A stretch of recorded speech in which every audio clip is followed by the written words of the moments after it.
Good afternoon, ladies and gentlemen. Welcome to the George W. Norris Legislative Chamber.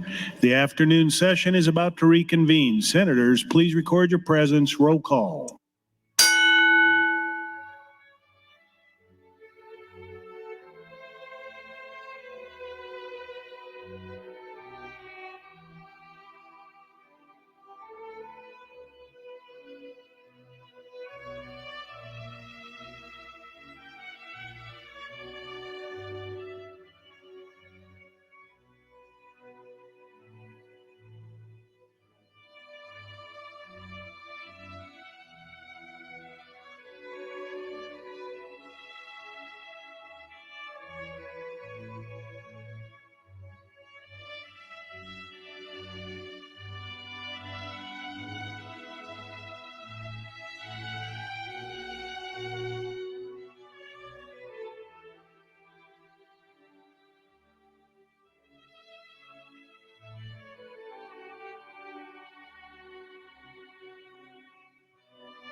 Mr. Clerk, please record.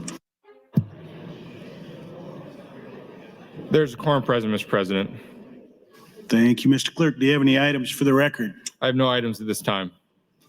Senator Frederickson has some guests in both the north and south balcony, 175 social work students from Chadron State College, Union College, Creighton University, Grace Abbott School of Social Work, Nebraska Wesleyan University, and University of Nebraska Kearney. Please stand and be recognized by your Nebraska Legislature.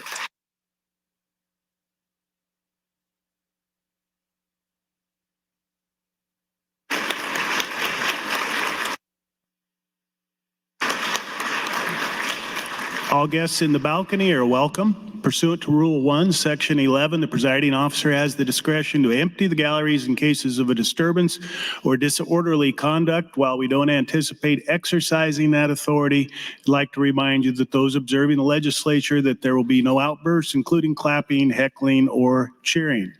Mr. Clerk, for first item. Mr. President, returning to debate on Legislative Bill 626, Senator Hunt has MO 12 to indefinitely postpone pursuant to Rule 6, Section 3F, pending. Senator Holcroft, you're recognized. Thank you, Lieutenant Governor. I rise in support of LB 626 and in opposition to the IPP motion. Let me just reiterate, this bill is about saving babies with beating hearts. We just heard from Dr. Kraus on the steps of the Capitol, and I thought it appropriate to read her testimony from the committee, in front of the committee. Senator Hansen and members of the Health and Human Services Committee, my name is Dr. Elena Kraus. I am a board-certified OBGYN, and I have a PhD in healthcare ethics.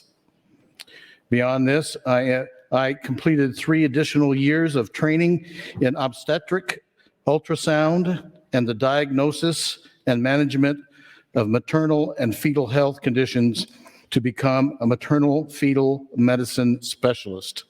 Here in Lincoln, I care for both maternal and fetal patients at high risk for complications in pregnancy and delivery. Together with my husband, also a board-certified OBGYN, we recently moved to Nebraska to work in women's health care. We have found Nebraska and Lincoln to be an excellent place to raise our family and to practice medicine. I support LB 626. Others may argue that it will hinder life-saving medical care in emergencies. This is not true. LB 626 specifically empowers doctors to proceed with interventions, even direct abortions, in the case of medical emergencies. Whether a medical emergency exists is left in the reasonable medical judgment of the physician, defined by the bill as, quote, a medical judgment that could be made by a reasonably prudent physician knowledgeable about the case and the treatment possibilities with respect to the medical condition involved. Let me read that again from the bill. A medical judgment that could be made by a reasonably prudent physician knowledgeable about the case and the treatment possibilities with respect to the medical conditions involved. This gives broad latitude to physicians in the many difficult and complex medical situations we encounter, whether it be an acute emergency as in hemorrhage or sepsis, or a chronic medical condition that puts the mother at high risk for morbidity and even mortality in pregnancy. I cannot think of a high-risk medical situation where this bill would restrict the available treatments to patients based on sound medical reasoning. Women's health care providers should feel comfortable with a level of deference this bill leaves to their professional judgment. You may also hear from opponents that LB 626 will keep OBGYNs from moving to Nebraska or discourage physicians and training from coming to complete residencies in OBGYN. This is also not true. For many physicians and other healthcare providers, it is outside the scope of their conscience to participate in elective abortions. I'm here to tell you that excellent OBGYN training and even board certification requirements do not mandate participation in elective abortions. I sought out training programs and subsequently my current job in places that supported this freedom of conscience. I assure you that I am in the company of many, albeit less vocal physicians, who want to live in a state that values and stands for life-affirming medicine. The Dobbs decision has given individual states an opportunity to foster a healthcare culture that represents their constituents. This legislation represents a commitment to support and empower Nebraskans to say yes to children, one of our greatest treasures and indeed our very future.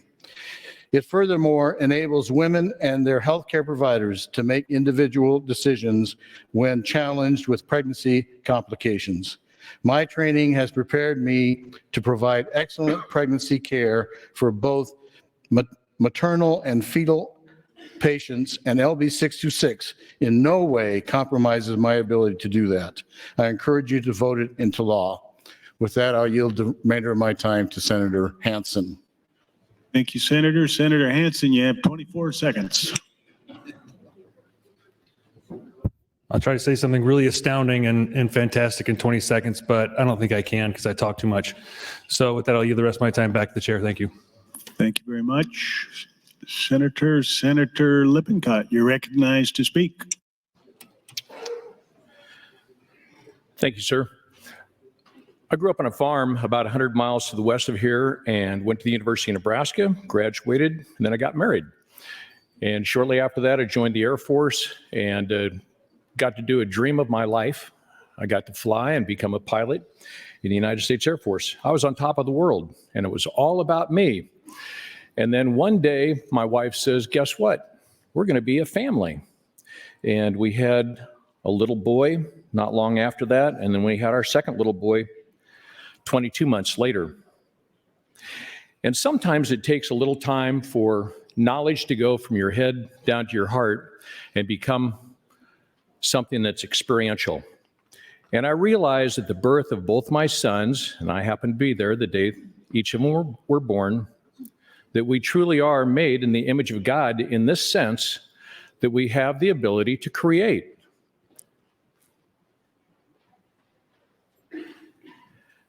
Now, sometimes we like to ask,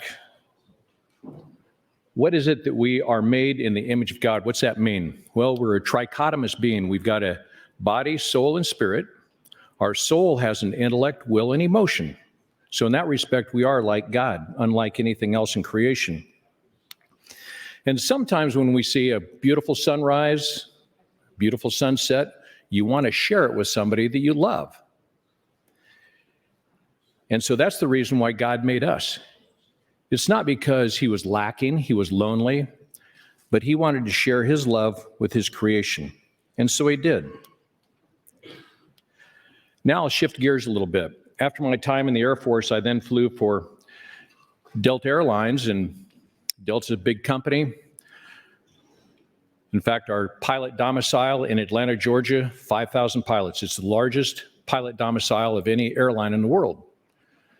It's also got about twice that many flight attendants, 10,000. So it's not uncommon to not fly with the same pilot ever again, or the same flight attendants. So with that, you find you go to work and there's kind of it's safe to share things because you think, well, I'll never see him again. It's like the old saying that confession is good for the soul. So I would venture to say that more than anybody in this chamber, I've heard a lot of stories on abortions. And plus, unlike most of the people here, I'm divorced. Nobody wins in divorces, just two losers, except for the divorce attorneys. And I've done my share of dating, and I've heard a lot of abortion stories from ladies that had abortion 5 years ago, 10 years ago, 15, 20, 30 years ago. And it reminds me of a story that I heard when I was in junior high at a church I was visiting. It was my aunt's church in Shelton, Nebraska. I remember what the weather was like and everything that day. And the preacher had a story. He said, when we have regrets in our life, when we do things wrong, when we sin, it's like pounding a nail in wood. And when you experience forgiveness, it's like pulling the nail out of the wood. You're forgiven. But he made this point. He said, you still have a hole left. Now, some of these gals that I know, they go to church. They carry their Bible to church. They can recite verses. They do understand the nature of forgiveness, and they've received forgiveness. But you know what? 1 minute. I've seen many ladies cry in regret and remorse and sadness over ending a life. They'll say, oh, my son or daughter would be 18 years old now. I might have grandchildren. There's a heart component about this issue that we're talking about today. And it's a very sobering thing. This is the reason why I'm here in the legislature, because of this. I feel that this is very important. Everything else we talk about, I'm on appropriations. We talk about dollars and cents. This is an issue of life and death. Thank you, sir. Thank you, Senator Lippincott. Senator Dorn is not here. Senator Jacobson, you are recognized to speak. Thank you, Mr. President. I rise in opposition to the IPP motion and in firm support of LB 626. I know a lot of people were here. Some were here last year when LB 933 was heard. Unfortunately, I was here at that time. It was part of my time in that short session. I can tell you that 626 has made every accommodation that was asked for by the opponents of 933 last year and more. I think, as was laid out earlier in testimony, that we're talking about the health of the mother as opposed to the life of the mother. Major change.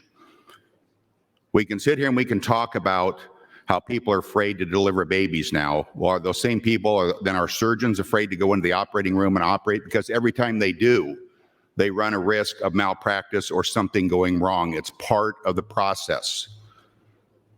Human life is the most precious thing in the world. How any of us can think that a child, an unborn child, is not precious is truly beyond me. I remember when Julie and I were first married. It's one of the happiest days of your life. But you know the one that rivals that is the day your first child's born. But you know, in our case, it was a long journey. Because in our case, we had multiple miscarriages. I remember going to the hospital with Julie when we're told the news that she miscarried, that she had to go through a D&C, and the pain that went with that process. But we kept trying, we kept doing that, and ultimately we got to the point to where we got past the first trimester and we were going to have a baby. And then I'll never forget that fateful night when Julie woke up in the middle of the night having cramps, decided to wait a couple hours until the nurses and doctors were there to call and ask what she should do. And we were told at the time, it's probably Braxton Hicks, don't worry about it. So she went to parochial school to teach that day. I went to work, and about mid-morning, she was doubling over with cramps. Called the doctor, get to the hospital immediately. I got there, and at that point in time, she was dilated to the point where we had to go forward with the delivery. John was 24 weeks along. Somebody want to talk about a tic-tac? John was 24 weeks. He weighed 1 pound and 12 ounces. He looked like a G.I. Joe doll. He was a perfect child. And he was a fighter. He had a brain bleed that was caused from the contractions. Fortunately, we were here at St. E's at the time in a neonatal unit. And John lived for 5 weeks and died on our 10th wedding anniversary. There's no greater pain in this world than the loss of a child. So I can tell you that as someone who's lost a child, abortion is critically important to me. No one's going to convince me that my son didn't deserve to live. No one's going to tell me that he was part of tissue. He's buried in Lincoln Memorial Cemetery. I can take you out there and show you where he's born. I can show you pictures of us holding him in our arms. He was a real child. 1 minute. We need to protect human life. What kind of a society are we when we say that human life is not worth protecting? And that means every human life. This is not a healthcare issue. How can it be healthcare when the perfect result is you take a life? That's not healthcare. This is a good bill. Pass it. Thank you, Senator Jacobson. Senator Albright has guests in the South Balcony, Catholics at the Capitol Group B. Please stand and be recognized by your Nebraska Legislature.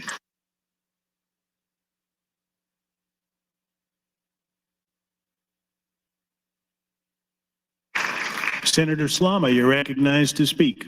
Thank you, Mr. President, and good afternoon, colleagues. I'm going to continue. It's like whack-a-mole with straw man arguments. I'll touch on a few that were brought up, but also circle back to the main thread and the main argument against LB 626, which has no bearing in fact.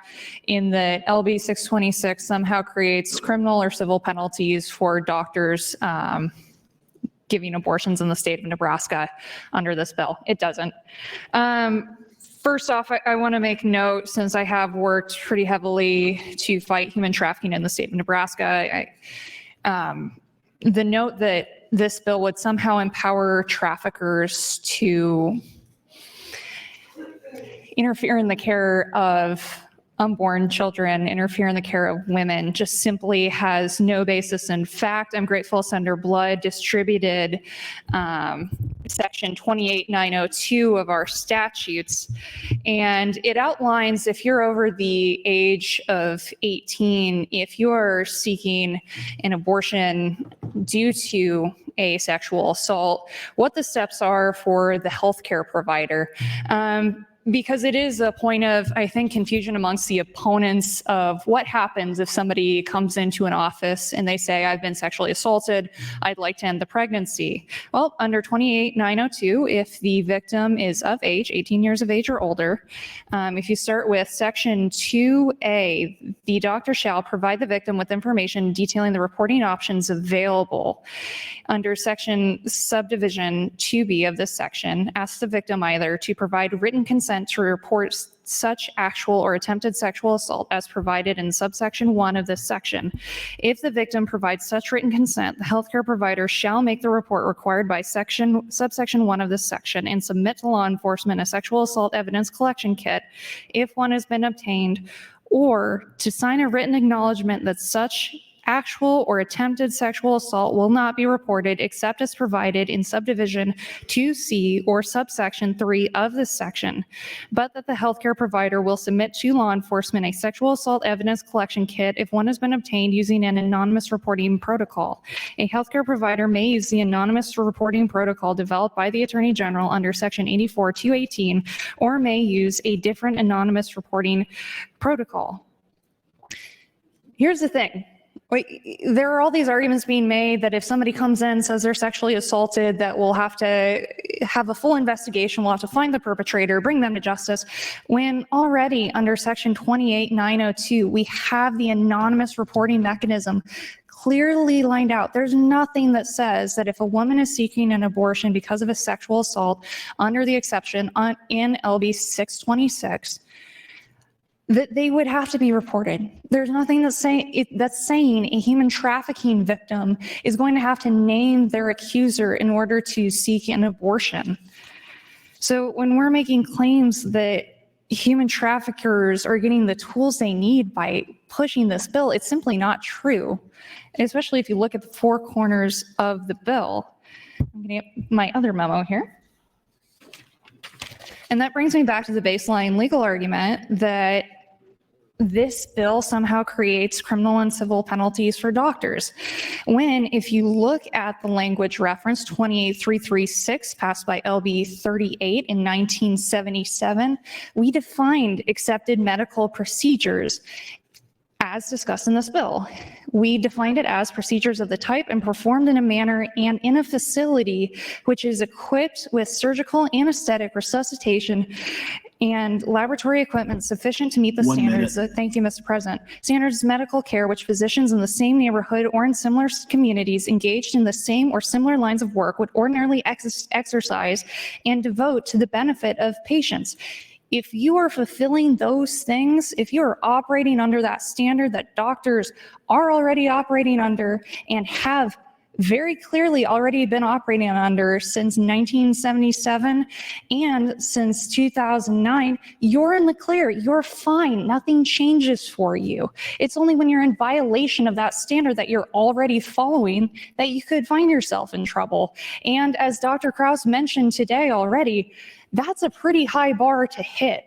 You have to be working to commit malpractice to be in violation of this bill.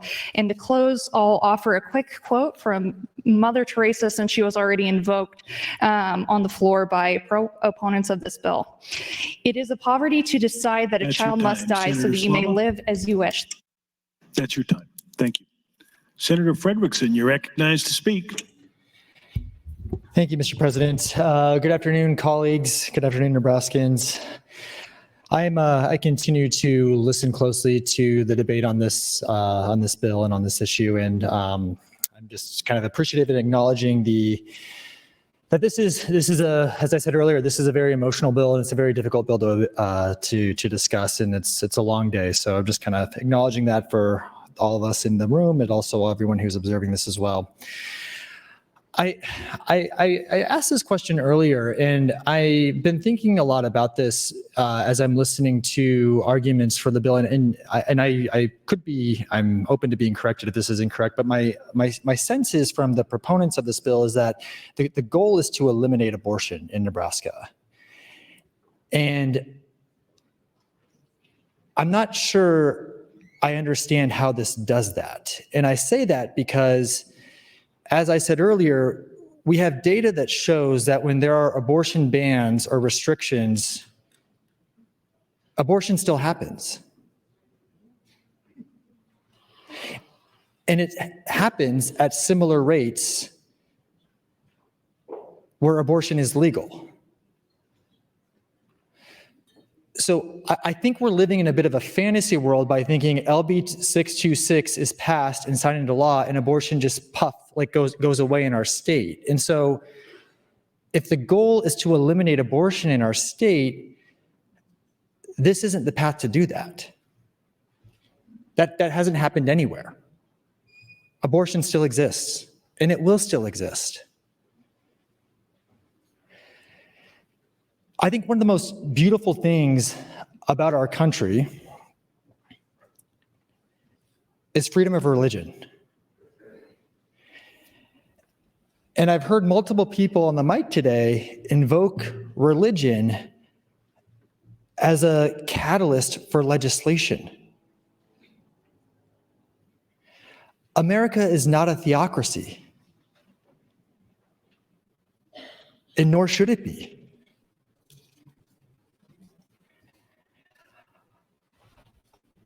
I want to focus a little bit on something that's not being spoken much about, which is the mental health aspects of this bill. And there's a section in the bill on page 2 and 3, lines 30 and 31 on page 2, and then 1 and 2 on page 3, that essentially excludes mental health from medical emergencies.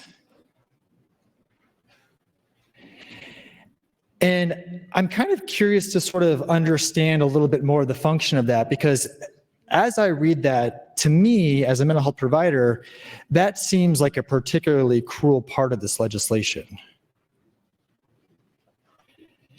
I think that puts an unfair burden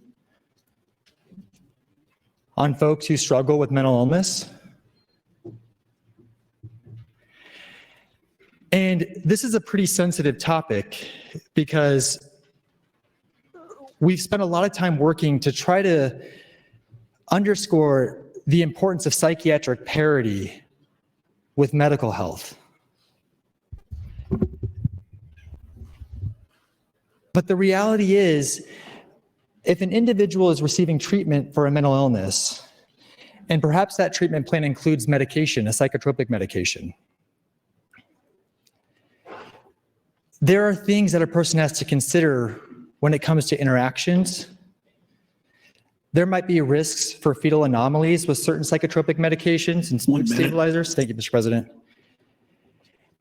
And an individual needs to be able to weigh their personal experience and what they are capable of and what they're not capable of.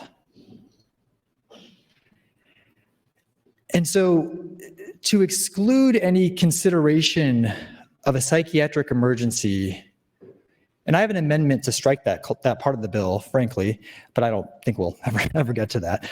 But to specifically exclude that, I find is particularly that's something I don't quite understand. And perhaps someone can maybe speak with me a little bit more about the function of that part of the bill. I think I'm about out of time. So thank you, Mr. President. Thank you, Senator Frederickson. Senator Raybold, you're recognized to speak. Thank you, Mr. President. I stand in opposition to LB 626. And I want to thank my colleagues in recognizing my 7 years as a volunteer at Mother Teresa House for Infants in Washington, D.C., helping take care of the newborns that women made the choice to put their babies up for adoption and give that ultimate gift of love. You know, they had a choice, and this LB 626 would take that choice away from so many families. I support women and pregnant people and their ability to make a choice based on their own faith and what their physicians recommend. And I want to share with you that there are so many other faith groups. I know we heard Senator Frederickson say we're not a theocracy. There are so many faiths in our United States that support the right to choose and reproductive health rights. And here's just a quick short list of some of those other faiths that are actually standing in solidarity and in 5 states are suing for their religious freedoms.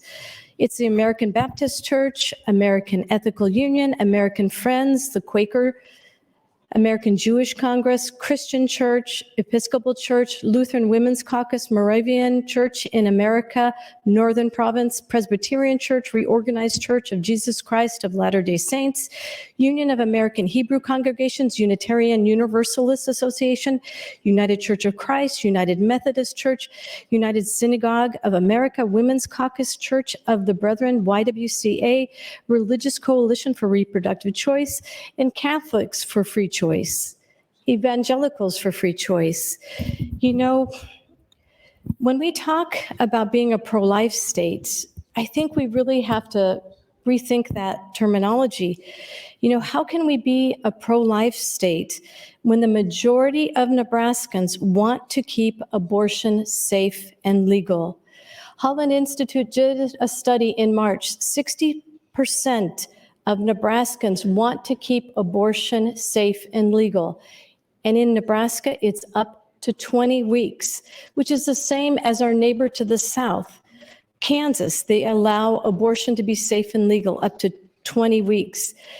You know, when I walk precincts, as I have done for a number of years, and particularly the last election, and talking with constituents, and I made a particular effort to really reach out to my Republican friends and neighbors, and that is still their sentiment as well, that they support measures to keep abortion safe and legal in our state of Nebraska. Here's a quote from Sister Joan Chittister that I feel strongly about. She says, "I do not believe that just because you're opposed to abortion, that makes you pro-life.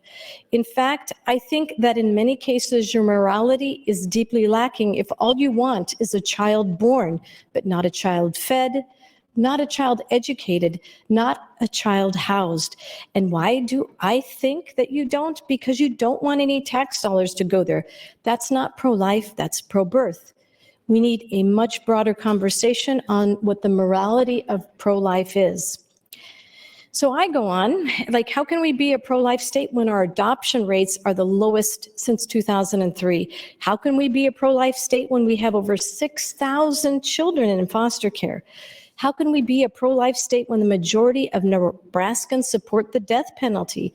How can we be a pro-life state when we are ranked #1 in pediatric cancer rate due to the number of environmental issues and contaminants that need more resources devoted to mitigate? Thank you.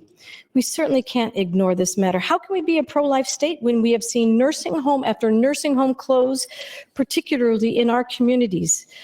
This is devastating in the light of the increasing number of aging residents. How can we be a pro-life state when we focus on doing away with common sense gun safety practices that keep all our children safe, while knowing that the #1 cause of death to American children is now from gun violence?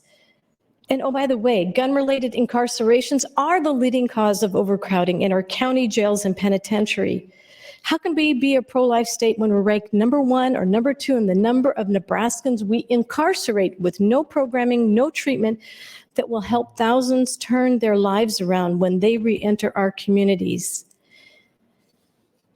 You know, this is a very difficult piece of legislation, but we have religious... That's your time, Senator. Thank you, Mr. President. Thank you, Senator Raybold. Senator Ballard, you're recognized to speak. Thank you, Mr. President. I stand in support of LB 626 and against the underlying motion. I'd like to thank Senator Albright for her tireless work on this issue over the last 7 years. And like to yield the remainder of my time to Senator Slama. Senator Slama, that's 4 minutes, 45 seconds. Thank you, Mr. President, and thank you, Senator Ballard. I appreciate it. We're going to circle back real quick to some of the legislative history that was laid for 28336 based on LB 38, which was passed in 1977, and is a section of law that opponents of this bill are pointing to, saying that this could be invoked to somehow incur criminal civil penalties for abortionists that operate within the bounds of LB 626. So legislative floor history further unpacks the language that I've already been through, which is the definition for accepted medical procedures in the state of Nebraska. Now, there is in the bill a definition of accepted medical procedures. Basically, what it is kind of a standard legal definition that is the procedures followed by doctors in the same circumstances would be called accepted medical procedures. What the amendment does really is leave it to the medical profession in their judgment to decide what type of abortion should be conducted, and that is the intent of the amendment.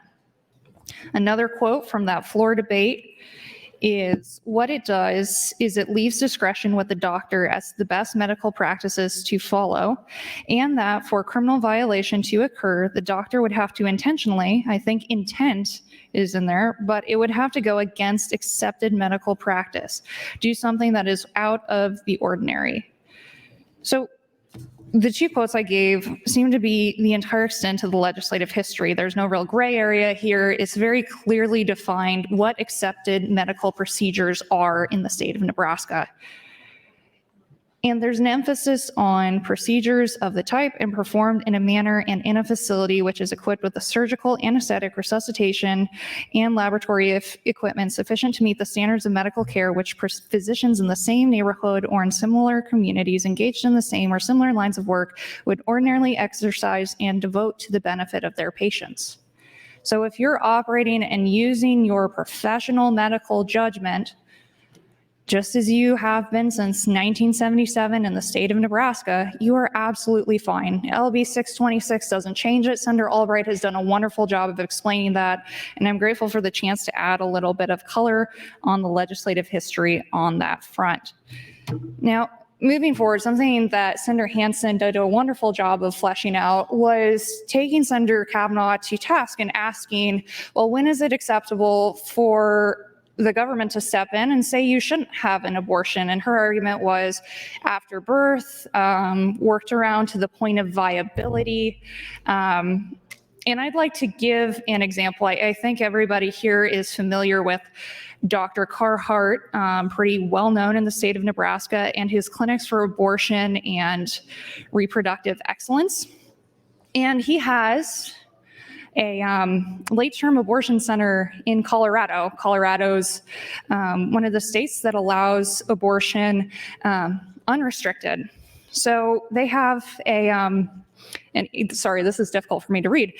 They have a third trimester abortion center in Colorado, founded, and this is from their website, founded May 1st, 1992 by Leroy and Mary Lou Carhart. Our mission is to provide late-term abortions in Colorado for those who don't have access, contraception, and routine medical care to women and men in a compassionate, comfortable, thank you, Mr. President, personal environment. We recognize the needs of each client as an individual while attempting to keep costs as affordable as possible.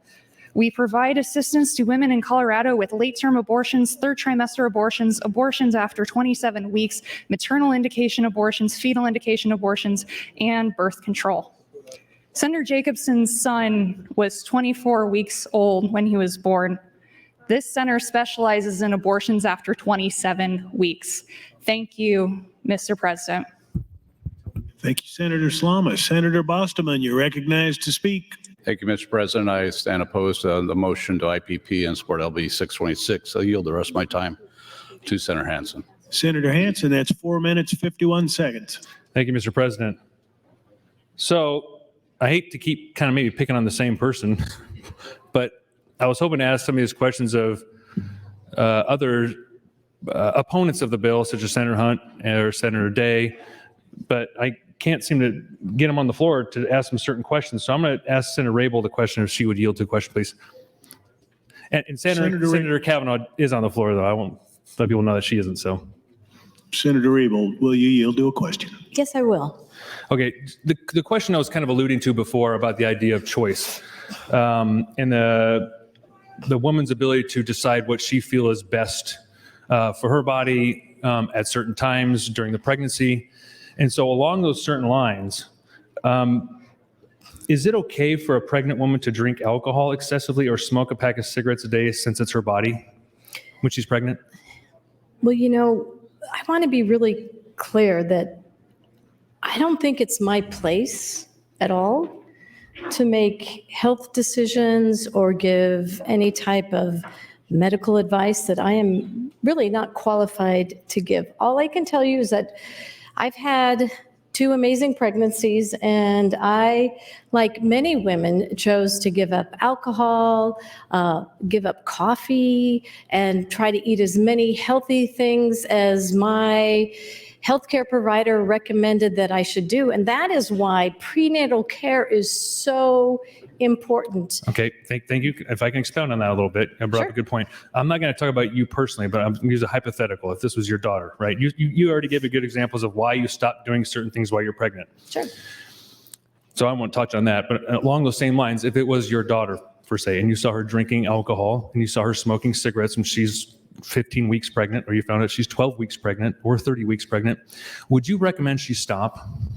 Well, first of all, that is not my daughter. My daughter is probably lived a healthier pregnancy experience than I did. So hypothetically, I honestly believe that people have a right to make their own decisions, you know, based on their family circumstances, their own faith, and what their physicians recommend for them. If that hypothetical case that you are alerting to, if that person is not following their physician's advice, or maybe even family advice on how best to take care of themselves and their pregnancy, that is a good conversation that they should take up with their medical practitioner. Okay, and I can allude from what you've told me already, just about yourself personally, but also in the hypothetical that I use, that you would probably, in my opinion, from what you told me, think it's not okay for a pregnant woman to drink or smoke while she's pregnant, which inherently tells me that you believe that it is a life. It is a life that should be cherished and should be taken care of, you know. And so this is kind of the philosophical kind of direction I'm kind of going with these questionings. I don't want them to be gotcha questions, but along those same lines, if the child does happen to come up with some kind of fetal anomaly because the woman has been drinking alcohol or smoking cigarettes, which are both legal, and the child had a fetal anomaly, should the state take care of that child?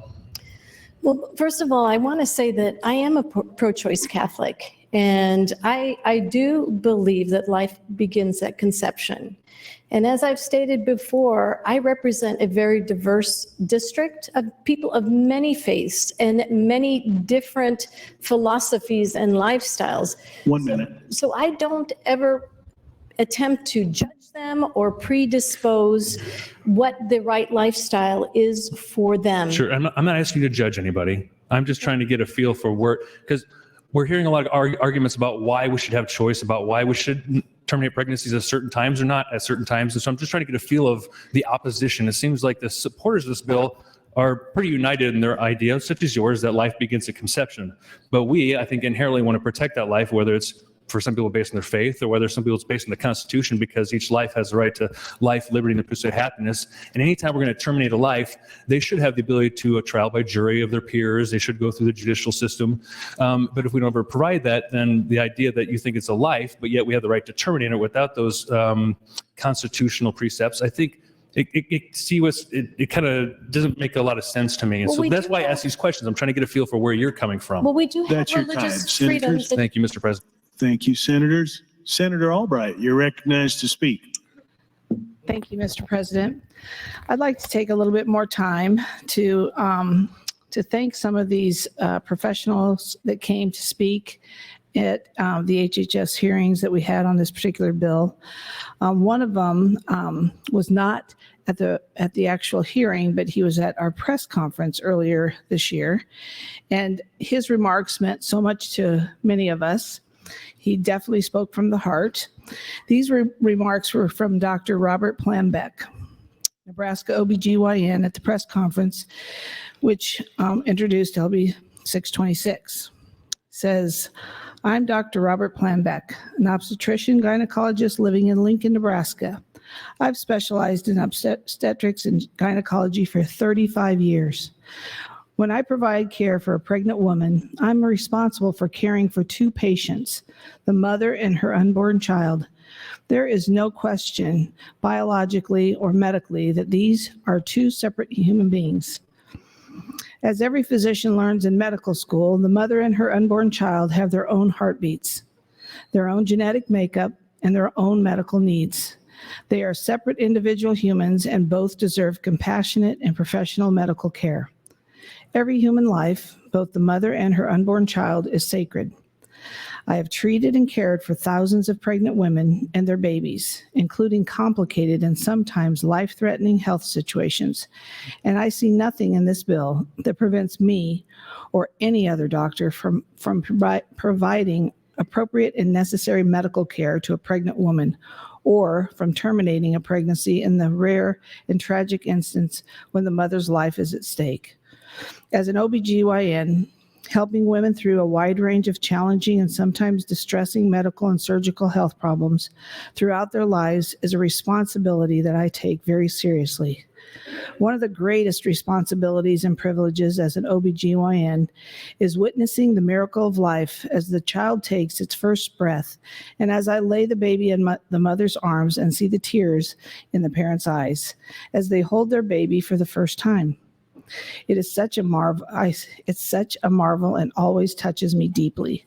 As an OBGYN physician, I also have had the opportunity to build lifelong relationships and serve generations of families over the years.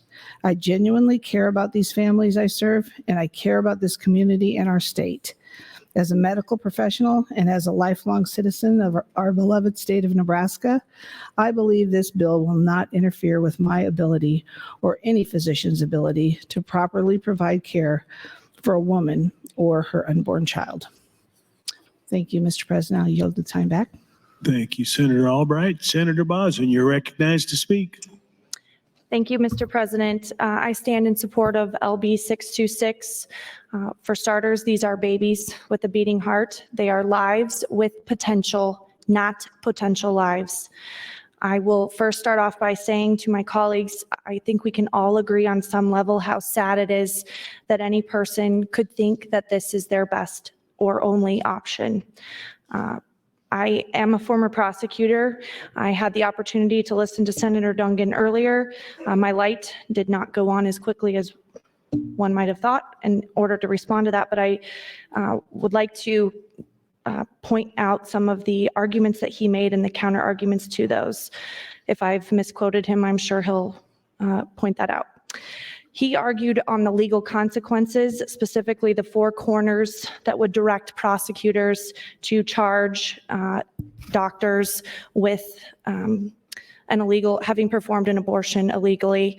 I think that those comments falsely argue that a prosecutor would not look at the legislative intent because of this four corners document. A document should be derived from the document, or the bill should be derived from the document itself, the four corners. A simple search of 626 tells you that the word criminal appears only one time, and that is as it relates specifically to the post 20 weeks, which has and is the law, has been for a number of years. A search for the word penalty references licensure penalties in both of its two instances in the bill. There is nothing in LB 626 nor any of its four corners that provides any criminal penalties. It is disingenuous to say otherwise or to threaten doctors that they can or will be charged with a Class 4 felony under this bill. These are babies with a beating heart. I support this bill, and I defer the rest of my time to Senator Albright. Thank you, Senator Boz and Senator Albright. That's 2 minutes, 48 seconds. Thank you, Senator Bosin, and thank you, President. I'd like to start going over some really difficult questions that have been raised throughout this time that we've been getting ready for this bill. One of the first is, this is a total ban. At 6 weeks, women don't know they're pregnant. To the contrary, the majority of women are capable of pregnancy awareness using standard over-the-counter home pregnancy tests that detect a pregnancy hormone HCG as early as 7 to 10 days after fertilization, 4th week gestational pregnancy, which is usually before the woman has missed a menstrual period. In addition, in a 2017 study by the U.S. Centers for Disease Control performed an analysis of over 23-year span of time, including 17,406 pregnancies. They found that gestational age at the time of pregnancy awareness is before 6 weeks gestation. Another question. This law is going to confuse doctors. They're going to be looking for a lawyer instead of giving life-saving care. Again, to the contrary, complex clinical scenarios do occur. If a physician is uncertain about the appropriate management of a particularly serious condition, he may consult the American College of Obstetrician and Gynecologist Practice Bulletins, which use evidence-based research to give recommendations to clinicians. And in rare event, if that situation has not been specifically addressed by the ACOG, a multidisciplinary and hospital quality committee can convene to provide 1 minute. recommendations. Doctors will be supported in their decisions and need not fear as long as they use the reasonable medical judgment in medical emergencies. If needed, in consultation with other physicians, it would be inappropriate for lawyers who write laws to tell doctors how to practice. This legislation allows them to use their clinical judgment. Thank you. Thank you. Thank you, Senator Albright. Senator Linehan, you are recognized to speak. Thank you, Mr. President. I rise in support of LB 626 and against any amendments, including the one that's currently filed. First, I want to thank Senator Albright for all the work she's done on this bill. She had a bill last year. She listened to all the concerns. We worked this summer, or I guess it was last spring, on whether 12 weeks was okay. She listened to the concerns about rape and incest and mother's health. She's addressed all of those in this bill. We've heard on the floor this morning that all Nebraska doctors are against this bill. That's not true. Not even close to true. I don't know very many doctors. I'm not in medicine, but the doctors I know are very much. The reality is we have like 2 or 3 doctors in Nebraska that form 90% of the abortions. If doctors liked abortions, there'd be more doctors performing abortions.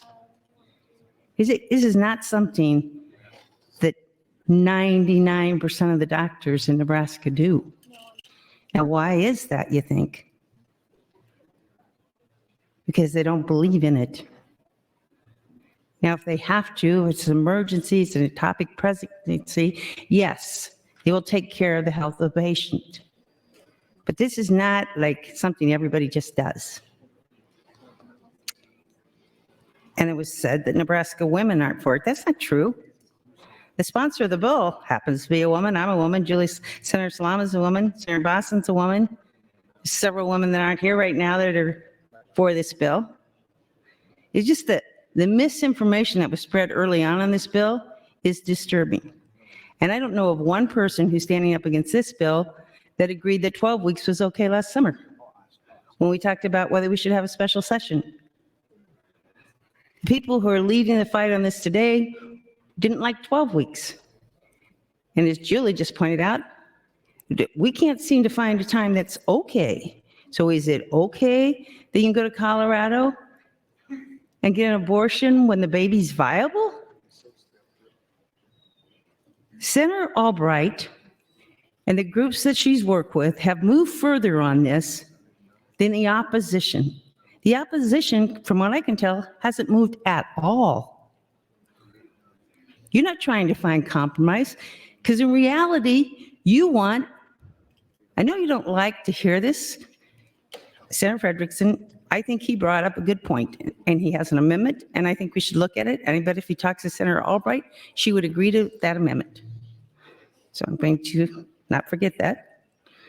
I understand where he's coming from. I don't know if I agree with him, but I think it's worth the discussion. It's a legitimate amendment. But where's the other compromise? Where's the other kind of give here? I haven't seen any. This is a very difficult issue. When I came in to check in after lunch, there were 40 senators in the queue. It's tough. It's tough. It calls for the meeting of the minds. But there's no way that Nebraskans believe, and I don't have the polling, I think Senator Salama had the polling, people do not in Nebraska believe abortion on demand is the right thing for Nebraska. They don't believe that. We had a 20-week ban 13, 15 years ago. And as somebody said, nobody's died, nobody's gone to jail. 1 minute. It is a different time. I remember I was in my late teens when Roe v. Wade passed. It changed everything, and I have never been convinced for the good. It is not okay that we think abortion, elective abortion, at whatever time the opposition agrees to, which I can't quite put my finger on. It's not 12 weeks, we know that. 12 weeks when they're having gender announcements. And I too was insulted about the reference to candy. I have a bunch of grandbabies. I have a daughter who's pregnant right now. I get text every week about what size the baby is and how much it weighs and what it looks like. Science has moved beyond this. Thank you, Senator Linehan. Senator Dungan, you're recognized to speak. Thank you, Mr. President. Colleagues, I still rise opposed to LB 626, and I wanted to touch on a couple of things that have been talked about here in the last couple of hours and before the lunch break. First of all, I think part of the reason that there's struggle to reach quote-unquote compromise on this is that the people who are opposing 626, like myself, are saying we already have restrictions on abortion. Right? It's already this 20-week ban, and the idea of getting an abortion on demand, I think the reason it's so problematic for folks is that that's just a misnomer. It is incredibly complicated and difficult to go through the process, and to finally, to say that there's not an effort being made for compromise, I think is just, I understand the frustrations that people are feeling here, but at the end of the day, there are already restrictions on abortion, and we're simply asking that those not be modified any further. I want to talk more about the criminal aspect of this, and I know we've talked about this at great length, but the reason we keep bringing it up, first of all, is that I think the ambiguity presented in the statute is part of the problem with this entirely.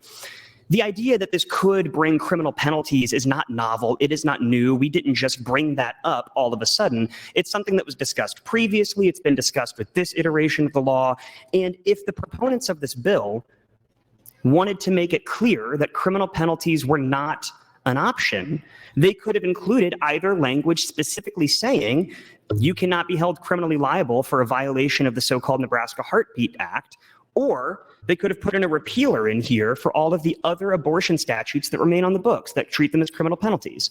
So the idea that the only penalty available under Nebraska Heartbeat Act or LB 626 is this licensing revocation or docking your license, is just false. And if the writers of this bill wanted to make that clear, they could have put that in there, but they didn't. And in fact, they went further. And if you look at the subsection 6, where it says, no woman upon whom an abortion is attempted, induced, or performed shall be liable for a violation of the Nebraska Heartbeat Act, the only reason to include that provision is if criminal penalties are being contemplated. Because if all we're talking about here is losing your license, there would be no reason to write in there some exception for whether or not women can be held liable under the statute. It doesn't make sense. And whether or not there are particular penalties outlined in LB 626 doesn't matter. What we know is that our courts, the Nebraska Supreme Court, has rules and guidance of how they read different statutes together. Davis v. Gale, a case I've quoted many times here before on this debate, says that a court will construe statutes relating to the same subject matter together so as to maintain a consistent and sensible scheme. Furthermore, it says the component of a series or a collection of statutes pertaining to the same subject matter may be conjunctively considered and construed to determine the intent of the legislature so that different provisions of the act are consistent, harmonious, and sensible. The argument that LB 626 doesn't create a new crime might be the proper way to put it, because in fact, we already have the crime on the statutes, and that's 28336, performing an abortion in a way that differs from accepted medical procedures. What 626 does, whether that's the intent or not, but what it does is it creates the commonly accepted procedures for how an abortion is going to be done here in Nebraska. And it's not just the method.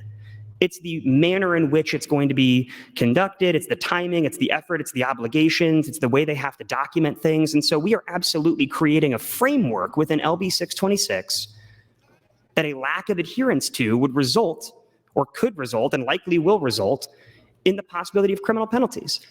Now, Senator Slama stood up, and I believe she read a definition for what counts as the accepted medical procedures, and she went back and talked about the floor debate from 1977. What she didn't tell you is that that was later repealed 2 years later. Thank you, Mr. President. That language was repealed. So that definition of accepted medical procedure that she's relying so heavily on is no longer in our law. So when the courts look at construing statutes together, they're absolutely going to try to find some language as to what commonly accepted medical procedures are, and it's going to be LB 626. And one last thing I want to touch on, there was a discussion about how a 10-year-old who is pregnant would always find themselves under an exception in this, and that's not true. This law specifically contemplates the sexual assault statutes 28319 and 28319.01. Those do not include a 10-year-old who's impregnated through consensual sex with a 13-year-old. You may say they fall under some other statute, but they are not contemplated in this law. So if a 10-year-old has sex with their 13-year-old boyfriend, they're not going to be able to get an abortion under this. Thank you, Mr. President. Thank you, Senator Duncan. Senator Van Gilleren, you're recognized to speak. Thank you, Mr. President. We're going to shift back from a legal discussion to personal stories. I want to thank Senator Jacobson for sharing his incredibly personal story about his son and how challenging that is. I have several unintended pregnancy stories in my life that I want to share. First story, my mother and her twin sister were conceived in an unplanned pregnancy in 1935. Their birth mother didn't have the legal option for an abortion, but as we all know, she certainly had options other than to allow her identical twin daughters to be born and be raised by a loving family in a way that was, for many reasons, impossible for her to provide. But she made that horribly difficult decision. My mom reconnected with her birth mother late in life, and I had the opportunity to know my birth grandmother, Nellie. I owe my life to the decision that she made to give life to her daughters, and I will forever be grateful. My second story started in 1984 when my wife and I learned that we struggled with infertility. We tried for nearly 5 years to become pregnant, but to no avail. That's when we felt led to pursue adoption. Little did we know that concurrent with our decision, a woman who lived in Georgia was facing an unplanned pregnancy. She was not a young girl. She had a 2-year-old son already, so she knew the difficulty and challenges of being a parent. Through a pregnancy assistance organization there, she was supported, housed, fed, ministered to, and eventually made the decision on her own to place her twins with a loving young family. On July 29th, 1987, my wife Mary and I boarded a plane in Phoenix, where we lived at the time, and headed to Atlanta. Several hours later, we stepped off the jetway and 2 beautiful babies were placed in our arms. A blonde boy, 7 pounds, 11 ounces. And a fire redheaded girl, 7 pounds, 10 ounces. And she's still redheaded. And everything I say about redheads is true. Senator Michaela Cavanaugh, tribute to you. My third story is nearly 13 years old. That's when one of our immediate family members had to make the same most difficult decision, being faced with an unplanned pregnancy. To respect the privacy of those involved, I'll not share the details other than to say that we had the honor of experiencing the sacrifice of adoption from a completely different angle, an angle that increased our compassion for the mother and understanding far beyond what we ever could have known otherwise. My fourth and last story is one that began in the mid-'70s and one we only learned of in recent years. And I can share details because my sister-in-law Sharon has made this story public. It's not my story, it's hers, and she's chosen to share it. Sharon was tragically raped and became pregnant. Roe v. Wade had passed and abortion was legal and accessible, but Sharon knew she could not end the life of an innocent child, even one that was conceived in an act of violence. She developed an adoption plan that ensured her child would be placed into a loving family and saw to it very shortly after birth. Fast forward to 2012 when a social media connection led to a conversation which led to a meeting between Sharon and her daughter Dory, now in her 40s, living here in Nebraska, a wife, a mother of a beautiful girl and twin boys. Her husband's a public school teacher and she's a dance teacher. And she's become a full member and a very special part of our family, both the good and the bad. Since coming here in January, those like me who are proponents of 626 have been called bigots, hateful, ignorant, disconnected, uninformed, misinformed, stupid, hateful, unchristian. Did I say hateful? Scripture, 1 Corinthians 2:11 says, "For who knows a person's thoughts except their own spirit within them?" And I believe that to be true. Possibly the worst intended insult is I've been called a man. Been accused of mansplaining. And like a man can't experience the pain of infertility, the pain of sacrifice or loss, the joy of hearing a baby's heartbeat for the first time, gratitude to a mother, like a man can't know the value of an unborn life, like a man can't have the good judgment to know that the taking of a life is wrong. I don't apologize for being a man. For those who've said those things in this body or emailed those comments, you're wrong. I and other men and women who are proponents of the heartbeat bill want to see babies survive and thrive and moms be provided for and thrive in their own right. I encourage you to vote green on 626. Thank you, Mr. President. Thank you, Senator Von Gilleren. Senator Erdman, you are next. Thank you, Mr. President, and good afternoon.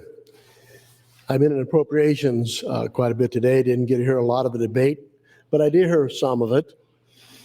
And I've heard the reference be made several times to pregnant people, about pregnant people. Not sure exactly what a pregnant people is, but I know what a pregnant woman is. And I would challenge anybody on this floor, anybody listening, to show me one time when a person with an XY chromosome gave life to another human being. But we're changing our pronouns nowadays. It's pregnant people. It's not pregnant women. But all of you that are listening at home and those of you in the balcony and anybody on the floor, you can be thankful your mother was pro-life. Otherwise, you would not be here. Pretty simple. This bill is about hearing a heartbeat and then making a decision to snuff out, to kill, to eliminate that life. That's what this is. Plain and simple. Nothing else.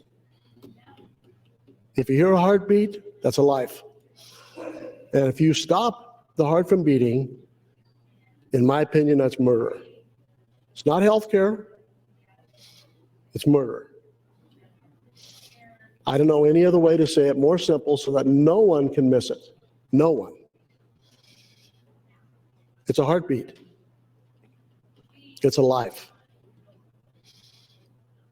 Deal with the science. The science is true. I yield the rest of my time to Senator Ben Hansen. Senator Hansen, you have 3 minutes, 2 seconds. Thank you, Mr. President. I'm going to make sure I don't say pregnant people. The Senator might throw something at me. So I kind of want to kind of just go off a little bit about what Senator Wishart said earlier. There's something she said I agree with, and there's something she said I don't agree with. And the idea that when she was explaining her rationale for, her position on this bill, she did talk about the idea that women should have more of a decision on the choice of ending a pregnancy because they will take care of the child typically in more instances than men will. I disagree with that aspect. I will agree with her on one aspect, that I think we have been seeing a rising concern culturally in our country, socioeconomically in our country, about a fatherless society. And when we're talking about why, I think if we're trying to get to the crux of the matter, why are there so many quote unquote unwanted pregnancies? And I hear a lot of them, it seems like a lot of instances are that there may not be a father around, there may not be able to afford having the child. There was issues with contraception. And so arguments have been brought up about the idea that women are primarily going to be the ones taking care of the children, which I'm not going to disagree with. And so just as much as we show and we put emphasis on responsibility of the mother to keep the child because of certain actions, whether mistakes or not, I think we should put equal emphasis on the responsibility of the father. I think that's something we haven't really been talking a whole lot about. I know Senator Frederickson touched on that a little bit between him, our conversation earlier. 1 minute. But I'm hoping that's something we can kind of look introspectively on as a country about where are the fathers. And the empirical evidence shows unanimously that a two-parent household is better for the entire family, the family unit. The child does better, the mother does better, the family does better. So I'm not going to take away any responsibility from the fathers who are not doing their job and taking care of their children, which is what they should be doing. As hard as it is sometimes, and decisions we make sometimes in life are difficult, I think we need to be there just as much as we put an emphasis on the mothers. Thank you, Mr. President. Thanks, Senator Hansen. Senator Michaela Cavanaugh, you are recognized to speak. Thank you, Mr. President, colleagues. We are putting women are people, and patients at risk with LB 626. Senator Erdman, kindness, compassion, and inclusivity don't cost a thing. Saying people is just being kind and compassionate and inclusive to those that identify differently. It doesn't cost anything. Senator Hansen, I appreciate our relationship a lot. I don't appreciate our relationship today. In the executive session on LB 626, Senator Day and I attempted to have a conversation with our colleagues on the committee and to ask me questions today on the microphone in this public forum that you refuse to even engage in that instance is disrespectful to me as your colleague. And to try and get me to say something that is preposterous, like that I think that people should murder babies at 40 weeks, is beneath you in this conversation. And I am disappointed because I do have a great deal of respect for you, and this is a hard conversation. And I would hope that you would have more respect for me than that. I have asked medical professionals that are here in the building today to tell me what viability is. Viability is generally defined on more than gestational age and requires multiple opinions. That being said, most of us would agree that viability as determined by gestational age, size of the fetus, organ development, based on ultrasounds are all things that are taken into account when determining viability. Viability generally has to be agreed on by at least 2 board-certified physicians. There are so many things that I believe are problematic in this bill that I'm never going to have the time to truly unpack in my 5 minutes every couple of hours. That is why Senator Day and I compiled a minority statement. a minority statement that clearly lays out our concerns that were not taken up in committee. If you want to speak to those concerns, Senator Albright, they are in the minority statement. In addition to the questions that I asked you during the hearing that you refused to answer.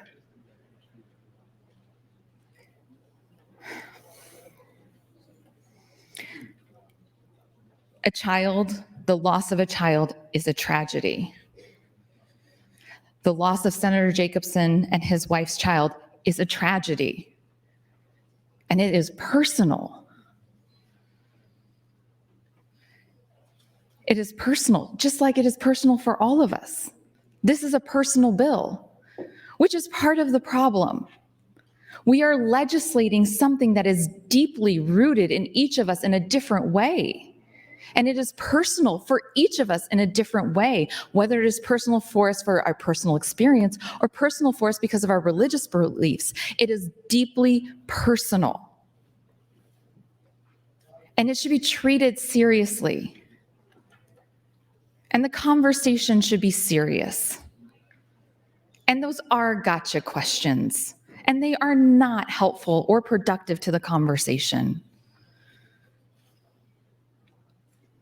What I am concerned about is the focus on my personal reproductive health and to disregard Medicaid postpartum, SNAP eligibility, TANF eligibility, sentencing reform, housing crisis, childcare crisis, all underlining circumstances that play into factors as to why birthing people seek an abortion, pre-viability. We're not having a real and serious conversation. We're having a soundbite conversation. And I would like to see us do better than that. I do appreciate the shout out for fiery redheads. Thank you, Senator Von Gilliam. Thanks, Senator Kavanaugh. Senator Breezy, you're recognized to speak.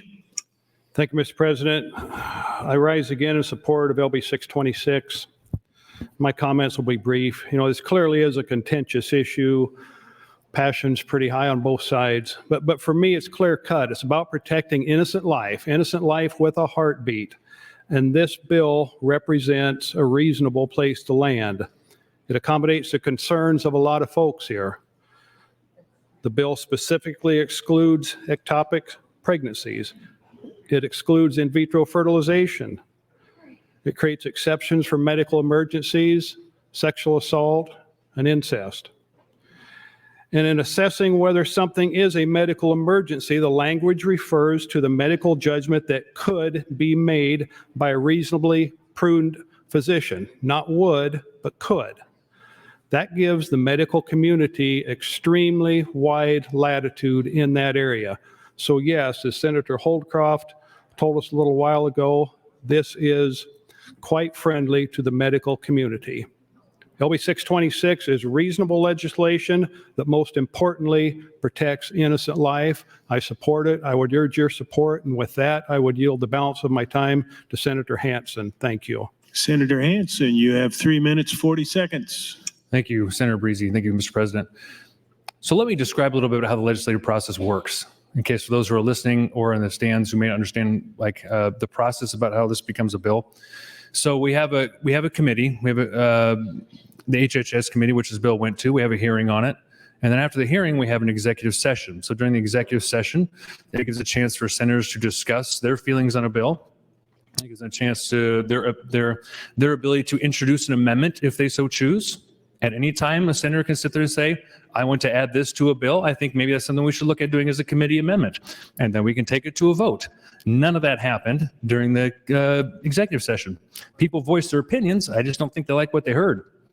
Or we just were a difference of opinion and we couldn't reach a consensus and we voted on the bill, which is what happened. I said my piece. Others wanted to keep discussing it, wanted to try to change our minds, which makes sense. That's what they're trying to do. They wrote a minority report. I get it. But sometimes just because we're not saying something doesn't mean we're not listening or we just disagree. That's what happened. We voted on it, it got out of committee. So that's where we're at right now. I appreciate Senator Kavanaugh's comments about typically, most of the times we do get along. Some days are like this, we have a difference of opinion, we could say that. I appreciate her vigor and her ability to get up there and voice her opinions. So I can't take that away from her. But what happened during the executive session is just, we said our piece. All of us who voted for this bill, in my opinion, how I felt, we said our piece, and we just disagreed. And so that's why this bill gets on the floor for all of us to discuss further. And that's kind of where we're at now. So that's mainly kind of, I think, what I wanted to say. So thank you, Mr. President. Thank you, Senator. Senator Lowe, you're recognized to speak. Thank you, Lieutenant Governor. I yield my time to Senator Slama. Senator Slama, you have 4 minutes, 55 seconds. Thank you, Mr. President, and thank you, Senator Lowe. I appreciate it, and I want to take a quick moment to just address, again, we're having revolving arguments here on some of the legal language, terms and definitions. I did want to push back against Senator Dungan outlining how in page, let me get the copy of my bill here. How on page 4 of LB 626, we explicitly outline in section 6, no woman upon whom an abortion is attempted, induced, or performed shall be liable for a violation of the Nebraska Heartbeat Act. Now, the argument seems to be, and I'm sure he'll get up and correct me if I'm reading this argument the wrong way, is that because we don't have specific language for doctors to this end, that we are somehow leaving them open to liability. However, it's really clear in this language, the women receiving care aren't covered under the Uniform Credentialing Act. The doctors are. Since the doctors are covered, we don't need explicit language to cover them. The women who opponents of this bill constantly argue that we're going to criminalize for seeking an abortion are not. So yes, we do have to explicitly outline in this bill, because otherwise opponents of the bill will scream from the rooftops that somehow they'll be held liable for a violation of 626. It's moving the goalposts. It's not an honest argument. Now, moreover, if we're talking about liability for doctors, let's hear from the doctors and what they had to say about their experiences and how LB 626 would impact their experiences. Dr. Bonebreak, which was referenced by Senator Albright earlier, any physician providing best medical practices is safe under this framework, the framework of LB 626. Only those who would have reason for concern would be physicians whose conduct is so far outside the mainstream, so indifferent to human life, that a well-informed physician could never have made the same decision. Again, Dr. Bonebreak is the former chair of the Nebraska Maternal Morbidity and Mortality Review Team. Dr. Elena Krause, who spoke over the noon hour and was very wonderful in sharing her experience. Whether a medical emergency exists is left to the reasonable medical judgment of the physician. This gives broad latitude to physicians in the many difficult and complex medical situations we encounter. I cannot think of a high-risk medical situation where this bill would restrict the available treatments to patients based on sound medical reading. Dr. Sean Kenny, another OBGYN, when people say, I don't understand how I can do reasonable medical judgment, we do it all the time already. LB 626 would not compromise the physician's ability to take care of these women. Dr. Robert Plambeck, another OBGYN. I have treated and cared for thousands of pregnant women, not birthing people, pregnant women. To use that term is an erasure of what women go through in bringing life into this world and their babies, including complicated and sometimes life-threatening health situations. And I see nothing in this bill that prevents me or any doctor from providing appropriate and necessary medical care to a pregnant woman or from terminating a pregnancy in the rare and tragic instance when the mother's life is at stake. Now, the reason why Senator Hansen got Senator Kavanaugh onto the mic, it wasn't to have a gotcha question. is to see where the opposition genuinely stands. We have yet to hear from a senator in opposition of this bill whether or not they see it fit to 1 have minute. abortions up to the time, thank you, Mr. President, abortions up to the time of birth. Not a single person has got up and said, well, I don't support abortions on demand. Not a single person has said, well, what they're doing in Colorado with Dr. Carhart, where they have abortions after 27 weeks, is bad. Not a single person has made that argument. And what Senator Hansen was working to do with Senator Kavanaugh is get her to say, you know what? Yeah, we should have some limit on when a mother can choose to end their child's life. Because if we're not going to say up until the point of birth, what are we going to say? 4-year-olds, 3-year-olds, 2-year-olds? What's your cutoff? It's a really simple question that we as policymakers are asked to answer.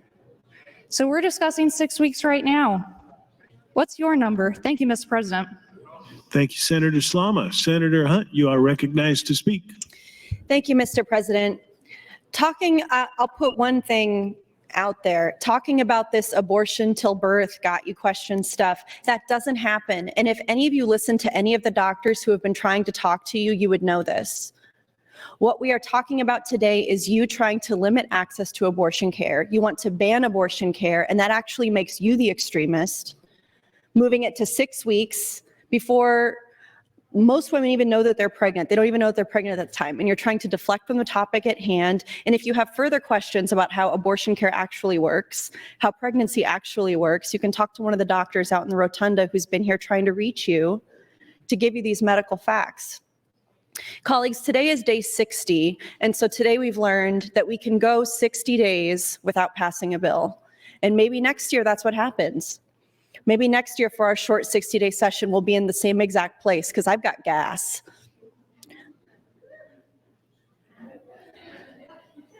I've got time, I've got energy, and I don't care if we do this again. And after Senator Arch's speech last night, I have lost all respect for him. I've lost all belief that he is willing to exercise leadership in this body. All of the negotiation in good faith, all of the trying to discuss how to move forward, he's leaving the schedule up to the Westboro Baptist Church, evidently. He had the power to not schedule 574 Thursday because they are coming that day. And he gave up that power. Senator Linehan talking about how there's only a few doctors in Nebraska who perform abortion, so this doesn't really affect most healthcare providers. But banning the standard of care, preventing doctors from using their best judgment affects the entire landscape of healthcare in a state. It's so much more than just abortion care. I think that because abortion has been such a political issue, we tend to think of it as something that is isolated alone on this island. That there's health care and then there's abortion, which is not health care.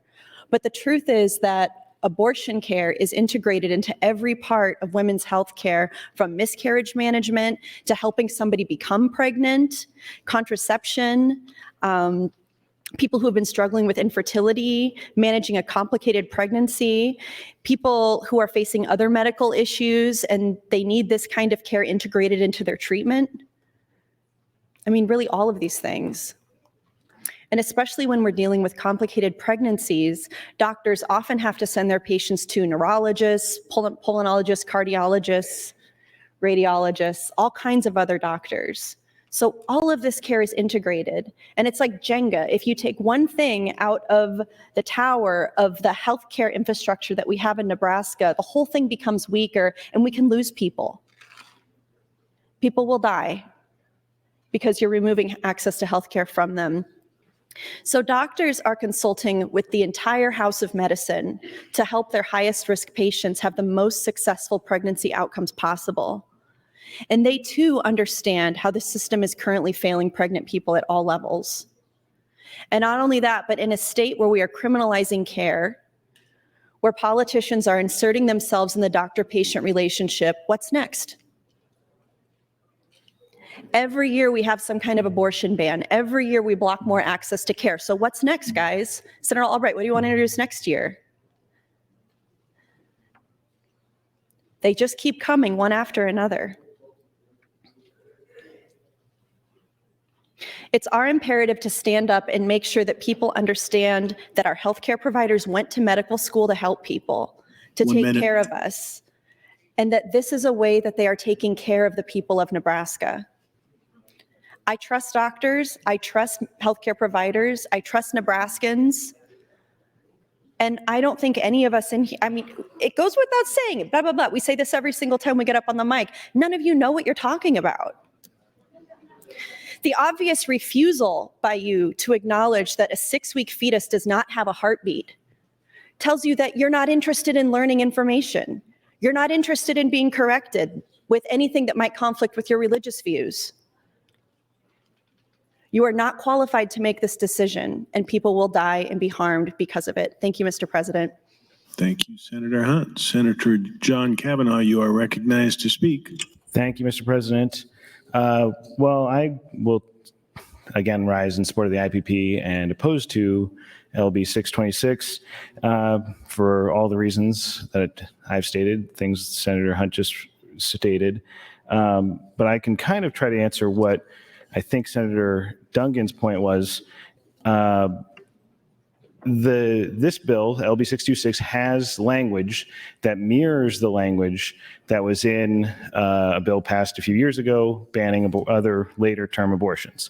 And that was a specific criminal act, and it has the exact same language which states or references that the person upon whom the abortion is performed will not be held liable. In that sense, it's very clear that it's a reference to the criminal liability. In this statute, since this person upon whom the abortion is being performed is not the doctor performing it, the question is, why is that section there if not to state that the person is not going to be held criminally liable or liable in some sense? I would just say, if we're going to do history lessons, I went back and I looked at LB 38 and LB 316. LB 38 was 1977 when this legislature passed a bill that included the section of statute we've been talking about, which creates a class 4 felony for failure for performing an abortion not in compliance with accepted medical practices. When LB 38 was passed in 1977, there was a definition of what accepted medical practices was. In 1979, the legislature repealed that section.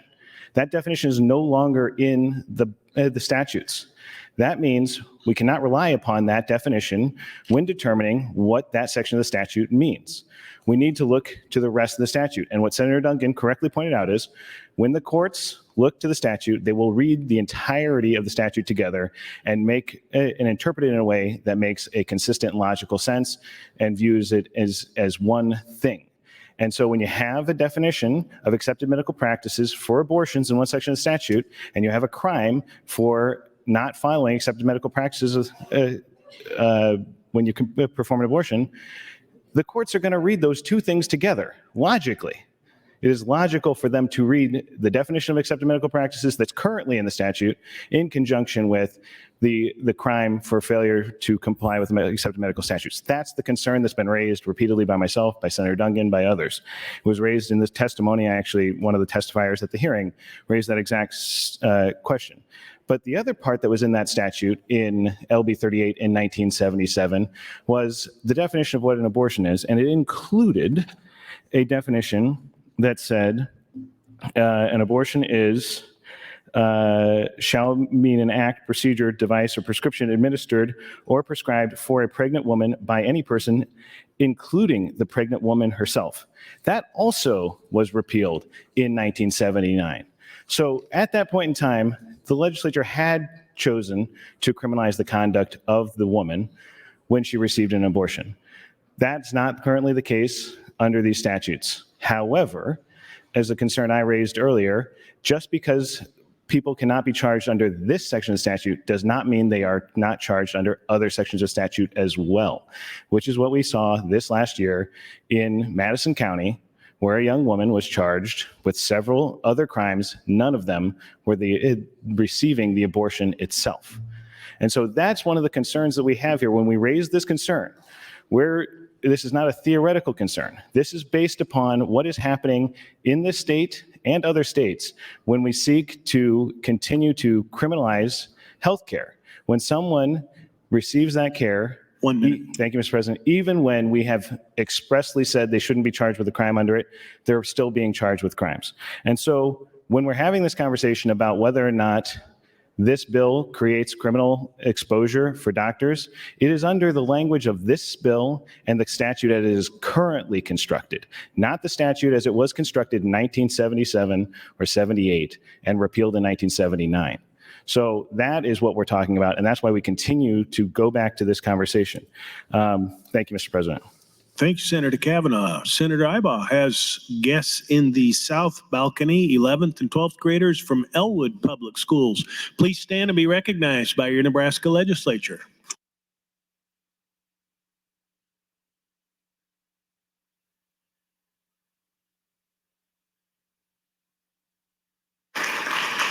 Senator Blood, you're recognized to speak. Thank you, Mr. President. Fellow senators, friends all, I continue to stand in support of the motion from Senator Hunt and against the gestational age ban. I want to go back to what I talked about earlier in reference to Section 5. Senator Slama has touched down on it. Senator Albright still continues to not give me an answer on it. I understand the connection that Senator Slama has made, but the question that is not being answered is how will this protection for being anonymous be maintained with the bill's requirement that the physician shall keep a written certification as to sexual assault in the woman's medical record? And can a doctor keep a file in an anonymous form, like with a number assigned to its patients, and how will that work? That's something that is missing. I keep being told today, you need to trust us. We worked all summer long on this bill. Well, you told us the same thing last year, and you told us the same thing with LB 814. With LB 14, which did pass in this body, and to be really frank, I voted for it in the first round, and I offered amendments, not motions to stall it, but amendments to make it better. This body passed a bill that took away parental rights from the father. You said it was about the children, about the babies, and what you did was you made it harder for doctors to help those mothers in need. And we're not talking about going to an abortion clinic. We're talking about being in a medical environment. You traded forceps for fetal demise. So you were all okay with a poison being injected into a mother's womb that then would force that mother to give birth to a dead fetus. So I don't trust you. I don't trust you because when you take a bad bill and we try and help you make it better, you don't want it to be better because of the topic. And then I got lots of hate mail, which was fine. And I let everybody know what that bill did. Where people thought you moved the needle. You didn't move the needle. You just bought into the story. And then last year, I pointed out on the floor that the way the bill was written, that it would affect people who would want to participate in IVF. Now, as a Catholic, our church is against IVF. I don't know if I agree with that. And the Catholic Church came out against IVF here in our body. When I asked Senator Albright about it on the floor, she told us that's between a doctor and her patient. Exactly, Senator Albright. This is all about a doctor and their patient. We have no business getting involved in this. I asked you a really simple question this morning, and I'm still waiting for you, and no offense to Senator Slama, because I know that she's on the ball today, but I asked you that question, not Senator Slama. I'd like an answer. It's your bill. I have other concerns about the bill, but one thing before I start picking apart the bill further is when Senator Hansen asked us if we should have limits, Senator Hansen, we already do have limits in Nebraska. Abortion is safe and legal here in Nebraska. We have compromise legislation that protects women and children, but also protects our medical community. Sometimes you have to find a balance. It's not all or nothing. Not that we belong making those decisions anyway. But let's be honest and put it on record that we already do have compromise. We already do have some limits. I am concerned about Section 4 of LB 626. It states that it is not a violation of the act if a physician performs or induces an abortion in the case of pregnancy resulting from sexual assault as defined in Section 28319. The question I have is, Senator Albright, does the exception for sexual assault or incest require a conviction of sexual assault or incest? Because I think that that is not clear in your bill. This section specifically provides the statutory references for these crimes. It does not state a reported sexual assault or an alleged crime of incest, but instead references the actual crimes themselves, which would indicate to me that these crimes must be established or proven to permit the abortion procedure. So Senator Albright, I hope that you actually stand, someone throws you some time, and can answer these questions, and I have more coming in a couple hours when I get to talk again. Thank you, Mr. President. Thank you, Senator Blood. Senator Aguilar, you're recognized to speak. Thank you, Mr. President, members of the body. I rise in strong support of LB 626, as well as my opposition to the postponement. When the United States Supreme Court made the choice where they chose to send the decision on abortion back to the states. To emphasize again, nothing was abandoned or outlawed. It was a choice that was sent back to the individual states to make. In the time since that decision, my office received many phone calls and emails with people literally from across the entire country weighing in on their opinions on the issue of abortion.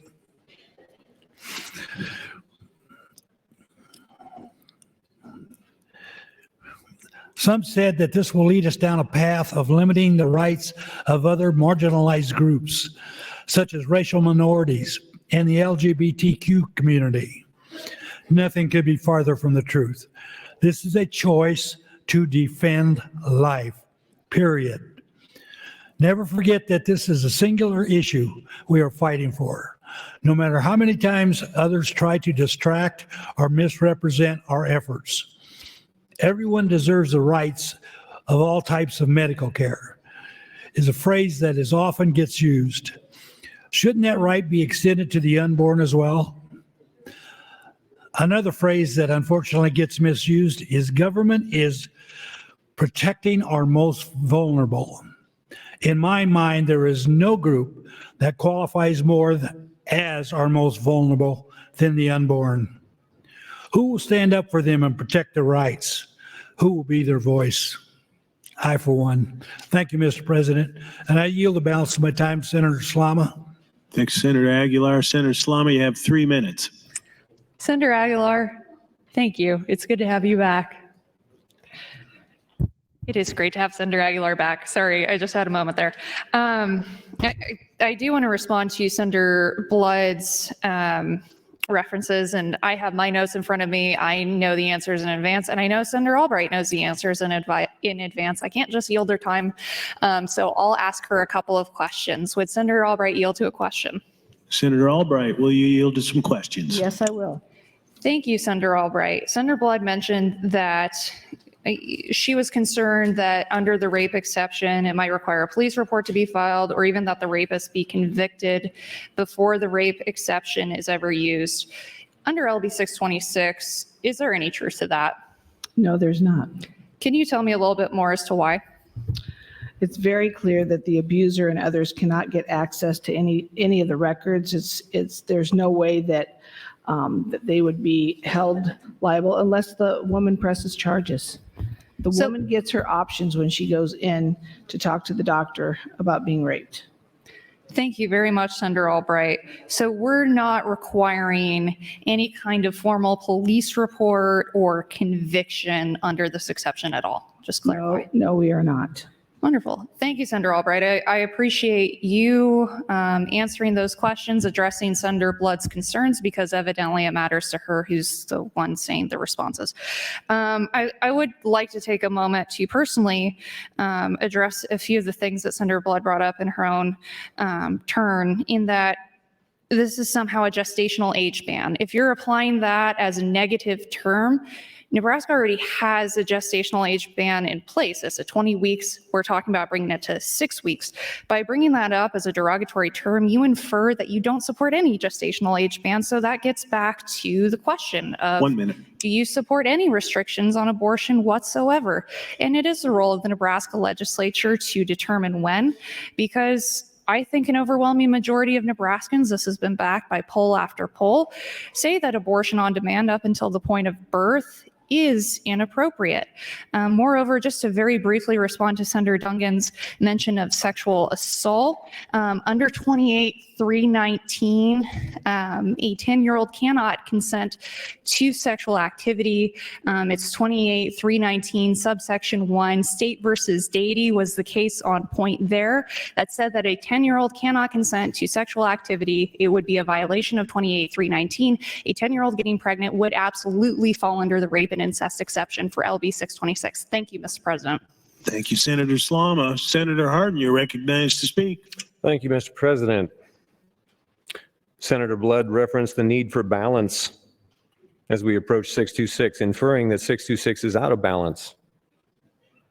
We have 200,000 in Nebraska and 63 million across America who would say that it's already out of balance.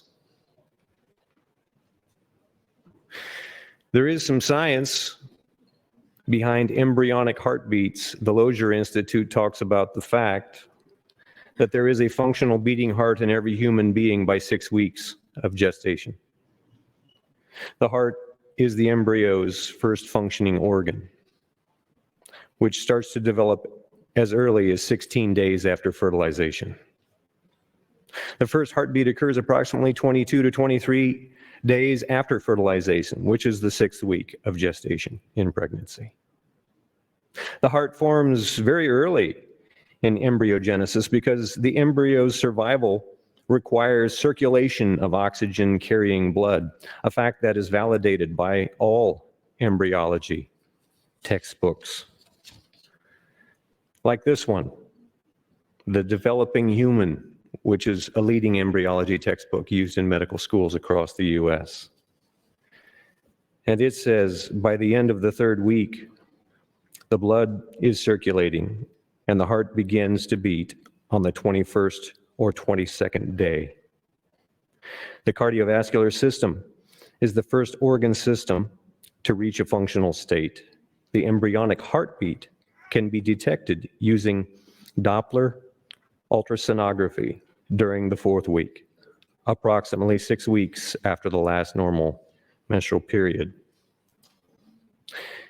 Even at this early embryonic stage, the heart has begun to form primitive heart valves that act as physical barriers that prevent the backflow of blood through the heart tube and assist in the forward propulsion of blood as it is pumped through the heart and out through the rest of the body.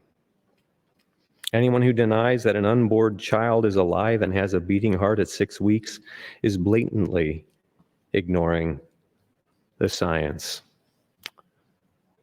Thank you, Mr. President. I would yield the rest of my time to Senator Albright if she would like it. Senator Albright, that's 2 minutes, 32 seconds. Thank you, Mr. President. Thank you, Senator Hardin. And to Senator Blood, I believe I've talked about this at least 3 times, once in my opening and a couple of other times, but I'm going to read again to this reply that people ask about the rape exception. It might be required with a police report to be filed or even that the rapist be convicted before the rape exception is ever used.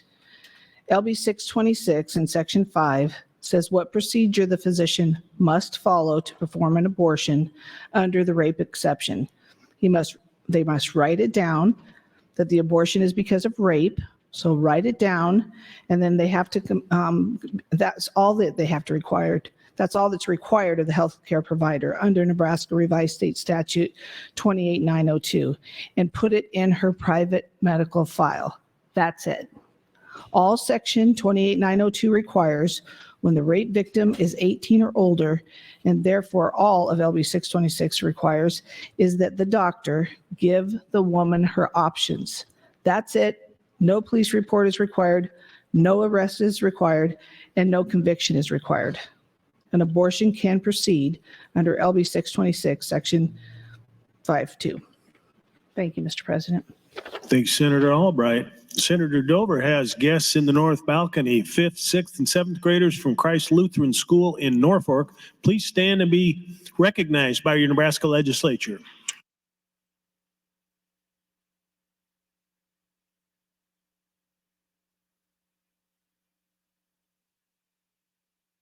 Senator Halloran, you are recognized to speak. Thank you, Mr. President. Good afternoon, colleagues. Good afternoon, Nebraska. Alveda King. Alveda King comes from a legacy of dreamers. She's the niece of Martin Luther King, Jr. Her grandfather, Dr. Martin Luther King, Sr., was a dreamer, and so was her father, A.D. Williams King, who was a high-profile leader in the civil rights movement. Dr. Martin Luther King, Jr. dreamed of having his children judged by the content of their character, and Alveda King dreams of the rights of babies who are artificially breached before coming to term in his or her mother's womb. Quote, "My mother wanted to abort me, and that was basically a family secret. My grandfather stopped her and said that he had a dream and saw me perfectly. He was a prophetic dreamer, like Martin." Alveda is a pro-life activist and a post-abortive mother. Today, she has 6 living children, but in the early 1970s, she suffered a voluntary abortion.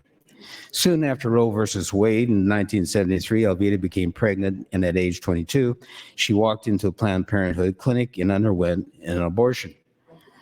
Roe versus Wade made it too easy for me to make the faithful and fatal decision to abort my child.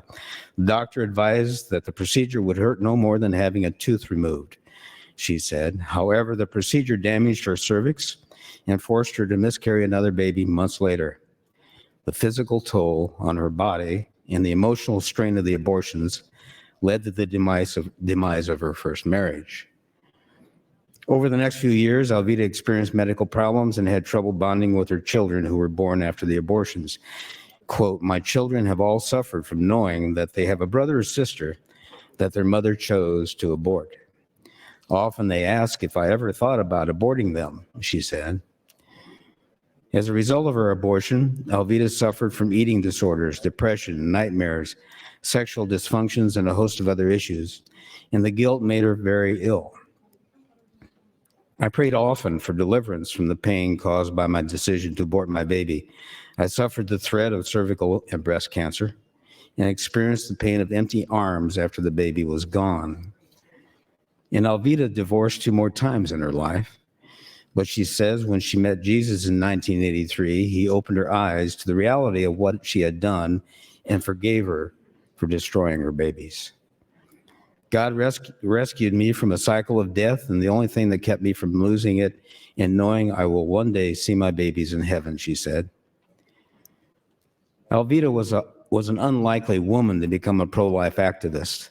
The painful experience behind her abortion helped her uncover the lies used by the abortion industry. Today, she is driven by a spiritual conviction to defend the most vulnerable of human beings. I join the voices of thousands across America who are silent no more. We can no longer sit idly by and allow this horrible spirit of murder to cut down, yes, cut out, and cut away our unborn and destroy the lives of their mothers, she said. In 2000, Alveda traveled with Real Women's Voices to Washington, D.C. to lobby Congress and then Illinois Senator Barack Obama. But she says when the group arrived in his office, the senator walked out the back door. I saw him and said, "Hello, Senator Obama." He looked down and the floor walked away. It's a response Alveda is used to, but she says it won't stop her from mounting the steps of Congress to keep the issue of abortion before lawmakers.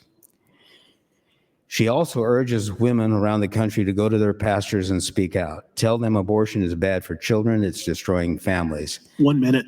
By taking the lives of our young and wounded and wounding the wombs of the lives of their mothers, we're flying in the face of God.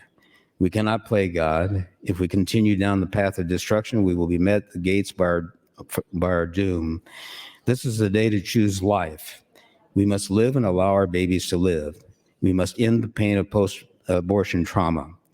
If the dream of Martin Luther King, Dr. Martin Luther King Jr. is to live, our babies must live. Our mothers must choose life. If we refuse to answer the cry of mercy from the unborn and ignore the sufferings of the mothers, then we are signing our own death warrants. The niece of Martin Luther King Jr. recognized Planned Parenthood's racist goal of discouraging reproduction of people of color. She has clearly seen the bigotry and racism of the abortion industry, primarily Planned Parenthood. Vote green on LB 626. Thank you, Senator Halloran. Senator Mosier, you're recognized to speak.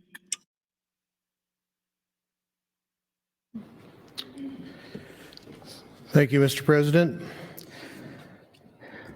Colleagues, Nebraskans, I rise in support of 626. I signed on to the bill to co-sponsor it because I think it's a critical issue in our state and in our country. In the last 50 years, 200,000 Nebraskans died in abortions. 200,000. Who stands up for those 200,000? This bill is an attempt to, going forward, to stand up for the unborn. A couple issues were brought up about the incongruity of being in support of 626 and then being in favor of capital punishment, or that we don't take care of Nebraskans after they are born. But the parallels between abortion and capital punishment are, I think it's very incongruent. I don't think they're comparable. The number of people who died by capital punishment in Nebraska in the last 50 years, it would be a handful of people, a handful. How many people died by abortion? 200,000. 200,000 versus a dozen. And the people who did suffer from capital punishment had attorneys, judges, juries to judge their actions. Who's here to support the 200,000 that were aborted? The other issue I want to take issue with is not taking care of Nebraskans after they're born. If you look through the budget book, the one I have in my desk is last year's. About 35% of our budget is spent on social service issues, programs, trying to help people. You know, look through the list. Medicaid is $921 million. Child welfare aid, $172 million. Developmentally disabilities, $157 million. Public assistance, $86 million. Behavioral health, $72 million. Children's health insurance, $23 million. Aging programs, $11 million. Public health aid, $6 million. Community health centers, $7 million. Special education, $231 million. The homestead exemption, $101 million. Early childhood programs, $8.6 million. Community-based juvenile services, $6 million. It adds up to about 35% of our budget. We do care about Nebraskans before they're born, and we care about Nebraskans after they're born. But I still think that 626 deserves our support, and I hope that 32 of my other colleagues will vote with me when it comes to cloture. Thank you. Thank you, Senator Mosier. Senator Day, you're recognized to speak.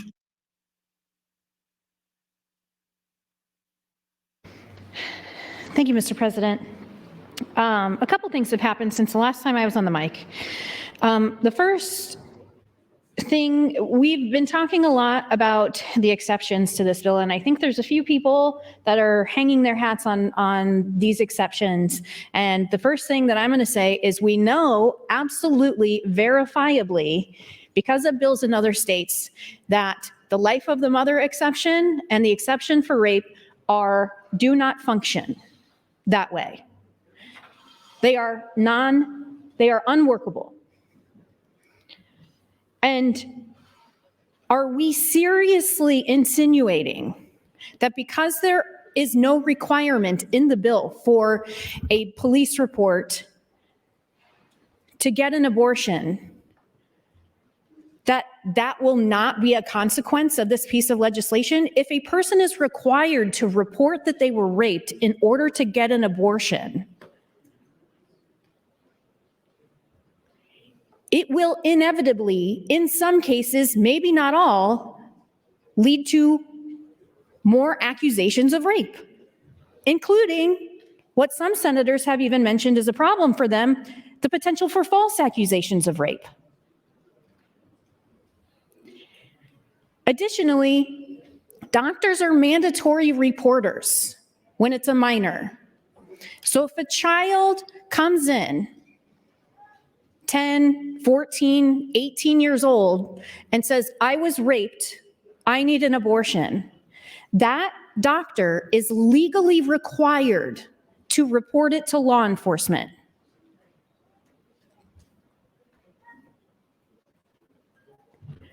So it is absolutely nonsense when we're saying that this will not become a problem legally with law enforcement. A rape accusation will inevitably lead to involvement with law enforcement with children, potentially law enforcement with children who were raped by their own family members. That's what we're talking about. That is the consequence of this bill passing.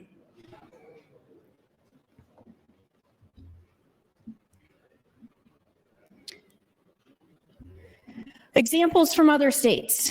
Last summer, a Mississippi woman sought an abortion after she said a friend had raped her.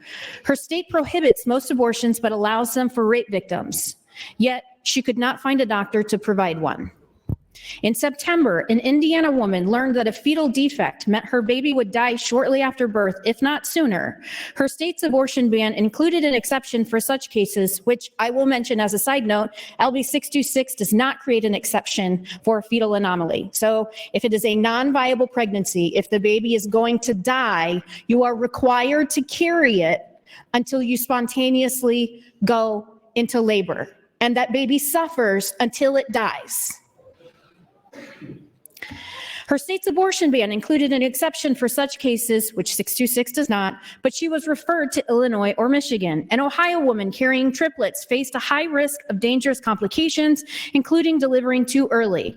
When she tried to get an abortion in September through Ohio's exception for patients with a medical need, she was turned away. The abortion bans enacted in about half the states since the Supreme Court overturned Roe v. Wade in June do not prohibit abortion entirely. Most make exceptions in certain circumstances, commonly to protect the health or life of the patient, or in the case of rape or incest. 1 minute. And as conservative state lawmakers prepare to take up new restrictions on abortion in upcoming legislative sessions, exceptions will be at the heart of debate. But in the months since the court's decision, very few exceptions to these new abortion bans have been granted.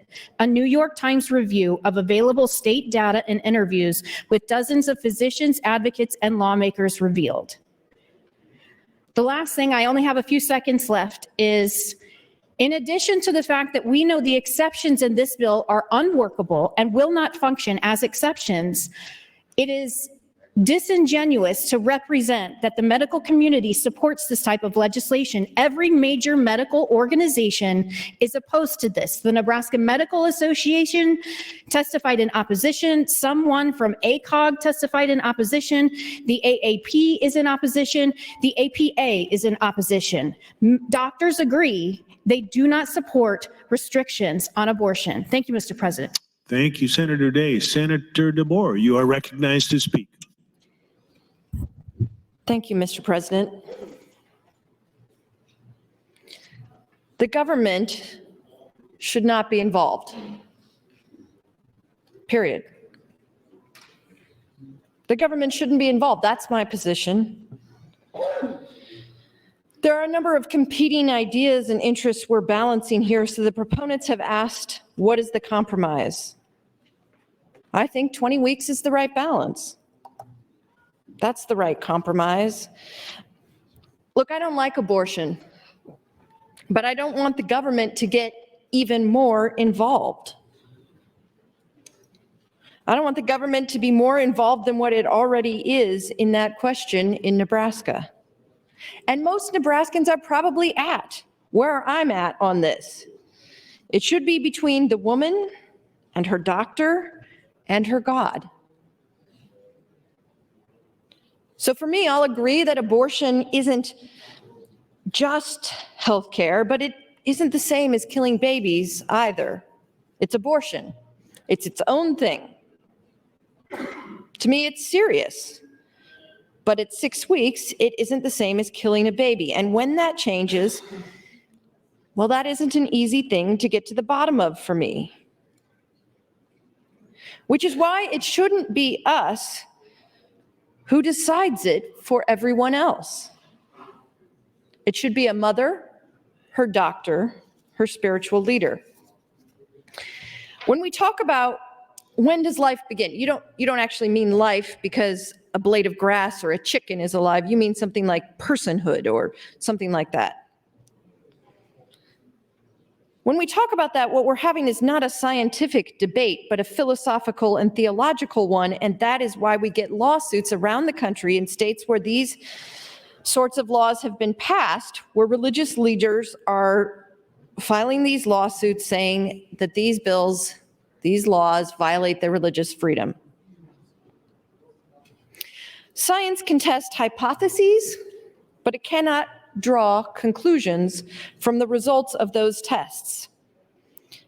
Does this or that thing react to stimulus? Science can test that question, but science cannot speak to whether the result of that test has any effect on questions like, when does personhood begin? Our state, the world, people in this state don't agree about when exactly personhood happens. It isn't a simple question. What constitutes personhood? If someone is on life support with a heartbeat, we can take them off. What constitutes personhood? What are its traits and limits? Is personhood even the right test? It just isn't clear when personhood begins. And because it isn't clear, it shouldn't be legislated for everyone based on one group's beliefs. This debate shows that we don't all agree on when personhood begins. The balconies show that we don't all agree about when personhood begins. And no amount of debate, no matter how long we stood here, no amount of debate would get us to consensus on that point.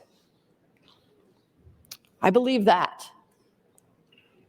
But if we can't agree on that pivotal piece of information, on that theological or philosophical question, we shouldn't legislate it any more than we already have. 1 minute. 20 weeks. That's where we're at. Nobody thinks it's perfect, but it has worked. And the government should not get even more involved. Thank you, Mr. President. Thank you, Senator DeBoer. Senator Hughes, you are recognized to speak. Thank you, Mr. President. I rise in opposition to the postponement and in support of LB 626. When I was campaigning for office this last year, Roe v. Wade was overturned, and then when there was not a special session called to consider abortion law changes, I realized quickly that if elected, I would likely be debating a potential abortion law change when I came here. There were several concerns I had, and this bill addresses those concerns, specifically exceptions for rape and incest, no criminal penalties for doctors, no criminal or civil penalties for women who have an abortion, and exceptions for medical emergencies, including miscarriages. Let's be frank for a moment. Nebraska has had a restriction on abortions for the past 13 years.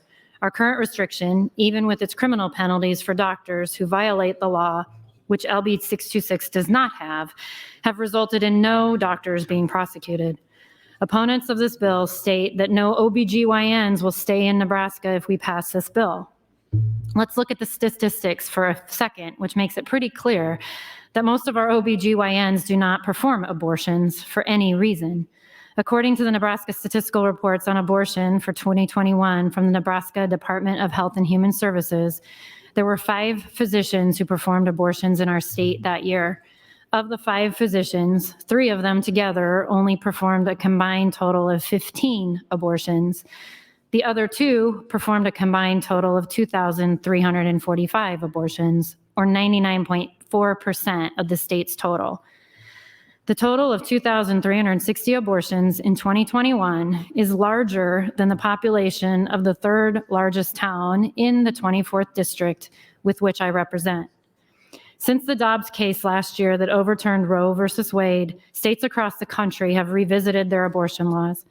Our neighbors to the north in South Dakota have enacted a complete abortion ban, with only exception to preserve the life of a pregnant female. We are not considering such a proposal here. There have been statements made that people will flee our state if we pass this bill to change the restriction on abortion we already have on the books. What kind of signal are we sending if we are unwilling to do more to protect the lives of those who could be born in Nebraska?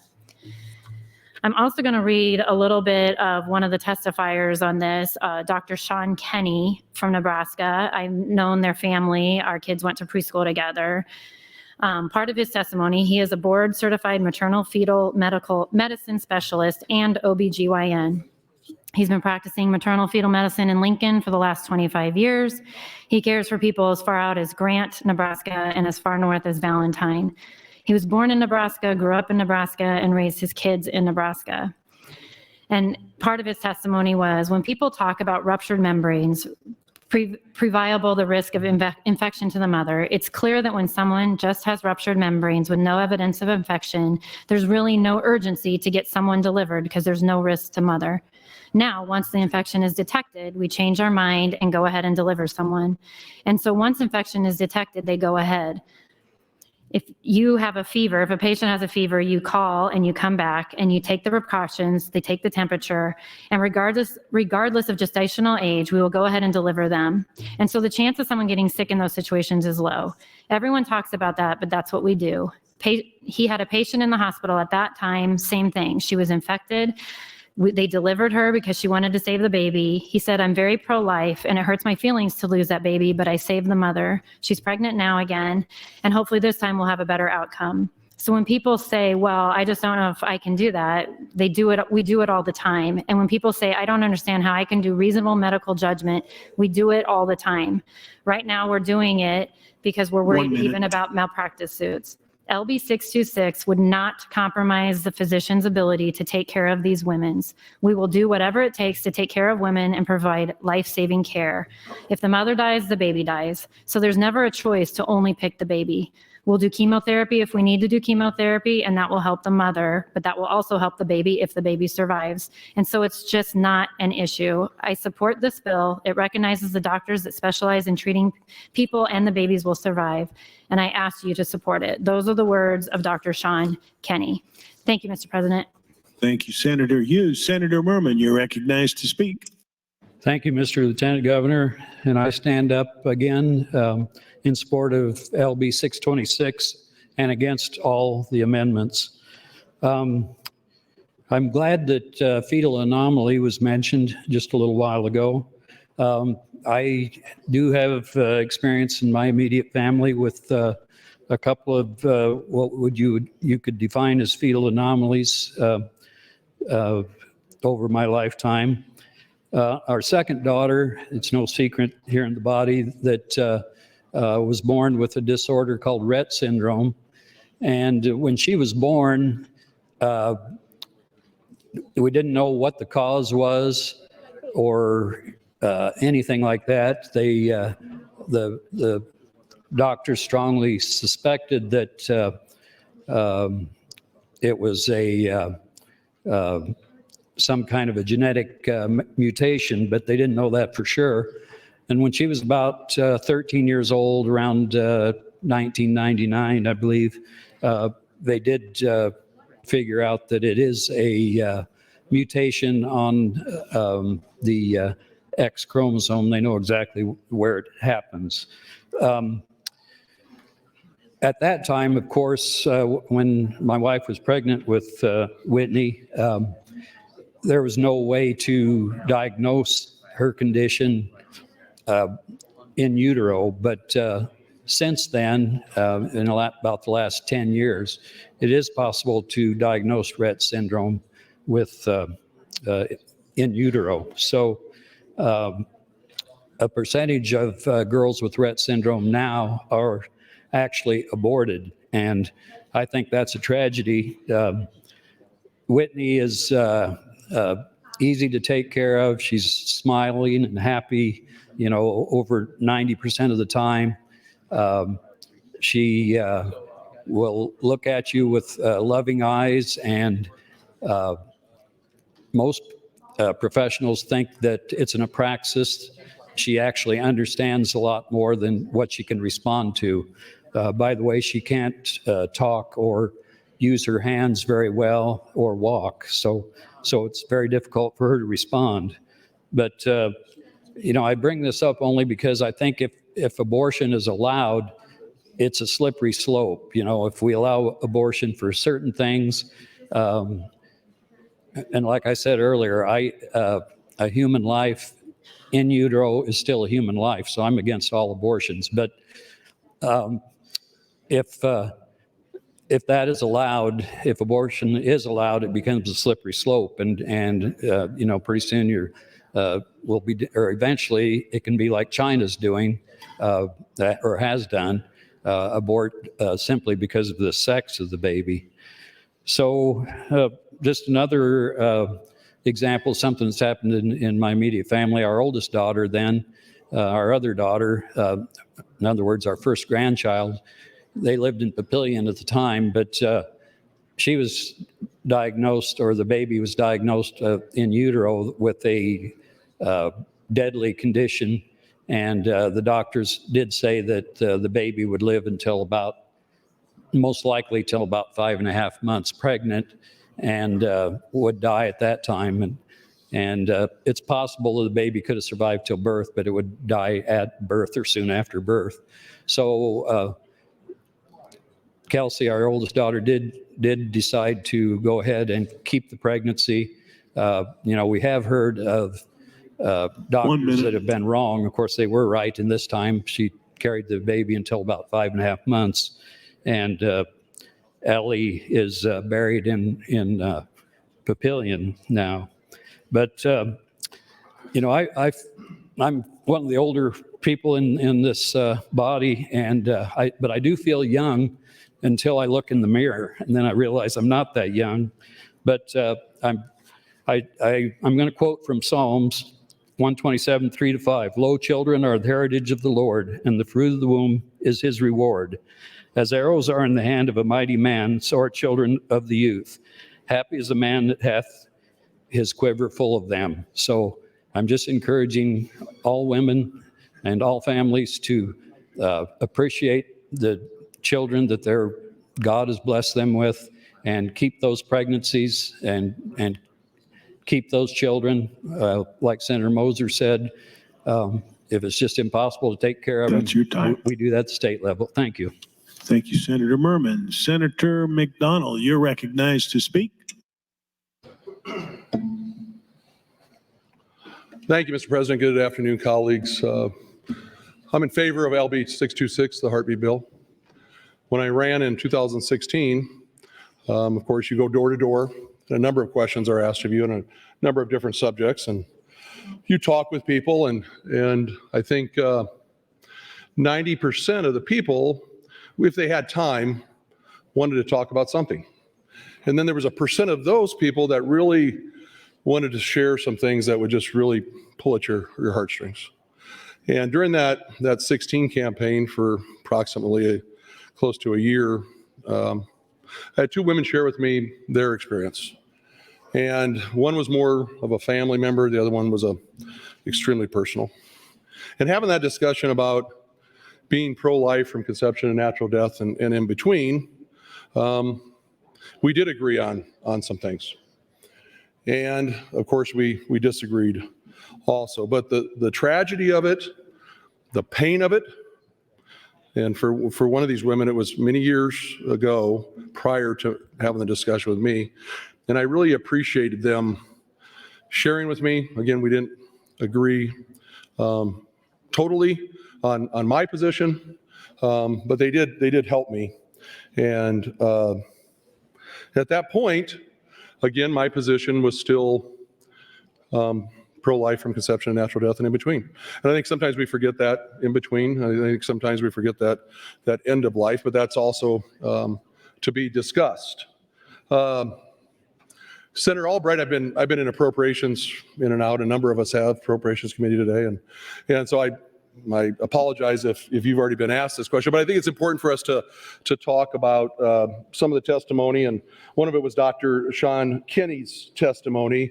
So Senator Albright, if you're available, I'd like you to just give us a review of Dr. Kinney's testimony in front of the committee, and I'd yield the remainder of my time to Senator Albright. Thank you, Mr. President. Thank you, Senator McDonald. That's 2 minutes, 42 seconds. Senator Albright. Well, thank you very much, Senator McDonald. I'm happy you're with us on LB 626. I will say that right before you came to the mic, I believe it was Senator Hughes read the whole testimony on the doctor.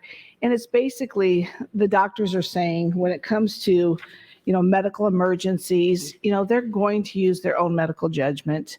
They've not yet, and no one's been called on the rug, to our knowledge, for doing something so egregious that it would come to the fact that they would lose their license or something that profound. But I do believe that the doctors that came to actually help testify on behalf of the proponents on 626 absolutely have been working for decades, 2 and 3 decades, and they're still working. They love what they do because they know how far they can go. They know what it takes to take care of both patients, the mother and the baby.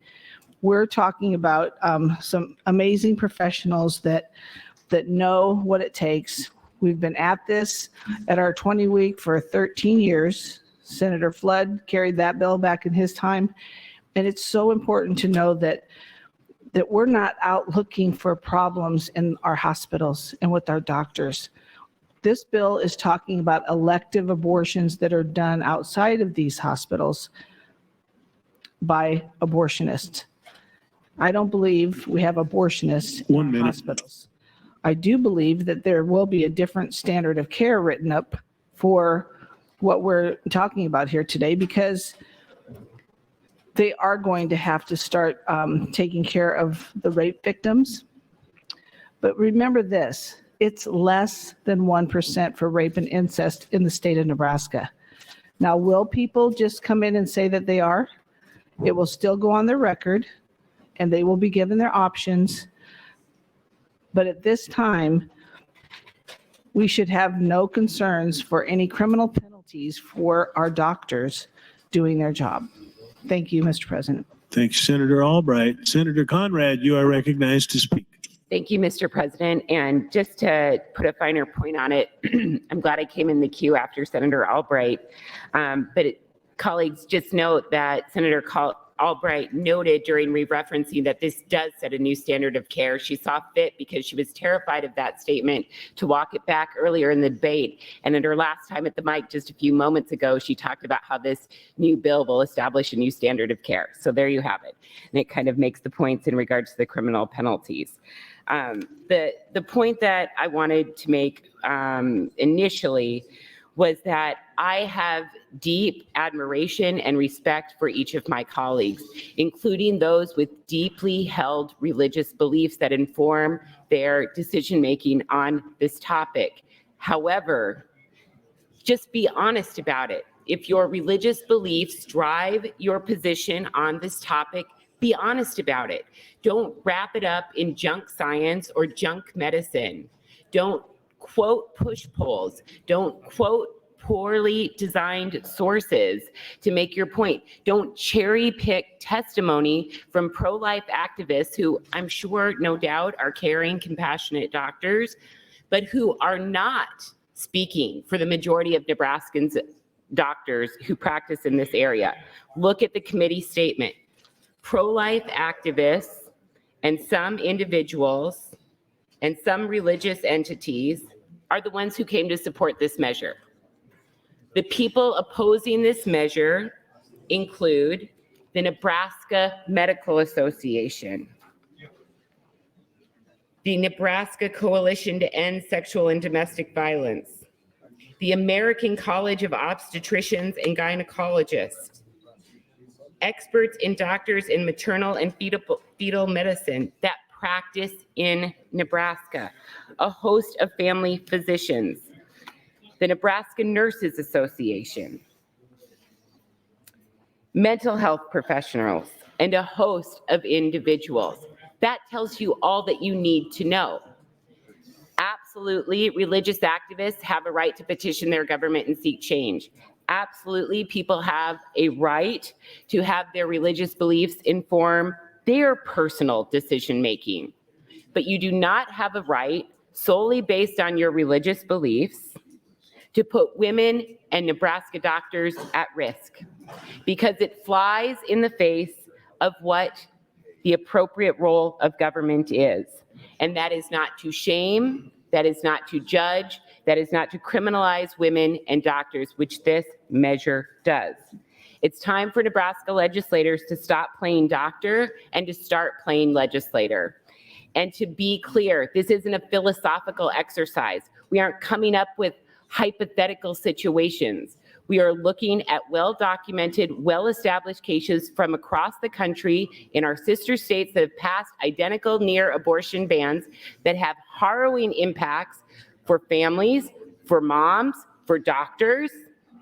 Those are being litigated. They are costing their taxpayers an extraordinary amount of money to litigate those, and they're causing real harm and heartache and headaches and pain for people who have unintended pregnancies and who need abortion care, and for people who have very, very wanted pregnancies who need abortion care for a host of different reasons.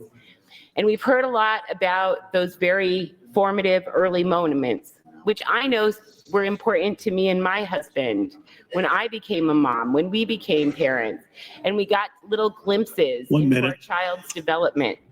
But you don't get a full glimpse about fetal anomalies until way after 6 weeks, and everybody knows it. You get that ultrasound, that critical ultrasound at 18, 20 weeks. And this pushes abortion care out of reach for the toughest of cases, for the most heartbreaking of cases. And you know what? When we made the same arguments in Nebraska on the 20-week ban, they said, don't worry, that'll never happen. And guess what? It happened. And Speaker Flood said it's working exactly as it was intended. And guess what? People who pushed measures like this in Texas said those hard cases won't happen. They happened. And who doubled down? The proponents. And they said the laws are working as designed. So be clear about your obligation, be clear about the role of government, be clear about what this does to women in Nebraska who are going to be facing life-challenging situations. Thank you, Mr. President. Thank you, Senator Conrad. Senator Ibaugh, you're recognized to speak. Good afternoon. Thank you, Mr. President. I want to just restate that I am a pro-life individual, and I'm very proud to have the endorsement of the Right to Life organization. And after listening to debate today, which is very, very healthy and productive, and to different stakeholders, I understand why it may be easy for individuals to say we do or we don't need to adopt LB 626 into law. And within the four corners of this bill, I do believe that 626 achieves this by limiting abortion after 6 weeks while allowing for exceptions for rape, incest, and the life of the mother. And that's come up several times today. So to better inform myself for this debate, I requested the transcripts because I sit on judiciary, so I was not able to sit in on the hearing for this. And there have been numerous issues that were raised and stood out for me as well as many of my constituents because they email me about these issues often. And for instance, Dr. Patel, who's here today, and I had a really good conversation with her this morning. She testified that maternal morbidity rates nearly doubled from 33% to 57% in Texas after they adopted restrictions similar to 626. And she also attested that the treatment for patients is being delayed while medical practitioners discuss the legal complications of providing care with these hospital attorneys, and sometimes these lead to worse outcomes. I think her concerns are very valid, and I really appreciated her coming and visiting. Today's debate, I feel like, in my county, or in my district, which I listen to my constituents often, we have fewer OBs than we used to. And as a matter of fact, in 2021, we have 15 fewer than in Nebraska than we had in 2019. And 44 counties in Nebraska currently do not have an OBGYN. Most of them, and in Western Nebraska, most of them are not in Western Nebraska. And actually in Dawson County, we have one, and that's the only one that I have in District 44. So I really have been putting a lot of this information together and listening today when I wasn't in retirement. And I really feel like today's debate really isn't about allowing abortion on demand or late-term abortions. I really think it's about deciding whether or not the 6 weeks is an appropriate cutoff for individuals to receive an abortion. And everyone today has a different opinion about when this cutoff should be and how we should proceed. And I would just conclude with my district has been very vocal, as I've mentioned before, both in support and in opposition. And I take their comments to heart. And I just want them to know that I'm listening, and I am in full support of 626 today. For us to vote it through to general file, which allows us to continue this debate. And I know many of you received an email this afternoon from a constituent of mine. His name is Tim, and I would urge you all to read that as we go forward. With that, I'll yield my time back. Thank you, Mr. President. Thank you, Senator Ibach. Senator Vargas, you're recognized to speak. Thank you very much. I want to thank Senator Ibach for a couple of things that she did. One, speaking to some of the doctors that are here in the balcony. I think she referenced Dr. Patel, which I appreciate, and I hope more people know that there are doctors that are in, outside of or in the rotunda right now that are more than willing to talk and engage in this issue. And I think it is incumbent upon us to also look outside of hearing the different perspectives outside of one's own. And I do appreciate Senator Ibach for doing that. And for others that offer still on the table for the other healthcare providers that are out in the rotunda. I remain in opposition to LB 626, and I want to try to touch on a couple different points here. I still believe that we should not be inserting ourselves as elected officials in the medical decisions and the healthcare decisions that are between a woman and their doctor and their family, quite honestly. This is a personal decision. This is a difficult decision. It's a private decision that we should be respecting, and that's the reason why I'm against this bill. But fundamentally, the other sides of this, which I've been talking about recently, is there is an economic component.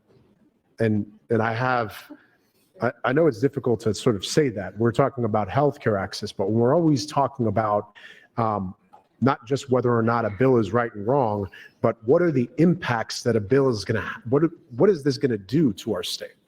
What does it say about our state? And for those that are viewing this solely from a lens of ideology or belief or even religion, I'm trying to view this through a lens of, what does it do when we tell other individuals, both within Nebraska and outside Nebraska, and especially women and young professionals and people in the healthcare field that are doing everything that they can to become Nebraskans, stay Nebraskans, and we pass a bill like this, the impact that we're seeing in other states and the anecdotal evidence that we see from surveys continues to be that people, in many cases, a majority of people, are looking to then seek otherwise places to live, to grow their family, to practice medicine, to practice being an OBGYN or family medicine. That's an inherent problem that we have with this. There are long-term unintended consequences by moving forward with this bill. And again, as I've said with the past bills, a bill that is strong opposition from the Nebraska Medical Association. I don't debate whether or not there's some healthcare providers or doctors that are on either side of this issue, or even might identify with one aspect of this or potentially neutral. But when an entire association of healthcare providers is saying that they don't support this, we should listen. When we are hearing from young women, OBGYNs in the field or looking to be in that specialty that are saying, this is a reason I might not stick around, that I'm not going to stay in this state, I'm not going to practice and start my career and work. And the countless number of constituents that have contacted me saying that this is a reason that makes this another reason for me to not stay here in the long term. For every single bill, I think about the long-term impact on whether or not we're telling somebody that they can live and be a Nebraskan. My fear and concern is that we are making it harder. Harder for women, harder for our healthcare system by passing this bill. 1 minute. Thank you very much. I remain opposed to this bill. I will yield the remainder of my time, Senator Day. Senator Day, you have 47 seconds. Thank you, Mr. President, and thank you, Senator Vargas. A couple important points that I wanted to mention. Number one, Senator Hughes mentioned on the mic just a few minutes ago, chemotherapy. I think it's important to point out, I hope everybody's listening, that chemotherapy and a diagnosis of cancer or a previous diagnosis of cancer would not fall under the exception in this bill. And we know that because we have examples from other states. I have an Ohio affidavit here related to affidavit of Dr. Sharon Leiner in support of plaintiff's motion for temporary restraining order, followed by preliminary injunction from Hamilton County, Ohio. Point 14, 125-year-old presented for consultation the week after SB 23 took effect. This patient is already the parent to one child. This patient was undergoing chemotherapy. Thank you, Mr. President. Thank you, Senator Day. Senator Wishart, you're recognized to speak. Thank you, Mr. President. I continue to rise in opposition to LB 626 and in support of the motion to indefinitely postpone this legislation. When you look around the world at countries that have more or less freedoms for women, you can pretty much line up those countries in terms of their health outcomes, their democracies, the outcomes for children. Why would we as a state, and it looks more and more like as a country, want to be taking away freedoms and rights for women when you look around the world at countries in which women don't have rights? And there are so many more health disparities and violence and war and the list goes on. Where women have more rights, communities thrive. That's just fact. And colleagues, I think most of us recognize that as well, just in our own lives, recognizing the benefits that mothers and women bring to this world. When I was preparing for this floor debate, I had my office and some of the team that's been working on this just go through history and get a sense of women's rights in this country since the 1920s. And it's always staggering to me how recent some of our rights that we enjoy today, that I enjoy today, became law in this country.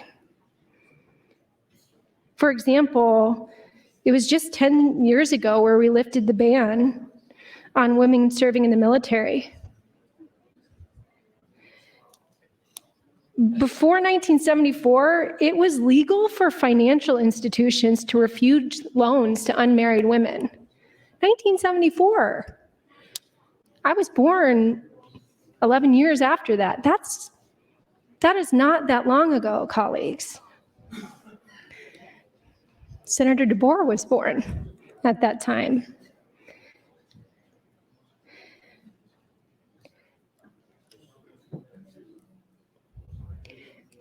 These rights that I enjoy are rights that were paved by a lot of women before me, including my mom, standing up and being a voice for women in this world. And it's my duty as a woman to be that voice for the future generations. And this bill is not good for future generations. We have so many opportunities in front of us as a legislature and as a society to put in place the type of community in which being pregnant, having children, growing a family is what women and men want to do. 1 minute. It's things like paid family leave, like expanding healthcare access. It's things like reducing domestic violence. And yet, what we're choosing to do, instead of doing all of those other opportunities that have been shown to lead to less abortions and lead to better outcomes for women and children and families, instead, we decide to take the route of just removing choice, of stripping women of the rights and the freedoms that we have worked on and strived for so long, the right to our own autonomy, to the freedom to make decisions about our body. Colleagues, let's choose these other avenues. Let's work together on those other avenues. Thank you. Senator McKinney, you are recognized to speak. Thank you, Mr. Speaker. I'll yield the balance of my time to Senator Day. Senator Day, 4 minutes 50. Thank you, Senator McKinney. I appreciate that. I am going to circle back to what I was just mentioning a minute ago. Senator Hughes had mentioned chemotherapy on the mic, and I think it's important to point out that even a previous course of chemotherapy, a need for chemotherapy because of a subsequent diagnosis of cancer, would not fall under the exception in LB 626. We know this because we have examples of this happening in other states. I have here, again, in Hamilton County, Ohio, an affidavit of Dr. Sharon Leiner in support of plaintiff's motion for temporary restraining order followed by preliminary injunction. Point number 14, 125-year-old presented for consultation the week after SB 23 took effect. This patient is already the parent to one child. This patient was undergoing chemotherapy for recurrent cancer and had already missed one treatment due to finding out she was pregnant. At the time of her visit, she was found to be 8 weeks pregnant with cardiac activity, making her ineligible for an abortion under the law in Ohio. Same thing here in Nebraska. Due to the patient having cancer and being unable to obtain treatment for her cancer while pregnant, we sought documentation to support a medical exception to SB 23 for this patient. Her provider of care did not feel comfortable providing this, and the patient had to travel out of state for her abortion to resume her cancer treatment, which caused even further delay. Chemotherapy does not fall under the exception in this bill. Also earlier, Senator Slama had mentioned that, Senator Slama said that no one from the medical community expressed concern about criminal penalties, and that is not true. Dr. Daniel Rosenquist, who spoke on behalf of the Nebraska Medical Association, said in his testimony, I have the transcript here, while LB 626 does not explicitly contain a criminal penalty, we have heard from members who fear that criminal penalties from other statutes may be attached to provisions of this bill. Nebraska Statute 28336 provides that the providing of abortion while using anything other than accepted medical procedures is a Class 4 felony. While it is not clear whether such a law is intended to apply to perceived violations of LB 626, even the threat of criminal actions could have a detrimental effect to patient care, especially at the very critical early stages of pregnancy under this bill. So a few things that we have outlined today. Number one, the rape exception will not actually function as an exception to rape, or excuse me, an exception for rape.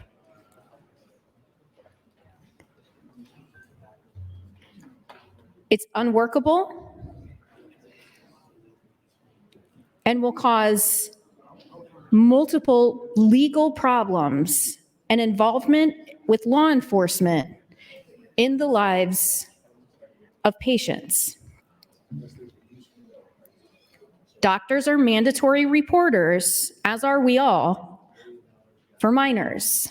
If a child comes in requesting an abortion because they were raped or because of incest, the doctor is required to report it to law enforcement.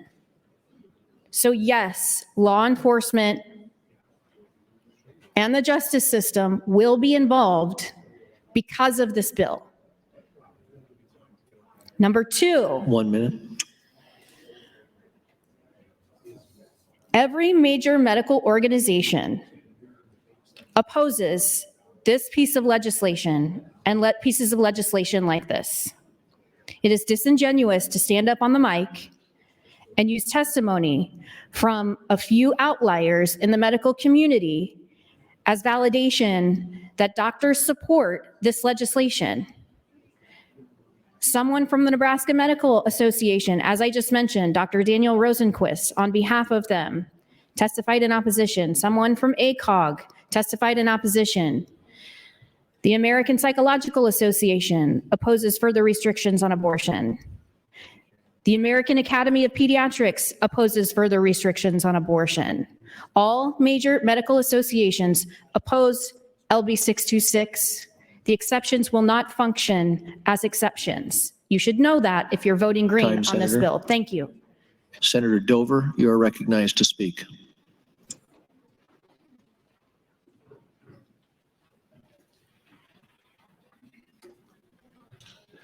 Thank you, Mr. President. I stand in support of LB 626, and I oppose the IPP, and I yield time to Senator Albright. Senator Albright, 4 minutes 40. Thank you, Mr. President, and thank you, Senator Dover.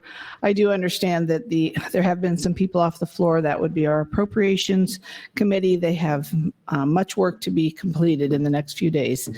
So I appreciate the time that they're yielding to me now. I do want to I know Senator Ibach's not in here right now, but I just wanted to be clear that our law is not the same law that is in Texas today. So despite what opponents might say, the law is not identical. And doctors have experience with this in Nebraska for the last 13 years. As I talked about Senator Flood back in 2010, we truly have given our doctors the latitude to take care of anything within a reasonable medical judgment. If there's any concern for the woman's health, they know what they need to do to act on this. So yes, so that's that. I'd like to talk a little bit more too about, I know Senator Vargas has a concern about OBGYNs wanting to do business in Nebraska or wanting to leave because of our programs here. But I just wanted to give some stats on what we've uncovered in getting ready for this particular debate.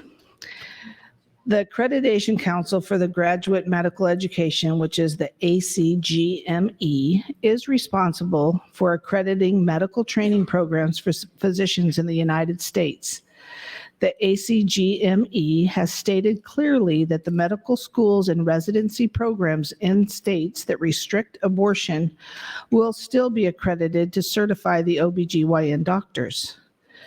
The ACGME statement states, quote, obstetrics and gynecology residency programs may be located in jurisdictions where there are legal restrictions on induced abortions. Requirements have been added for programs in jurisdictions where there are such residents, end quote. These requirements are if a program is within the jurisdiction that legally restricts this clinical experience, abortion training, the program must provide access to this clinical experience in a jurisdiction where there is no such legal restriction present. Or if a resident is unable to travel to another jurisdiction for this clinical experience, the program must provide that residents with a combination of didactic teaching activities, including simulation and assessment on performing a uterine evacuation. Summary, in a state that restricts abortion, an OBGYN program may send the OBGYN residents elsewhere to get training specifically in abortions, or may do so simulated abortion training on site. Look at some of the states that have already passed pro-life laws, at least as strong as LB 626. Some of them have multiple medical schools, which would be located in Texas, Tennessee, Ohio, Wisconsin, Georgia, Kentucky, Indiana, Oklahoma, Missouri, Louisiana, and many others. Their medical schools are still accredited to certify the OBGYNs and are doing so. Okay. And again, I was reading before I was on the mic, a few other things. If this law passes, 1 minute. One would say doctors will leave the state and students won't come to Nebraska to study medicine. To the contrary, worries about physicians leaving the state are premature. 90% of the obstetricians do not perform elective abortion, so this law will not affect the day-to-day practice of most OBGYNs. In fact, since more babies will be born, obstetricians will close their practice in Nebraska because delivering babies is the reason most of them choose this profession. The decision to revoke a license would be made by a committee of physicians and medical professionals who are likely to be generous, as they know how difficult medical decisions can be. Thank you, Mr. President. Senator Kauth, you are recognized to speak. Thank you, Mr. Speaker. I want to look at the women's health aspect of this a little bit. Abortion involves a local anesthetic and a surgical procedure. It involves risks to the woman, not just to the babies. In Nebraska, 2 doctors performed 99.4% of the 2,360 babies that were aborted in 2021. So this is clearly not a discussion between a woman and her doctor. This is an assembly line of abortion. Let's go back to the risks. Abortion is not without risks. In 2007, a woman filed a lawsuit against Planned Parenthood of Nebraska and Council Bluffs. She's known as Jane Roe. I selected this case because it highlights the potential for it to go very, very wrong. Jane Roe called for an appointment and was told to listen to a recorded message. That was her preamble. She was given an appointment, and at 12 weeks, she went in. She was given paperwork and briefly met with a counselor who told her she would be given a shot in her cervix, and that would deaden the pain, and then she would hear some suction. An ultrasound revealed a tilted uterus, and the doctor commented on it. She was given Valium and waited until mid-afternoon before she was finally seen. By then, the Valium had worn off. I'm now going to read from the lawsuit itself. It is very graphic. After being called back to the examination room, plaintiff was attended by 2 Planned Parenthood employees and defendant Severinson. Plaintiff was laid back on an examination table and her feet were placed up in stirrups. She then felt an injection into her cervix. The shot was painful and she cried out and told the attendants and defendant Severson of the painful nature of the injection. Shortly thereafter, plaintiff heard a suctioning sound and felt pressure in her uterus. Plaintiff immediately complained of excruciating pain and told the attendants and defendant Severson that something was terribly wrong and to stop the procedure. The defendants refused. Plaintiff continued to complain of pain and continued to plead for the procedure to be stopped. Defendant Severson refused and continued moving the suctioning device into the plaintiff's uterus. Plaintiff told defendant Severson and the attendants that the pain was unbearable. Rather than stopping the procedure or providing the plaintiff with pain medication, Defendant Severson told the plaintiff, "We can't stop," and instructed the attendants to hold her down. A third employee of Defendant Planned Parenthood was called into the room, and they forcibly held the plaintiff down while Defendant Severson continued the suctioning procedure. After the procedure, plaintiff was in acute pain, nauseous, and bleeding from the vagina. A pad was placed over her vaginal area. Her underwear and shorts were placed back on her by a Planned Parenthood employee, and she was asked to walk to the recovery room. She advised the employee she was in too much pain. She was assisted to the recovery room by Planned Parenthood employees and seated in a recliner and offered juice and cookies. When she continued to complain of pain, she was provided a heating pad. She was not provided additional medical treatment at that time. She continued to be in pain and notified Planned Parenthood attendants on numerous occasions. She was finally given a prescription for 800 milligram ibuprofen to be filled after she left the center. Plaintiff's friend came back to be with her and noticed that she appeared pale and in distress. The plaintiff continued to complain to the Planned Parenthood staff that she was in pain. They attempted to take her blood pressure, but could not obtain a reading on the blood pressure monitor.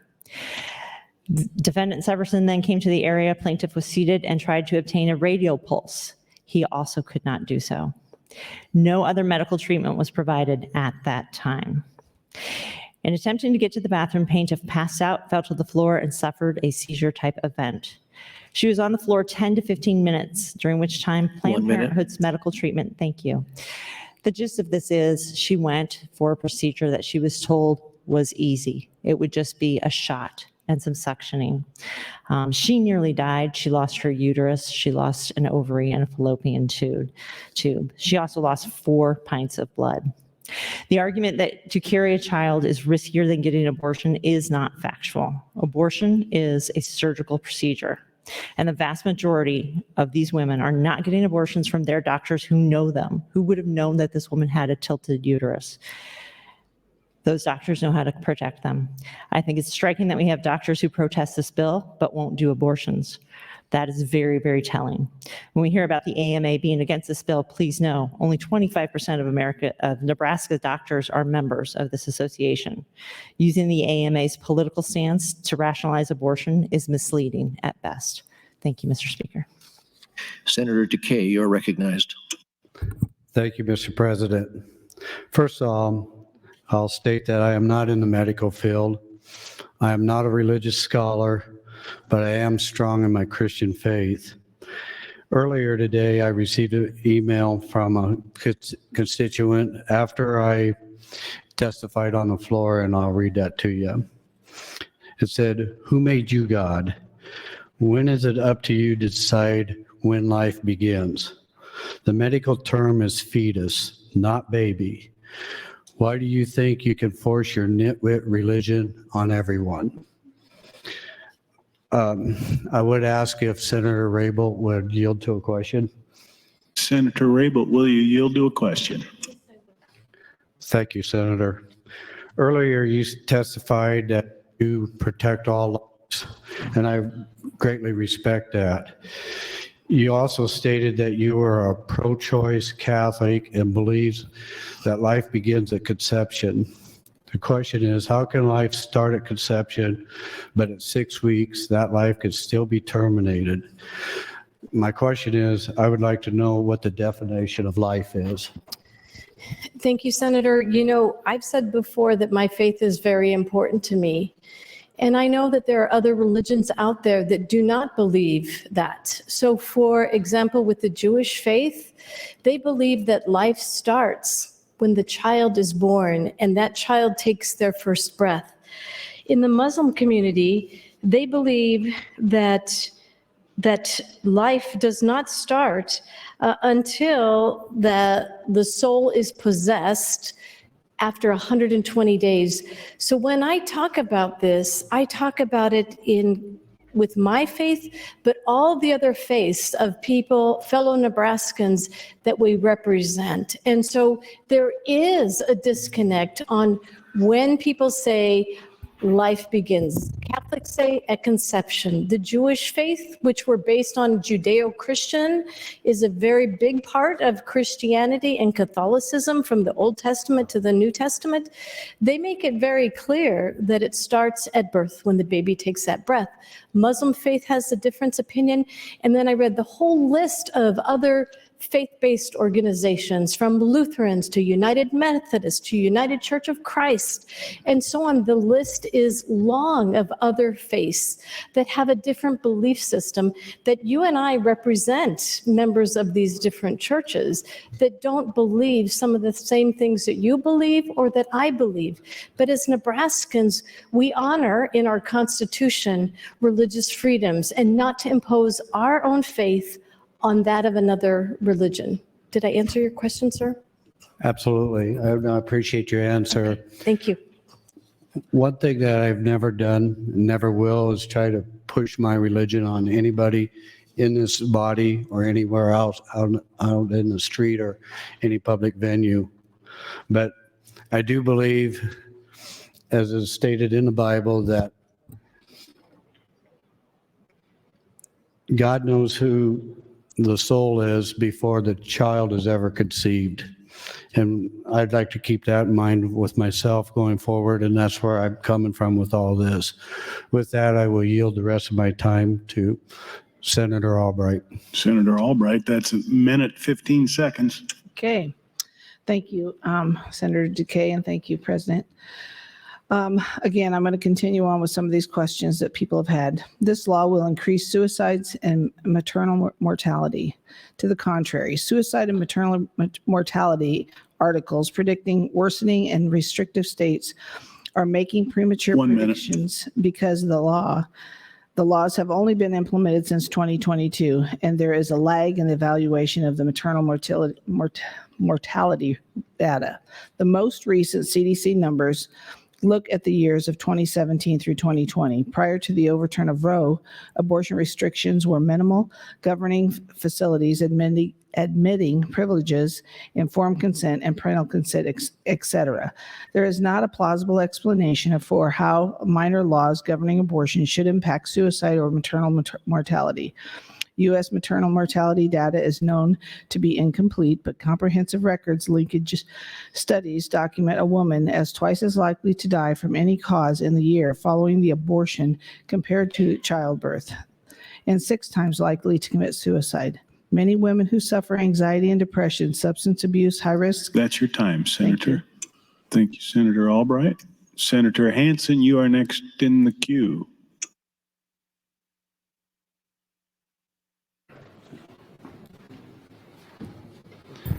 Thank you, Mr. Speaker, or Mr. President. Sorry, I was off having discussion. So I'm going to maybe try to do something maybe a little bit unprecedented. I'm going to actually try to find some common ground in the topic of abortion and this bill with my colleague, Senator Hunt. And so this is a genuine question. I'm actually just kind of curious to get your opinion on it, because I think this is something maybe we can agree on. Would Senator Hunt yield to a question? Senator Hunt, will you yield? Yes. I'd like to bring up the topic, and this has not so much to do with this bill, but maybe something that pertains to this topic that maybe you and I can agree on with gender side. So there are certain countries such as China and India that, whether it's culturally or socially, or economically, where they decide they may want to abort somebody, a gender, typically a female, for certain reasons. And I view that as a case where abortion is not appropriate. I was curious to get your opinion on that. I think what's not appropriate is a culture that creates the conditions where people have to make a decision like that. So, I mean, it's apples and oranges, and I'm not going to agree with you on that. Okay. I was trying to find something that maybe we can agree on. And if you're willing, I would like to propose the same question that I did to Senator Kavanaugh to you. What time during the pregnancy of a woman do you view abortion to be appropriate or not appropriate? Is it 20 weeks because of viability? Is it 30 weeks because of X, Y, and Z? Is it 15 weeks? I'm just curious to get your opinion. I trust doctors with patients to make the right decision about that. There are abortions later in pregnancy that are usually, around very heartbreaking circumstances, and we have to make sure that stays legal for people who need them. Nebraska bans abortion at 20 weeks. If this bill doesn't pass, Nebraska will still ban abortion at 20 weeks. So I feel with this question that you're playing games. Abortion later in pregnancy is extremely rare, and it's for the most heartbreaking situations. And you're the one who thinks there should be zero abortion, so you're the extremist. Okay, fair enough. Just want to get your opinion on that. So I know we disagree on some of that stuff. And so, like I mentioned to Senator Kavanaugh, I think the reason I kind of asked some of these questions, I'm trying to bring up some of this stuff. I'm trying to figure out where the opposition is coming from. I know it seems like it's kind of varied. Some believe at 20 weeks, some believe it more, some believe it less. It seems like the supporters of this bill have kind of an equal footing on where they think life begins and where we should protect it. And so those are reasons why I asked some of those questions. I don't want to be a gotcha question. And so one of the questions, and thank you, Senator Hunt, I'm not going to ask you anymore, but one of the questions I just want to propose to maybe to the body is, how many abortions is too many? Is 9 too many? Is 1 too many? These are the questions I'm trying to get at the heart at about, do we feel that it's right? And if we do, how much do we feel that's right? It's just I'm trying to look introspectively about how we feel about abortion in general and why we feel we should stop it at 6 weeks or at 12 weeks or at 20 weeks. I know these are difficult questions that sometimes people don't like to ask. I know we like to get up here and, read our stuff and give our opinions, but I'm just trying to take a different approach. I'm trying to engage other people. I'm trying to maybe get some debate going because I actually care what other people think. 1 minute. So with that, I'll yield the rest of my time back. Thank you, Mr. President. Thank you, Senator. Senator Sanders, you are next in the queue and recognized to speak. Thank you, Mr. President. Good afternoon, colleagues, and good afternoon, Nebraskans. I rise again in support of LB 626 and in defense of babies with a beating heart. Earlier, I spoke about the scientific consensus that life begins not just when the heart starts beating, but at conception. Let me be clear here. If life begins at conception, then a baby in utero is alive. If a baby is alive, it is given the right to life via the 14th Amendment. If the right to life is protected via the 14th Amendment, abortion is unconstitutional. It is as simple as that. I want to believe that my colleagues do not believe in ending an innocent life. I want to speak briefly about the unborn child's ability to feel pain. A study published in the Journal of Medical Ethics in 2019 suggests that science can't rule out that unborn babies feel pain as early as 12 weeks. My family has some experience with the capabilities of developing babies in utero. Our son Kyle lives in California and is a pediatric anesthesiologist.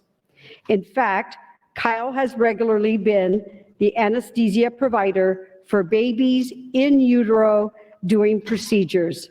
Yes, the babies feel pain and has their own anesthesiologist. He is quite skilled at what he does, and we are proud of his accomplishments. I mentioned Kyle because we also know that unborn children can feel pain during abortion. That might not always be the case, but we know that this pain can take place as early as 12 weeks. Babies at 12 weeks gestation can currently be aborted under the Nebraska law. This is just one of the reasons why we should be supporting LB 626. It is unreasonable to end the life of an innocent human being, and causing pain while accomplishing that goal is barbaric. That child can certainly feel pain. Abortion stops a beating heart. We have heard the claim that there is not a real heartbeat at 6 weeks, but science disagrees. We know that the heart starts to beat around 6 weeks of gestation. It beats about 110 beats per minute after just 6 weeks on average. It peaks during the 9th week and more than twice the mother's heart rate. By the end of the 6th week, a baby's heart will have beaten over 1 million times. These numbers are from Harvard-trained Dr. Tara Sander Lee. In closing, I ask the body to think about this issue. We know these babies are alive. Some senators opposing this bill have said as much. That should be the end of the conversation. It is not okay to end a baby's life, and abortion does exactly that. We know there's a real heartbeat, and we know where the science leads. Colleagues, if you're unsure where you stand, it is not too late to do the right thing. I urge you all to vote for LB 626 and protect the innocent life. Thank you, Mr. President, and I yield the rest of my time to Senator Slama. Senator Slama, that's 1 minute. Ooh, thank you, Mr. President. Let's see what I can do with 1 minute. Thank you, Senator Sanders. Again, we're dealing with some pretty rapid fire arguments on the floor, and I'm coming up soon on the mic, so I'll be able to expand a little bit more. But just to directly respond, I think Senator DeKay asked a really interesting question of Senator Raybould, and she mentioned that one of the religious traditions mentioned that life begins at 120 days. So my question, if we are meant to respect all beliefs that we represent, through that line of thinking, are we supposed to be legalizing abortions up to 4 months postpartum? We have to draw a line as legislators between our religious and our personal beliefs and what is right. And to me, what is right is LB 626 and protecting innocent life at 6 weeks. Thank you, Mr. President. Thank you, Senator Slama. Senator Jacobson, you're recognized to speak. Thank you, Mr. President. Since being on the mic for the last time, I did get some emails. It's truly amazing how insensitive some people can be, but that really doesn't deter me from forging ahead and doing the right thing here. I talked about the joy of having a child and the disappointment of losing a child. And I can guarantee you there's no greater pain that you'll ever feel than the loss of a child. I don't know how many times I've had customers who lost a child, and I have a conversation with them and I say, you know, people come up to you and say, I really understand what you're feeling. And I will tell you that inside I'm telling myself, trust me, you have no idea what I'm feeling. And I share that with others who have lost a child, and they immediately identify with that. You can't compare it to any other kind of pain. But I'm going to tell you that from losing our son, Julie and I are both deeply people of faith. I believe that my life has been guided through divine guidance. I grew up dirt poor. There was no reason I should have never had any success. I was able to go to the university. I was able to meet my wife. We've had a good life. And I don't think that's by accident. I can also tell you that the loss of our son made me challenge some things, but I always had faith that God would never give us more than we could handle. And I don't believe he ever does. And we were fortunate that within a year or so later, when we lost John, Julie followed up with another miscarriage in the first trimester. And that's when we decided, you know what, there's a message here. We went to a pre-adopt class. We learned that it could be years before we could adopt. We ended up being able to have an opportunity, a potential to adopt a baby. We went to bed that night, and Julie woke up the next morning and said, Mike, we're going to get this baby. She's going to be a little girl, and she's going to have brown hair and brown eyes. Our daughter, Mary, has brown hair and brown eyes. And I can tell you, all the sorrow that we felt with the loss of John was replaced when we adopted Mary. What a tremendous gift.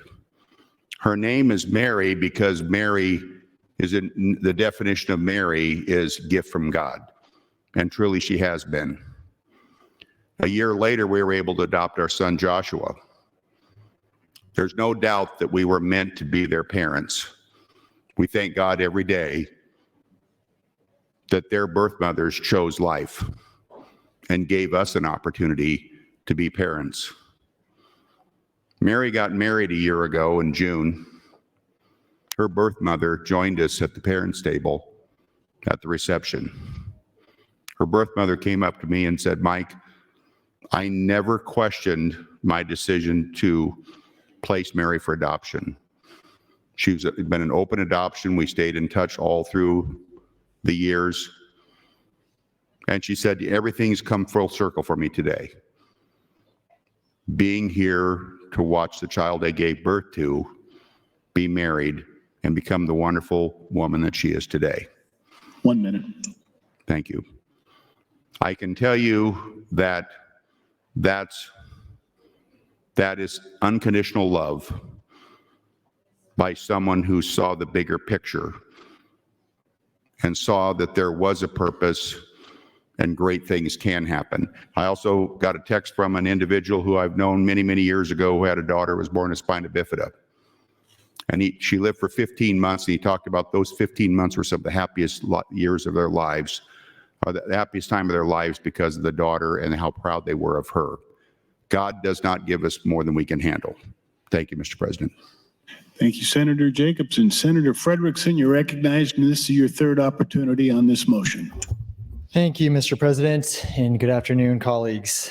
So I want to go back to a little bit of what I've articulated a little earlier on the mic. And again, I'm still grappling with the question of if the goal of LB 626 is to decrease abortion in Nebraska, I still don't understand how that how this achieves that goal. And again, I point to the data that I'm happy to share with folks that show when there are abortion bans and restrictions in place, there are still similar rates of abortions that occur. The difference is that they're higher risk. And I want to go back to kind of the big picture here. And I spoke a little bit earlier about this, the idea of like sort of, I don't think that we have the infrastructure in Nebraska for this law. And I speak about this from a social service perspective. And again, in 2008, when we passed the Safe Haven law, we had to really revisit that because we saw that we did not have the ability to take care of what was happening at hospitals. The infrastructure wasn't there. And I worry that through passing bills like 626, we further risk that infrastructure, frankly. I've had conversations with UNMC students who aren't really sure if they will stay here. And I know that that's been mentioned on the mic, and that's been sort of seen as it's too premature. And I appreciate that Senator Albright mentioned earlier that the schools won't lose their accreditation, but Senator Albright also mentioned that the schools will have to send these trainees to states where they can be trained in abortion care. And I think that that's really important because that says it all, colleagues. That says that medical providers need to be trained in this intervention. It's not saying you can forego this practice or you can forego this training and still be accredited. You still have to receive the training in order to be accredited. So this argument that this is not healthcare doesn't quite land with me. I want to shift a little bit earlier. Senator Ben Hansen had mentioned on the mic something about the role of fathers, and it kind of brought a little bit of a smile to my face because my son has two fathers. So I thought to myself, wow, has he hit the jackpot? Is he like going to be the most developmentally healthy child in the state? And I don't know if that's the case or not, but it did bring up, and I appreciate Senator Jacobson sharing his personal experience as well, because I'm a parent through adoption as well. And that going through the adoption process has really, for me, solidified where I stand on this issue. Becoming a parent has been, without any doubt in my mind, the greatest gift of my life. And I, like Senator Jacobson, am grateful every day that our son's birth parent made that decision to choose my husband and I as our son's parents. And we intentionally chose an adoption agency that worked with birth mothers and gave them full autonomy throughout that process. It went through options counseling, and those options included access to abortion. 1 minute. And we chose that because making a decision to carry a child to term and to place that child in adoption is extraordinarily, I can't think of a bigger decision one would make or sacrifice, frankly. And it's essential that we allow for that decision for birth parents. Thank you, Mr. President. Thank you, Senator Frederickson. Mr. Clerk, for some items. Mr. President, quickly, your Committee on Agriculture chaired by Senator Holland reports Legislative Bill 562 to general file with committee amendments. Additionally, new LRs, LR 89 from Senator Lippincott, LR 90 from Senator Merman, LR 91 from Senator Wayne, LR 92 from Senator John Kavanaugh and Senator John Lowe, LR 93 from Senator John Kavanaugh. Those will all be laid over. Additionally, motions and amendments to be printed. Senator Michaela Kavanaugh to LB 565, Senator Armendariz to LB 684, and Senator Raybould to LB 753. That's all I have this time, Mr. President. Thank you, Mr. Clerk. Senator Slama, you're recognized to speak. Thank you, Mr. President. Good afternoon again, colleagues. I still in support of LB 626. Just to touch on a couple of points that were raised on the floor before I get to my main line of discussion for this turn, which is the legal status of abortion and its impacts on abortion rates. So engaging Senator Frederickson a little bit. But I do want to go back because Senator Day, you know that when Senator Day is misquoting you, you've probably hit a nerve. So Senator Day misquoted me on testimony from pro-life OBGYNs, taking the comments of pro-life OBGYNs out of context as my own comments. Simply not the case. I'm hoping she just wasn't paying attention. But also one of her previous turns on the mic, she expressed fear that the police would be automatically called if a 10-year-old came in pregnant and claimed that she was raped. Yes, the police should be called if a 10-year-old is pregnant and goes to the doctor seeking an abortion, claiming she was raped. Absolutely. Like, that goes without question. Like, that shouldn't even be a concern in your mind about this bill, that if a 10-year-old's walking in saying not only that they're pregnant, issue number one, and issue number two, that they were raped and getting pregnant, yes, you should call the police. And it gets back to this fear mongering about reasonable medical judgment, whether it's a 10-year-old coming in or whether it's a cancer patient. And the truth of the matter is that once again, once this bill passes, this will be the friendliest pro-life law for just doctors in the United States. There are no criminal penalties for doctors. There are no civil penalties for doctors. We're defining reasonable medical judgment very broadly and providing a massive safe harbor for the judgment of physicians, more so than any other pro-life law in the United States, which Senator Albright has done a wonderful job of doing. Most states and our own 20-week fetal pain law, which has worked well for 13 years, again, no one's been arrested, no one has died, say that reasonable medical judgment means a judgment that a medical emergency exists would be made by a physician knowledgeable about the case and the treatment possibilities. So yes, this does encompass a woman with cancer. It encompasses a woman with failing kidneys. It encompasses a woman who is at high risk for stroke as a result of this pregnancy. It absolutely covers those issues, and to pretend that our laws in Nebraska are the exact same as those that are in place in Texas or Ohio or Indiana are just disingenuous and untrue.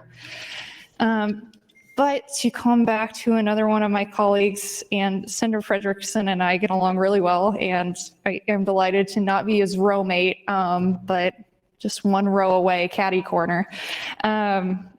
He did bring up that a claim that gets made a lot, which is that legal status of abortion does not impact abortion rates. And I appreciate that he's got statistics. I have my own statistics in a study here that I'll quote from. And if anybody else wants to yield me time, I'll continue reading it. But I do think it's important that when we're discussing it, we do see that when abortion, the legal status of abortion, when laws are like LB 626 are put in place, rates of abortion, both legal and illegal, go down. So this is a paper published by Dr. Michael New, May 23rd, 2018, How the Legal Status of Abortion Impacts Abortion Rates. One argument frequently made by supporters of legal abortion is that the incidence of abortion is not affected by its legal status. However, an extremely broad body of economic and public health research clearly indicates that various legal protections of unborn children reduce the incidence of abortion. Furthermore, thank you, Mr. President. Furthermore, there is also a significant body of academic research which shows that even incremental pro-life laws prevent some abortions from taking place. This memo will summarize the academic research that analyzes how the legal status of abortion impacts the incidence of abortion. And the spoiler alert is that his findings show that the legalized abortion status numbers are skewed by Eastern European countries that legalized abortion after the fall of the United Soviet Union. So that kind of spoils the surprise of the paper, but I will get into it more on my next turn on the mic. Thank you, Mr. President. Thank you, Senator Slama. Senator Raybould, you're recognized to speak, and this is your third time on the motion. Thank you, Mr. President. I appreciate all the dialogue that we've had today, but I do want to point out one very clear correction. Holland Institute did a recent study in March showing that 60% of Nebraskans want abortion to be safe and legal. And right now, abortion is safe and legal at 20 weeks. I know of no Nebraskan I have ever spoken to across our great state of Nebraska has ever felt that abortion on demand is what they want, all the way up to the actual birth. I think that's a fallacy. Nobody believes that. We have abortion safe and legal up to 20 weeks. And as I started my first time at the mic talking about faith, and I quoted the Nebraska Constitution about where our religious freedoms are enshrined and protected. And I'll just read one more time. No person shall be compelled to attend, erect, or support any place of worship against his consent, and no preference shall be given by law to any religious society, nor shall any interference with the rights of conscience be permitted. And so going back to, there are so many other faiths. We talked about when does life begin? And it's based on a lot of different faith organizations and their belief system. And I think it's important. I read a huge list from United Methodist to Lutheran Women's Caucus, Christian Church, United Church of Christ, Catholics for Free Choice, American Ethical Union, American Baptist Churches, etc., because this does matter. These organizations, and I failed to mention some of the Jewish federations as well, these organizations are the very organizations that are suing issues like this in their state of Florida, of Indiana, in Missouri, in Kentucky, and in Ohio, based on this type of religious discrimination. And I just want to read from a United Methodist pastor and their comments that sort of sum up my whole discussion on this faith issue. The pastor reads, as a United Methodist pastor, I believe one can be faithful and support reproductive rights rather than casting shame and judgment. The church I belong to offers care and support to individuals and families as they face challenging circumstances. In fact, the Christian rights efforts to fuel the flames against abortion is rooted in the Heritage Foundation's political desires following their efforts to rally around the racist policies of Bob Jones University. It is at this time that conservative theologians shift their narratives from life beginning at breath to life beginning with a heartbeat. I share this because there may be people who have been hurt by this theology, and they deserve to know that it begins with political motivations. As a pastor with a master's in divinity from Southern Methodist University, I want to be clear that they are not the only voice in the Christian tradition and are based more in mid-century nostalgia than biblical scholarship. If there was a genuine care to reduce or eliminate the need for an abortion, there are ways to do this, like research-based sex education, access to contraception, access to healthcare, improved support for early childhood education, and child care and living wages. Those supports are not on the table. This effort is purely about the control of other people's bodies. As a Christian pastor, I believe it is time to Thank you.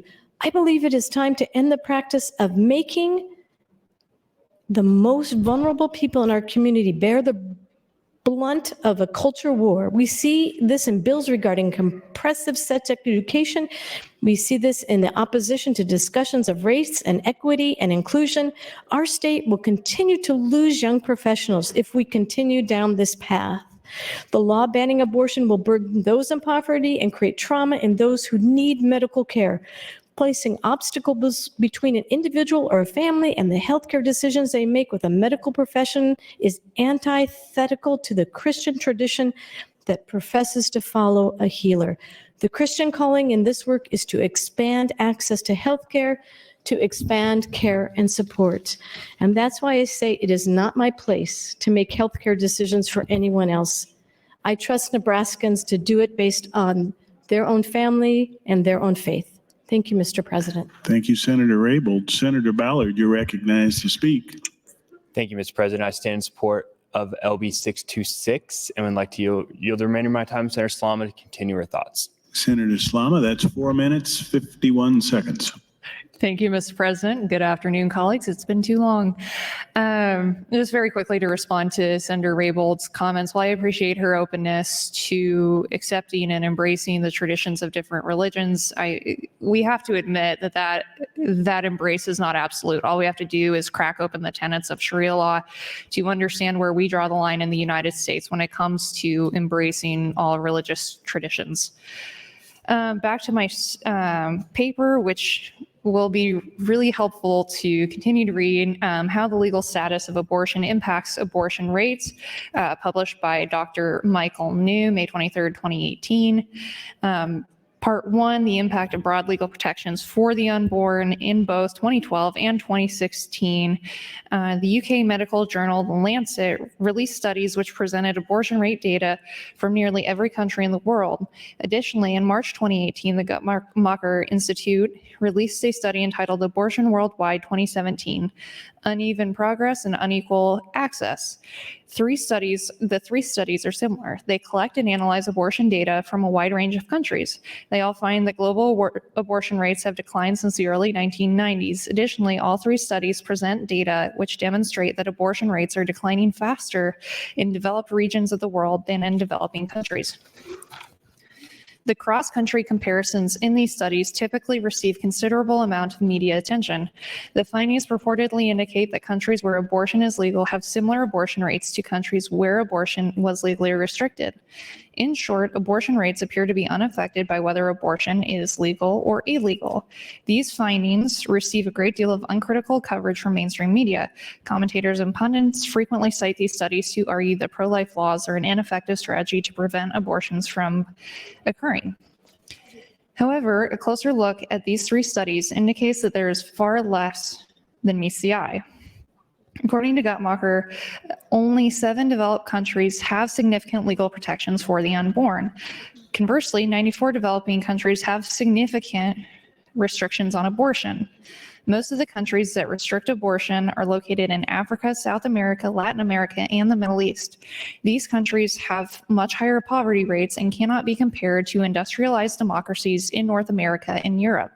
Furthermore, none of these three studies did the authors attempt to hold constant poverty rates, economic growth, demographic shifts, or any other countervailing factors that might affect the incidence of abortion.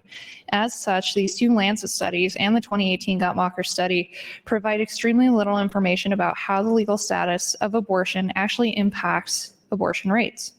The best study on how the legal status of abortion impacts abortion rates was authored by economists Philip Levine and Douglas Stager and appeared in the Journal of Law of Economics in 2004. Unlike the Lancet studies and the Guttmacher study, the authors considered how changes in abortion policy affected the incidence of abortion. After the fall of communism, many Eastern European countries shifted their policies regarding abortion. Specifically, abortion was largely illegal in Romania during the Cold War. However, starting in 1990, abortion on request became legal in the first 12 weeks of pregnancy.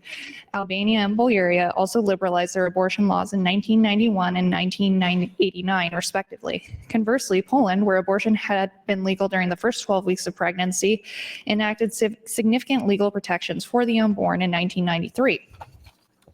In their study, Levine and Stager used time series cross-sectional data to analyze how the legal status, thank you, Mr. President, legal status of abortion impacted abortion rates in a range of Eastern European countries. The authors hold constant economic growth, inflation rate, and age composition of women of childbearing age. Their findings provide overwhelming evidence that the incidence of abortion is affected by its legal status. They find that countries where abortion is legal only to save the mother's life or for specific medical reasons have abortion rates that are only about 5% of the level of countries in which abortion is legal on request. Thank you, Mr. President. Thank you, Senator Slama. Senator Holcroft, you're recognized to speak. Thank you, Lieutenant Governor. I rise in support of LB 626 and in opposition to the IPP motion. And again, let me emphasize, this bill is about saving babies with beating hearts. I would like to read an article from John Stonestreet and Roberto Rivera at the Chuck Colson Center.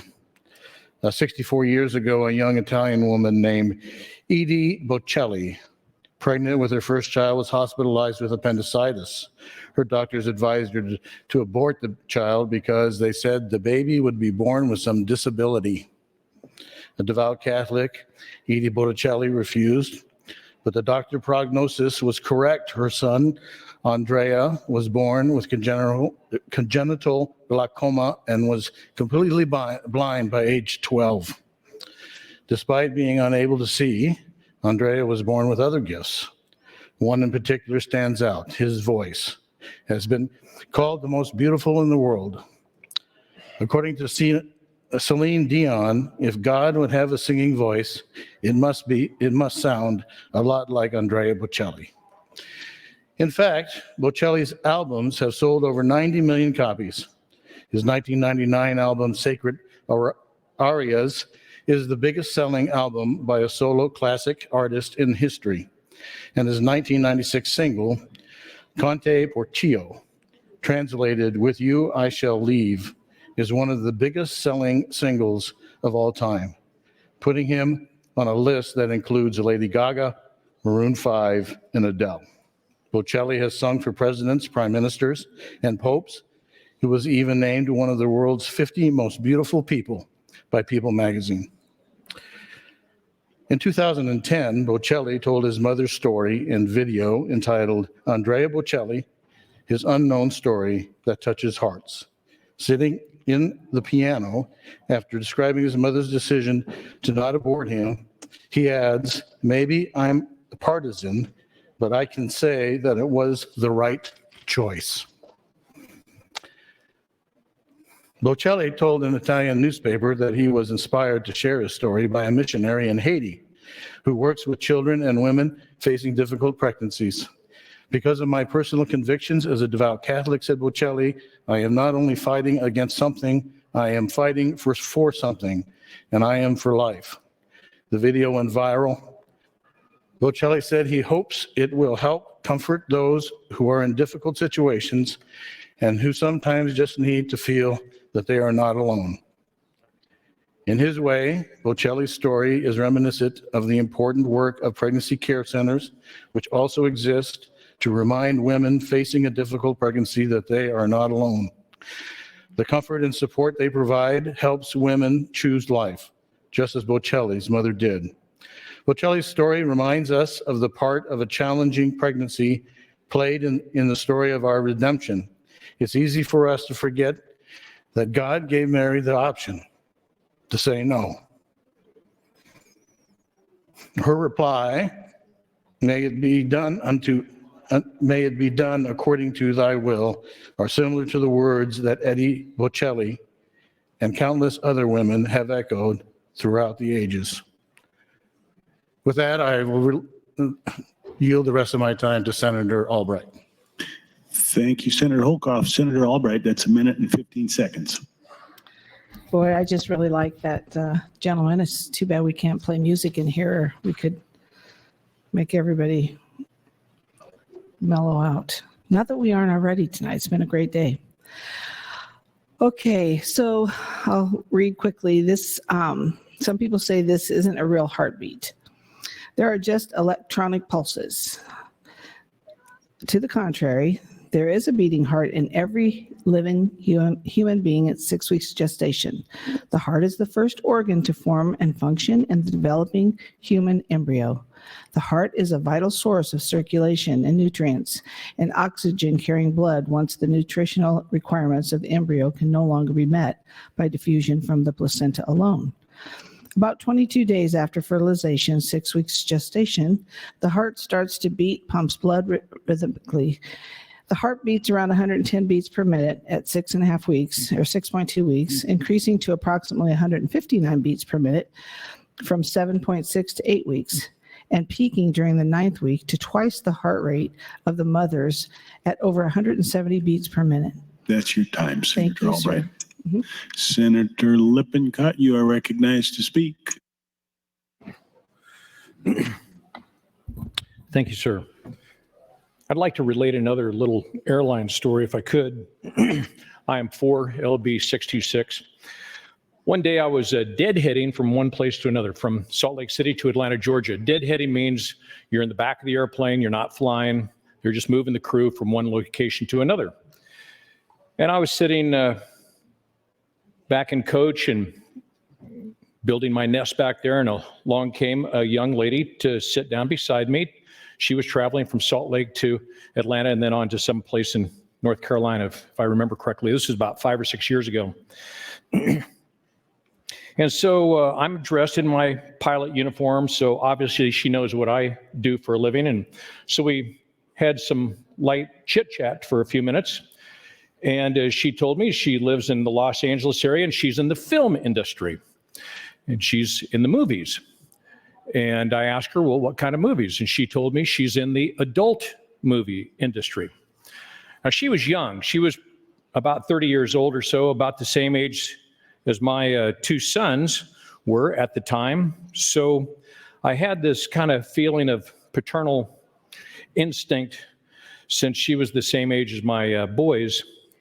And I remember my feeling at that moment, and I thought, there are men, adults, gray hair like me, that are profiting off this young lady. And they'll use her for a few years, wad her up, throw her away. And it really made me feel upset.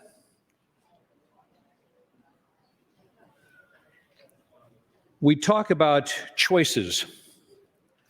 And right now, another industry, that's the film industry with pornography. But now I'm going to shift and talk about the industry to end lives. And specifically, like Planned Parenthood, for instance. They perform approximately 1/3 of all abortions in America. Last year, they received 37% of their income from our tax money. We're paying for it. That tax money was approximately $620 million last year. Now, I'm reminded of a quote from Thomas Jefferson way back when. He said this: to compel a man to subsidize with his taxes the propagation of ideas which he disbelieves and abhors is both sinful and tyrannical. True then, true now.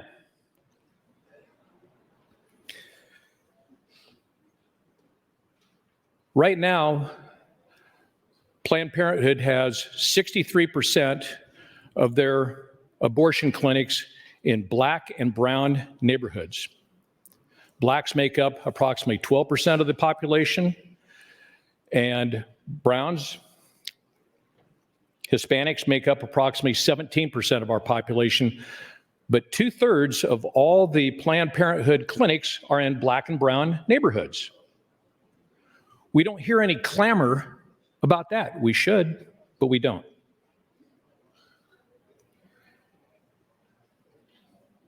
And I think about how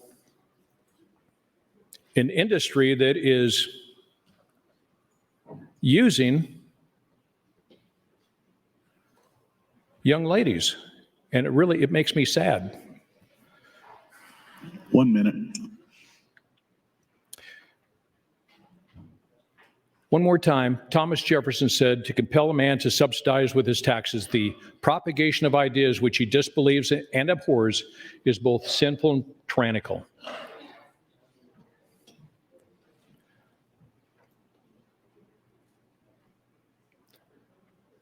We need to protect the fairer sex, and I see them used to a large degree for the bottom line, the profit margin of an industry, Planned Parenthood. Thank you, sir. Thank you, Senator Lippincott. Senator Boson, you're recognized to speak. Thank you, Mr. President. Again, I stand in support of LB 626. I'd like to speak to a couple of the statements that have been made in an effort to avoid any misinformation for those who may be watching this in some capacity. There was discussion about a 10-year-old and a 13-year-old having, quote, consensual intercourse resulting in a pregnancy and being not able to have an abortion under this bill. I would ask everyone to look at State versus Dady, that's D-A-D-Y, which did make the determination that a 10-year-old victim is incapable of apprising the nature of sexual conduct. Therefore, it would allow for an abortion under those circumstances. Additionally, someone else made the comment that a 10-year-old who wants an abortion or who was sexually assaulted, would have to file the doctor would have to file a police report. Unless I am misreading the existing law, that is already the law. This LB 626 does not affect that. This bill has no impact on that existing requirement. We've spent a considerable amount of everyone's time today discussing criminal penalties and their possibility. I will again point out there are no criminal penalties in this bill. I am aware of no other statute in the state of Nebraska that has criminal penalties without expressly stating a criminal penalty. You cannot read a criminal penalty into a bill where no criminal penalty is expressly stated. You can't imply it. You can argue that the loss of one's medical license is too harsh. We can argue about that. You can disagree with that potential consequence, but you cannot conflate the loss of a medical license and the maximum sentence of 2 years imprisonment or a $10,000 fine under a Class 4 felony. Those are not the same things. Primacy and recency, so I'll say it again. A baby with a beating heart deserves to be protected. I support this law, and I would ask everyone to vote in favor of it. Thank you. I yield the rest of my time. Thank you, Senator Boson. Senator Linehan, you are recognized to speak. Excuse me, Senator Linehan, I made a mistake, and Senator Dorn is next in the queue. I apologize.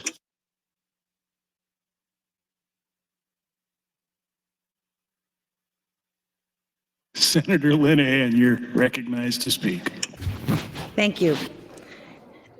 Mr. President, thank you, colleagues, for still being here and for those who are watching. There's just a few things I want to push back on, and because the queue is so full, meaning several senators are in line to speak, it's hard to get up and respond when things are said. So I'll try not, I'm not going to be personal, so I'm not going to say who said what, but it's been said on the floor today that none of you know what you're talking about. I don't know, I'm offended by that. I have 4 children. I know what pregnancy is.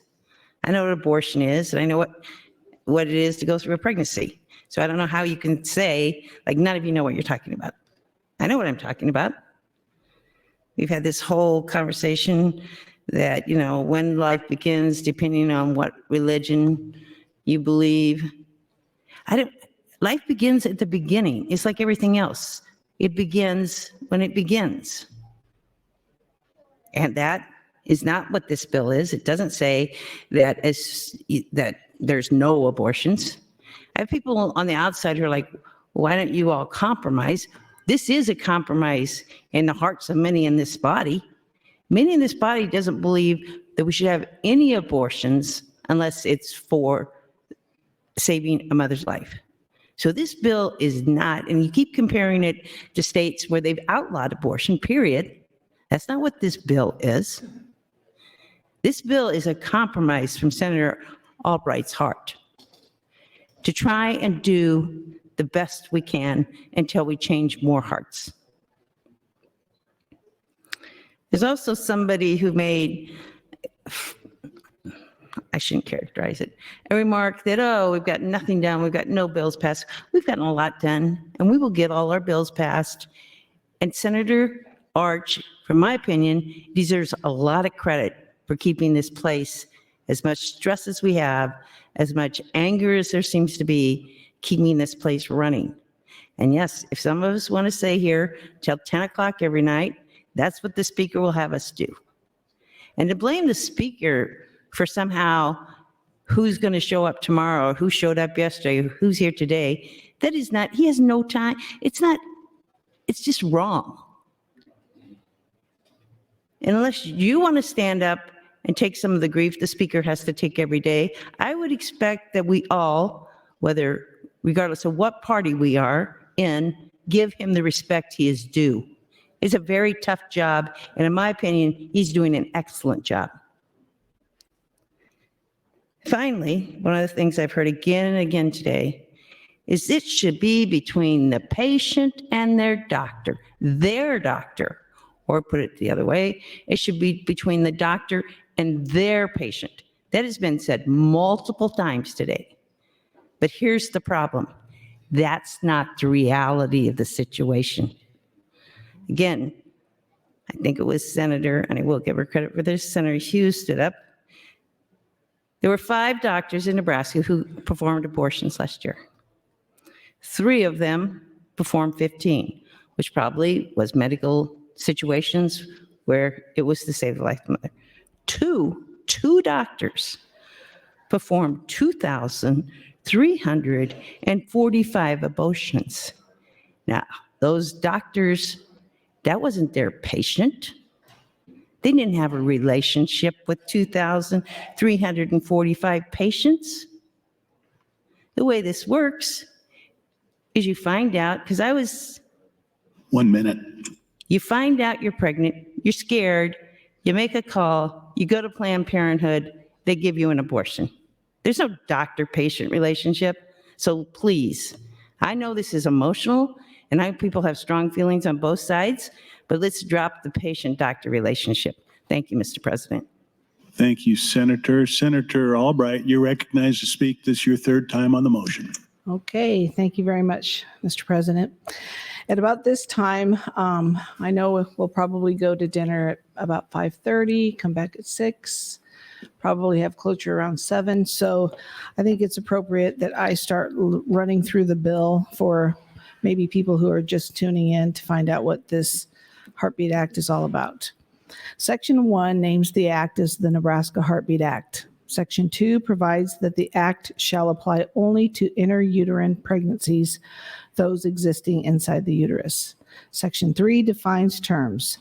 3.1 defines abortion as it includes both surgically and performed and chemical abortions. It also makes clear that none of the following may be considered abortions under the Nebraska Heartbeat Act: removal of ectopic pregnancies, removal of the remains of a child who has already died in the case of a miscarriage, an act done with the intention to save the life of the unborn, the accidental or unintentional death of an unborn child, or the termination or loss of an unborn child's life before implantation in the uterus, including due to IVF. Section 3.3 defines medical emergency.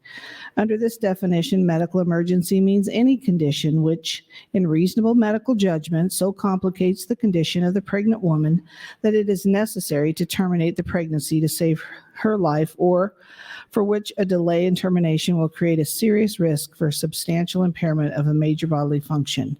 3.5 defines reasonable medical judgment as a medical judgment that could be made by a reasonably prudent physician knowledgeable about the case and the circumstances. 3.6 defines unborn child.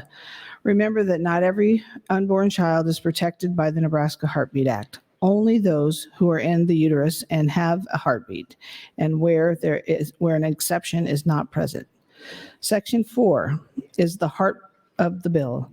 It says what a doctor is required to do when asked to perform an abortion.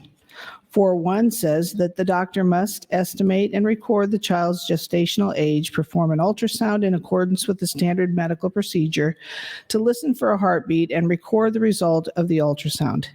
4.2 says that it shall be unlawful for the doctor to perform an abortion before estimating and recording gestational age and testing for a heartbeat, or after determining the unborn child has a detectable heartbeat. 4.3 lays out the exceptions: life of the mother, medical emergency, rape, and incest. If an exception exists, the doctor may perform an abortion and is not required to test for a heartbeat. Section 5 lays out the rules for what the doctor must do if he performs an abortion due to one of the exceptions: the medical emergency, rape, or incest. Section 5.1 says that if the abortion is performed due to medical emergency, the doctor has to explain the medical emergency in the woman's medical record. 5.2 says that if the abortion is performed due to rape or incest, the doctor has to note in the medical file record that rape or incest is the reason for the abortion, and must also note in the record that he has complied with all the duties that a healthcare provider already has to do under the Nebraska law, under Nebraska State Statute 28-902, when he is approached by a victim of sexual assault or incest, and which are applicable to the case. Note, neither LB 626 or the Nebraska State Statute 28-902 require medical professionals file a police report unless the victim is under 18. Even in those cases where the victim is under 18, the police report can be filed before or after the abortion is performed. Section 6 says that no woman who has an abortion will be liable for the violation of the Nebraska Heartbeat Act.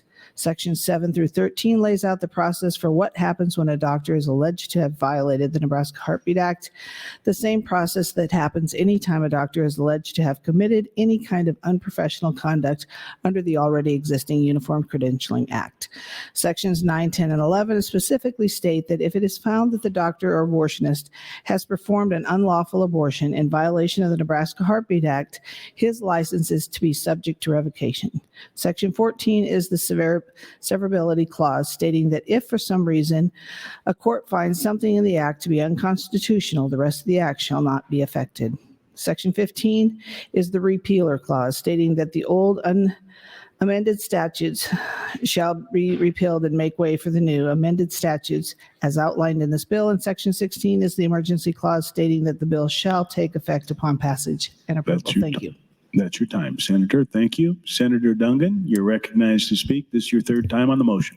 Thank you, Mr. President. Good evening, colleagues. I rise yet again in opposition to LB 626 and in favor of the motion to IPP this bill. I have a couple of things I want to wrap up and say, but first I just want to briefly respond to Senator Bosin, and I know Senator Slama also brought up this case again, this State v. I think it's Dady case. I did get a chance to read that, and I don't want to get too into the weeds because then we're going to find ourselves just arguing about the findings of a Nebraska appellate case. But at the end of the day, that case did not say that a 10-year-old is automatically incapable of assessing whether or not they have the capacity to agree to these things. Now, let me be very clear. I personally think that a 10-year-old obviously can't agree to those things, but I do want to make sure that we're being accurate and not misstating the law. And so to pretend like it is just automatic that a 10-year-old is inherently covered under that statute, 28319 is incorrect. I would urge you to go read the entirety of the opinion and look at what the court found. They disagree with what's being shared on the mic. But beyond that, colleagues, I want to talk a little bit about the people that I spoke to in my district before coming here. I talked to thousands of folks knocking on doors and having conversations about a number of issues. And one of the most striking things that I heard on a regular basis was when I would knock on somebody's door and we would talk about the issues, and they would say to me, I am personally pro-life, but I don't think the government should be involved in this decision. There were a number of folks that I spoke to who told me really harrowing stories, personal stories about themselves, about families, about friends, about loved ones, similar to what we've heard here today. And I think it's obviously incredibly difficult to share those stories. But despite those stories that they told me, they would still say, oh, no, I would never, get an abortion myself. I don't agree with that, but I don't think the government should be involved in that decision. And I found that incredibly compelling because it created this gray zone that exists on this issue that I think too often we forget exists. We hear people talk about abortions on demand. We hear people talk about the false, easy access of these abortions. But what we forget is that there's a bunch of people who find themselves in the middle who personally don't agree with this issue, but they don't want the government to step in and say what they can and can't do. And I want to make sure that those voices get heard here today as well. In addition to that, as Senator Albright said, we're coming to the end here, or at least before dinner break. I'm probably not going to get to talk on the mic again, given what the queue looks like. But I want to reiterate some of the points that I've made. I absolutely believe that this bill opens up doctors to criminal penalties. And I'm not trying to use fear tactics. I'm not trying to scare doctors. I'm both looking at this and reading this law in its plain reading and how it applies to other statutes that are currently on our books. And I'm listening to doctors who themselves have reached out to us and expressed a fear that they're going to be criminally prosecuted. The last thing that we want are doctors who are in these critical moments in hospitals and emergency rooms, wherever it may be, thinking to themselves, if I do X, Y, and Z, am I going to be facing a felony? And even removing the criminal aspect from it. The last thing I want a doctor doing when they're making these critical decisions is thinking, am I going to lose my license? Now, obviously, of course, we trust doctors to make tough decisions every day. Doctors, of course, have to use reasonable medical judgment on a regular basis. I'm not saying that's a new standard, but what is new is imposing upon medical professionals these new obligations and requirements that they have to consider when they're in these life or death moments. Thank you, Mr. President. And what we know is that in other states where, no, not the same law, but similar laws have been enacted, it has led to doctors being afraid that they're going to lose their licenses, and that fear that is legitimate, that paralyzing fear or that break that they have to take to go find out whether or not they're going to get in trouble for doing something has led to actual harm. Not hypothetical harm, not the potential for some damage that we're blowing out of proportion. Go look at the cases from Texas, from Ohio, from Missouri. We have documented people here that I'm not going to spend the whole time reading because you can look it up yourself. But we have actual stories of pregnant women who almost die because they're not being provided care. And that is not hyperbolic. That is not fear-mongering. It is true. And to ignore it is to choose ignorance. I would urge you to vote against LB 626. Think about the medical professionals who have reached out to you, who have expressed these concerns. And please think about the people who are being put at risk by this kind of law. Thank you, Mr. President. Senator Von Gillern, you are recognized. This is your last opportunity. Thank you, Mr. President. In my last opportunity to speak today to the body, I want to remind us of some of the truths that we've heard today and some of the facts around 626 and get past some of the hyperbole. Knowing the passion around this issue, I'm not surprised at the level of email traffic and conversation and letters and calls that it's generated. But what has frankly shocked me is the level of misinformation that exists around 626. And what I'm most disappointed with is the disinformation campaign actively from many parts of the medical community. Just intentional levels of disinformation that they participated in. Obviously, many of them that have reached out through email or phone calls or whatever have not read the bill because they don't know some of the things that are excluded or are provided for within the bill. I was in the company of an OBGYN physician who was a former abortionist at an event a number of months ago. And he had a quote that I've tried to remember. He said, "Don't ever let a physician claim high ground on you just because they went to school longer than you did." And this is coming from a physician. That's the end of the quote. From that, I draw the terms knowledge does not equal wisdom, knowledge does not equal compassion, knowledge does not ensure pure motives. So I want to continue debunking some of the lies. We've already talked about many of these. Ectopic pregnancies, Section 31B1 says abortion shall under no circumstances be interpreted to include removal of an ectopic pregnancy. That probably was maybe 50 to 75 emails that I received. In vitro fertilization, I got actually a polite email from an old high school acquaintance concerned about her daughter and her family not being able to use fertility treatments, in vitro fertilization. It's clarified, page 1, line 18. Couldn't be less true that in vitro is not available to patients in Nebraska. Medical emergencies, that horse has been whipped pretty well today. I think we have a pretty good understanding that doctors have a great deal of latitude when it comes to medical emergencies, and the standard of care that provides in any other circumstance is provided for within LB 626.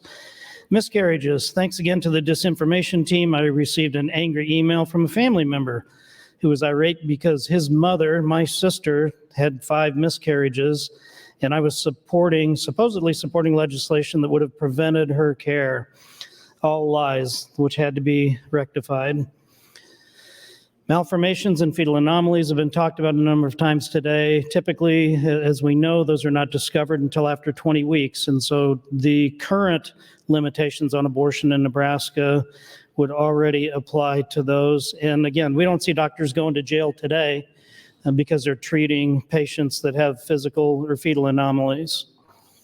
What happens in the case of rape? That's been covered ad nauseum. I'm really disappointed Senator Day was so angry about the fact that 626 did not require a greater level of documentation in the case of a rape. Well, I'm certain if it did require a greater level of documentation, she'd be irate about that.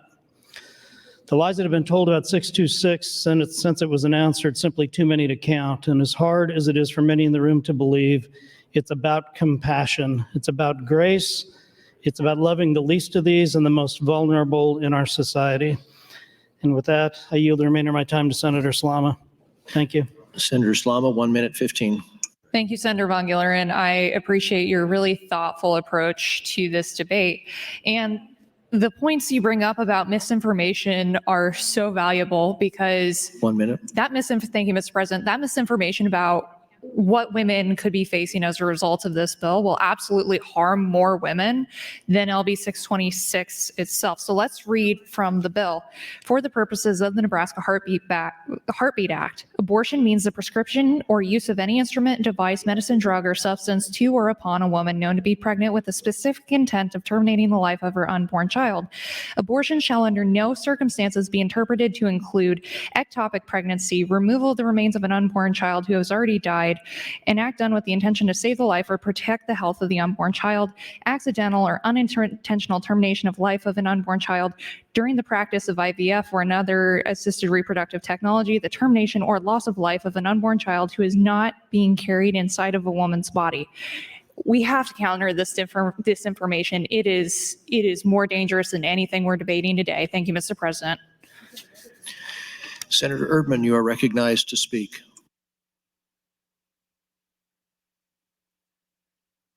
Senator Michaela Cavanaugh, you're recognized to speak, and this is your last opportunity. Thank you, Mr. President. Colleagues, good evening. Dr. Abigail Delaney testified at the hearing. Abortion training during my medical education was limited, and as someone who had always thought of myself as pro-life, I chose not to pursue extra training in abortion.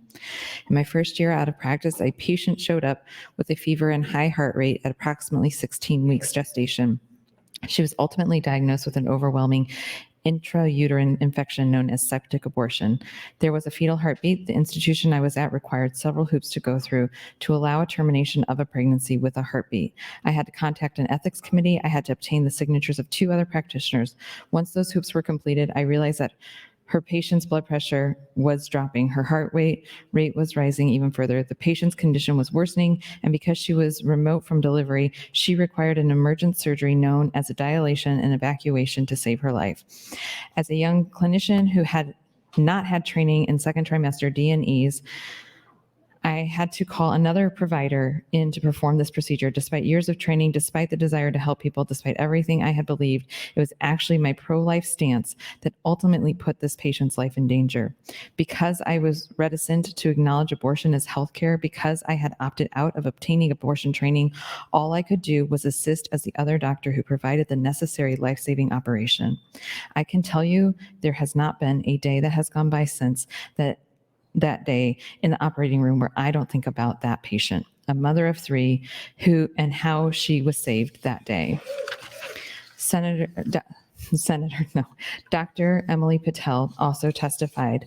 Maternal morbidity and mortality is a public health crisis in the United States. Among industrialized nations, the U.S. ranks last and sees 3 times more maternal deaths than the next industrialized country. Preliminary data indicates that states with bans like LB 626 will exacerbate the existing maternal health crisis. Multiple studies have shown the negative impacts of restrictive abortion laws. For example, in 2021, Texas passed a 6-week ban, similar to 626. One study examined what happens when the amniotic sac breaks prematurely. After the Texas law passed, it was illegal to offer termination in this situation, and the maternal morbidity nearly doubled from 33% to 57%. Despite doctors sounding the alarm, some legislators are set on taking medical decisions away from patients and physician. I recently took care of a patient I will call Jane. She was a mother of 2 and hoped for a 3rd child. However, Jane had significant medical complications such that her life was at risk. Should she continue the pregnancy? During one of our visits, we discussed those risks and her options. Jane was terrified for her health, worried she'd leave her children without a mother, and anxious about her potential outcome. She looked at me and asked, if there is an abortion ban here, who will take priority, me or the fetus? I felt like I couldn't give her a straight answer due to the ambiguous nature of this proposed law. Why should patients worry they will not receive appropriate health care? The best practices will not apply because of a law that is not based in medical science. This law will ask physicians to discount their training and act in a medically harmful way at the expense of the patient's health and well-being. Colleagues, we heard from dozens of medical professionals at that hearing, and we have even more testimony that wasn't heard from that hearing about this bill.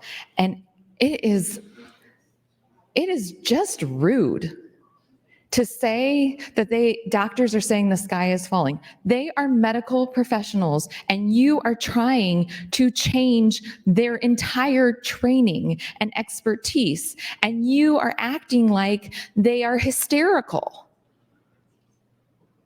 1 minute. Hysterical women showing up and saying the sky is falling. It's rude, it's dismissive, it's demeaning. Why? Why can't you just stick to the facts? Senator Bosman can stick to the facts as she sees them. Why can't the rest of you talk about this in a less disparaging way to the medical professionals who are sitting up here listening all day, who are standing out there answering your questions? If you would just go out there, you ask them to answer your questions, they send you notes to tell you they're here, and you throw those notes away. This is real to them. This is real to birthing people in Nebraska. Stop being so rude and dismissive in your comments. Thank you. Senator Lowe, you're recognized. This is your last opportunity. Thank you, Mr. President. Senator Day passed out a sheet early this morning showing the 5 stages of week 5, 6, 7, 8, and 9. And I believe she was duped. The pictures are misleading. In an article published by The Guardian that purports to show that an unborn child is not visible until 10 weeks of pregnancy is intentionally misleading, says a board-certified OBGYN. The photos accompanying an articles, she says, have been manipulated because the embryo would be clearly visible at this stage of development. I can kind of agree with that because a lady that was sitting up in the north balcony sent an email of her 6-week photos and her 8-week photos. She's now 19 weeks pregnant, and both the fetus was visible. And in there it says, "Can you see the heart?" She was meaning it that you can't see the heart in those photos, but you can. It's there. You just have to look very closely. I appreciate the lady in the north balcony that sent those photos so that I could review them. And as if you know, it is the north balcony that doesn't want this bill. With that, I'd like to yield the rest of my time to Senator Slama. Senator Slama, 3 minutes 20. Thank you, Mr. President. I do think that Senator Kavanaugh's comments about pregnant women and about the concerns that doctors are raising really points to where I was at on my last turn in the mic. In that, yes, really dangerous misinformation is being pushed. If someone is going to their doctor and the doctor is acting like LB 626 would impact this woman from a criminal or a civil liability perspective, the doctor knows that's false. You don't even have to be an expert on how legislation works to see that on page 4, lines 17 and 18, no woman upon whom an abortion is attempted, induced, or performed shall be liable for a violation of the Nebraska Heartbeat Act.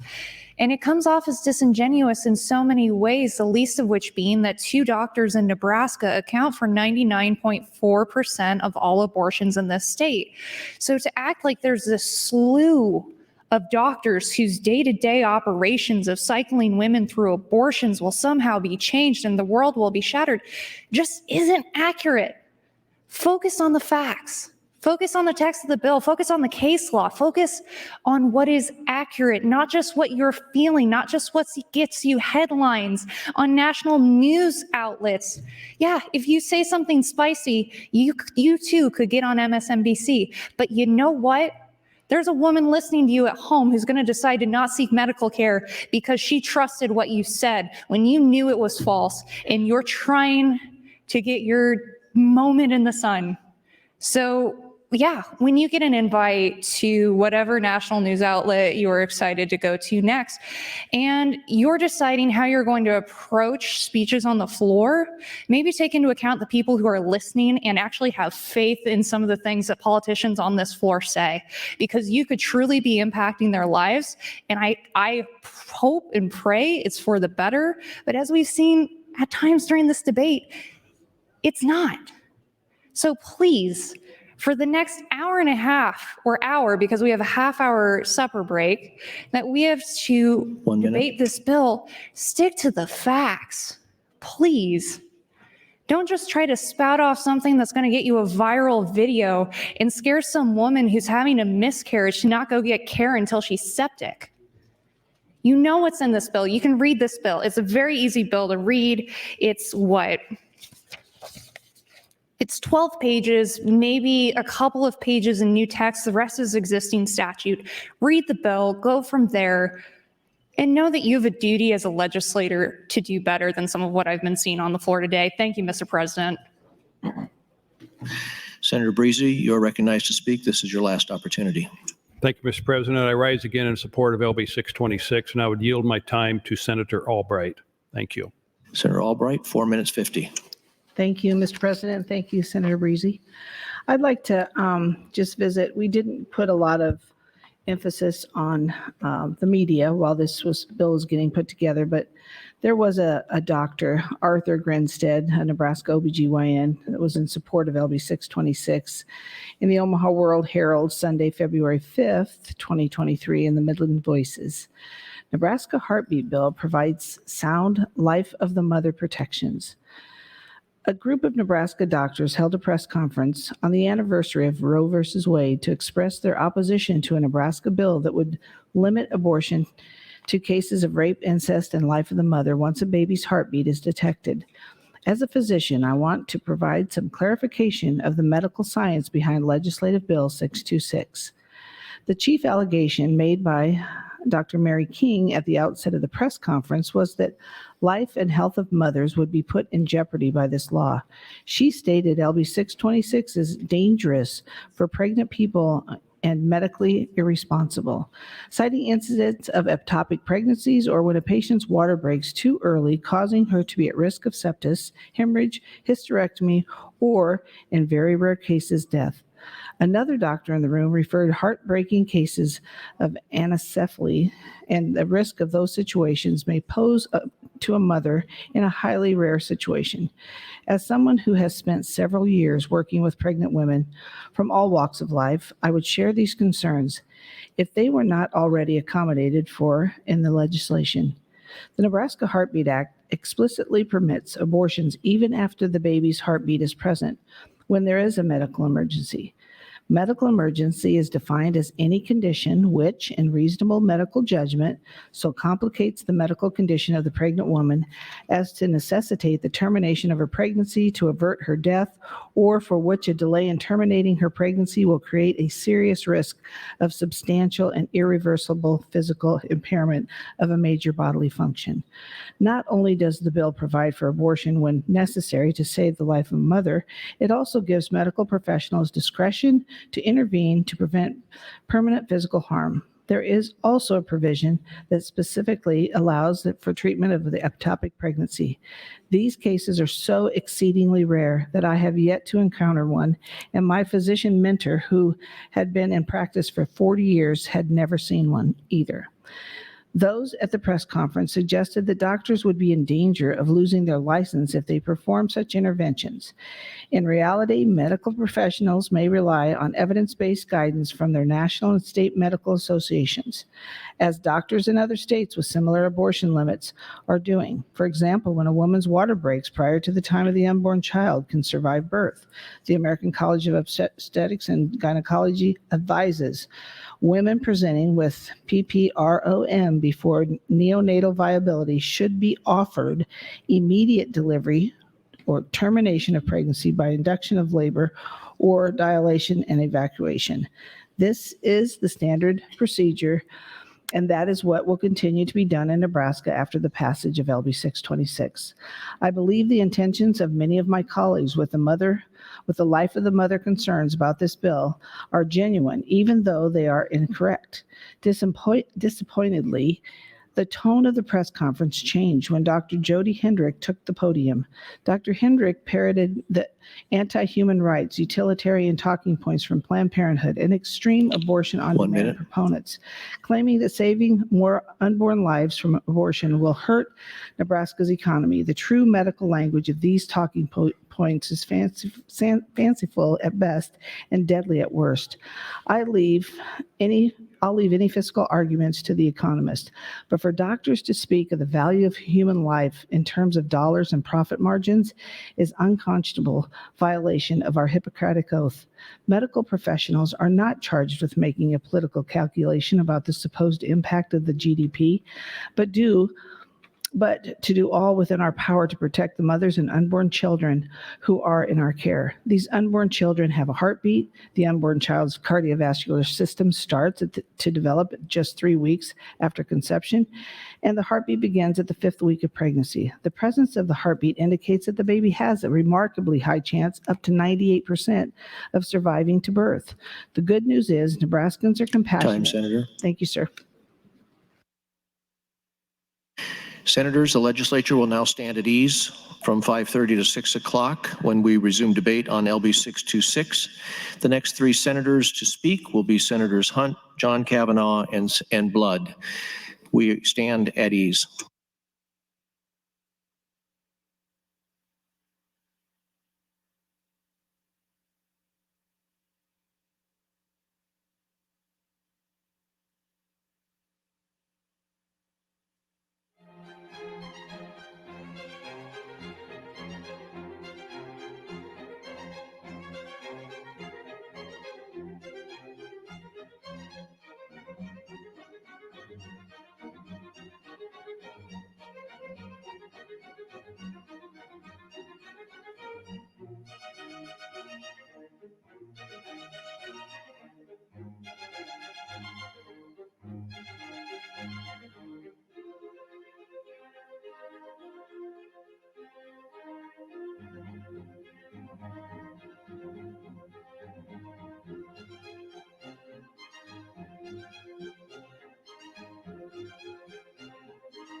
That's not as perfect. I mean, perfect in terms of getting home. Sleepy, getting up and going, okay. Midnight would have been, midnight would have been challenging.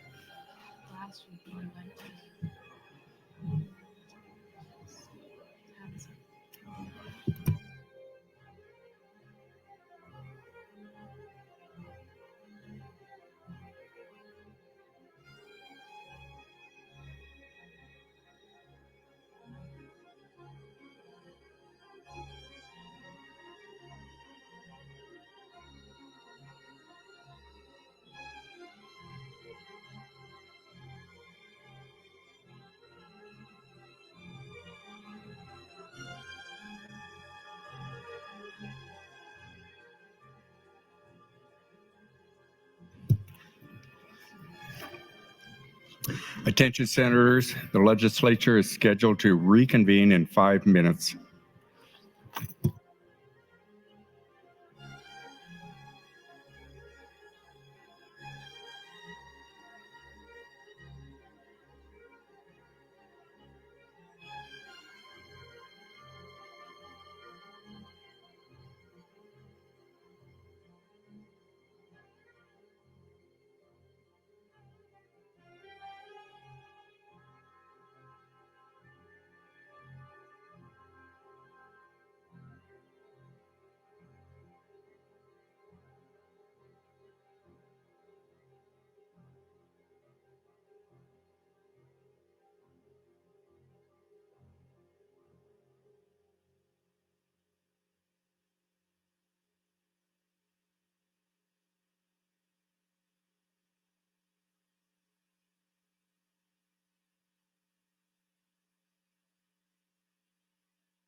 Senators, the legislature is about to reconvene.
Senator Hunt, you're recognized to speak. This is your third time before your close.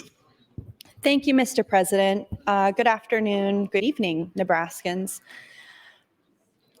Colleagues, you're all entitled to your own opinions and to your own faith, but you're not entitled to your own facts.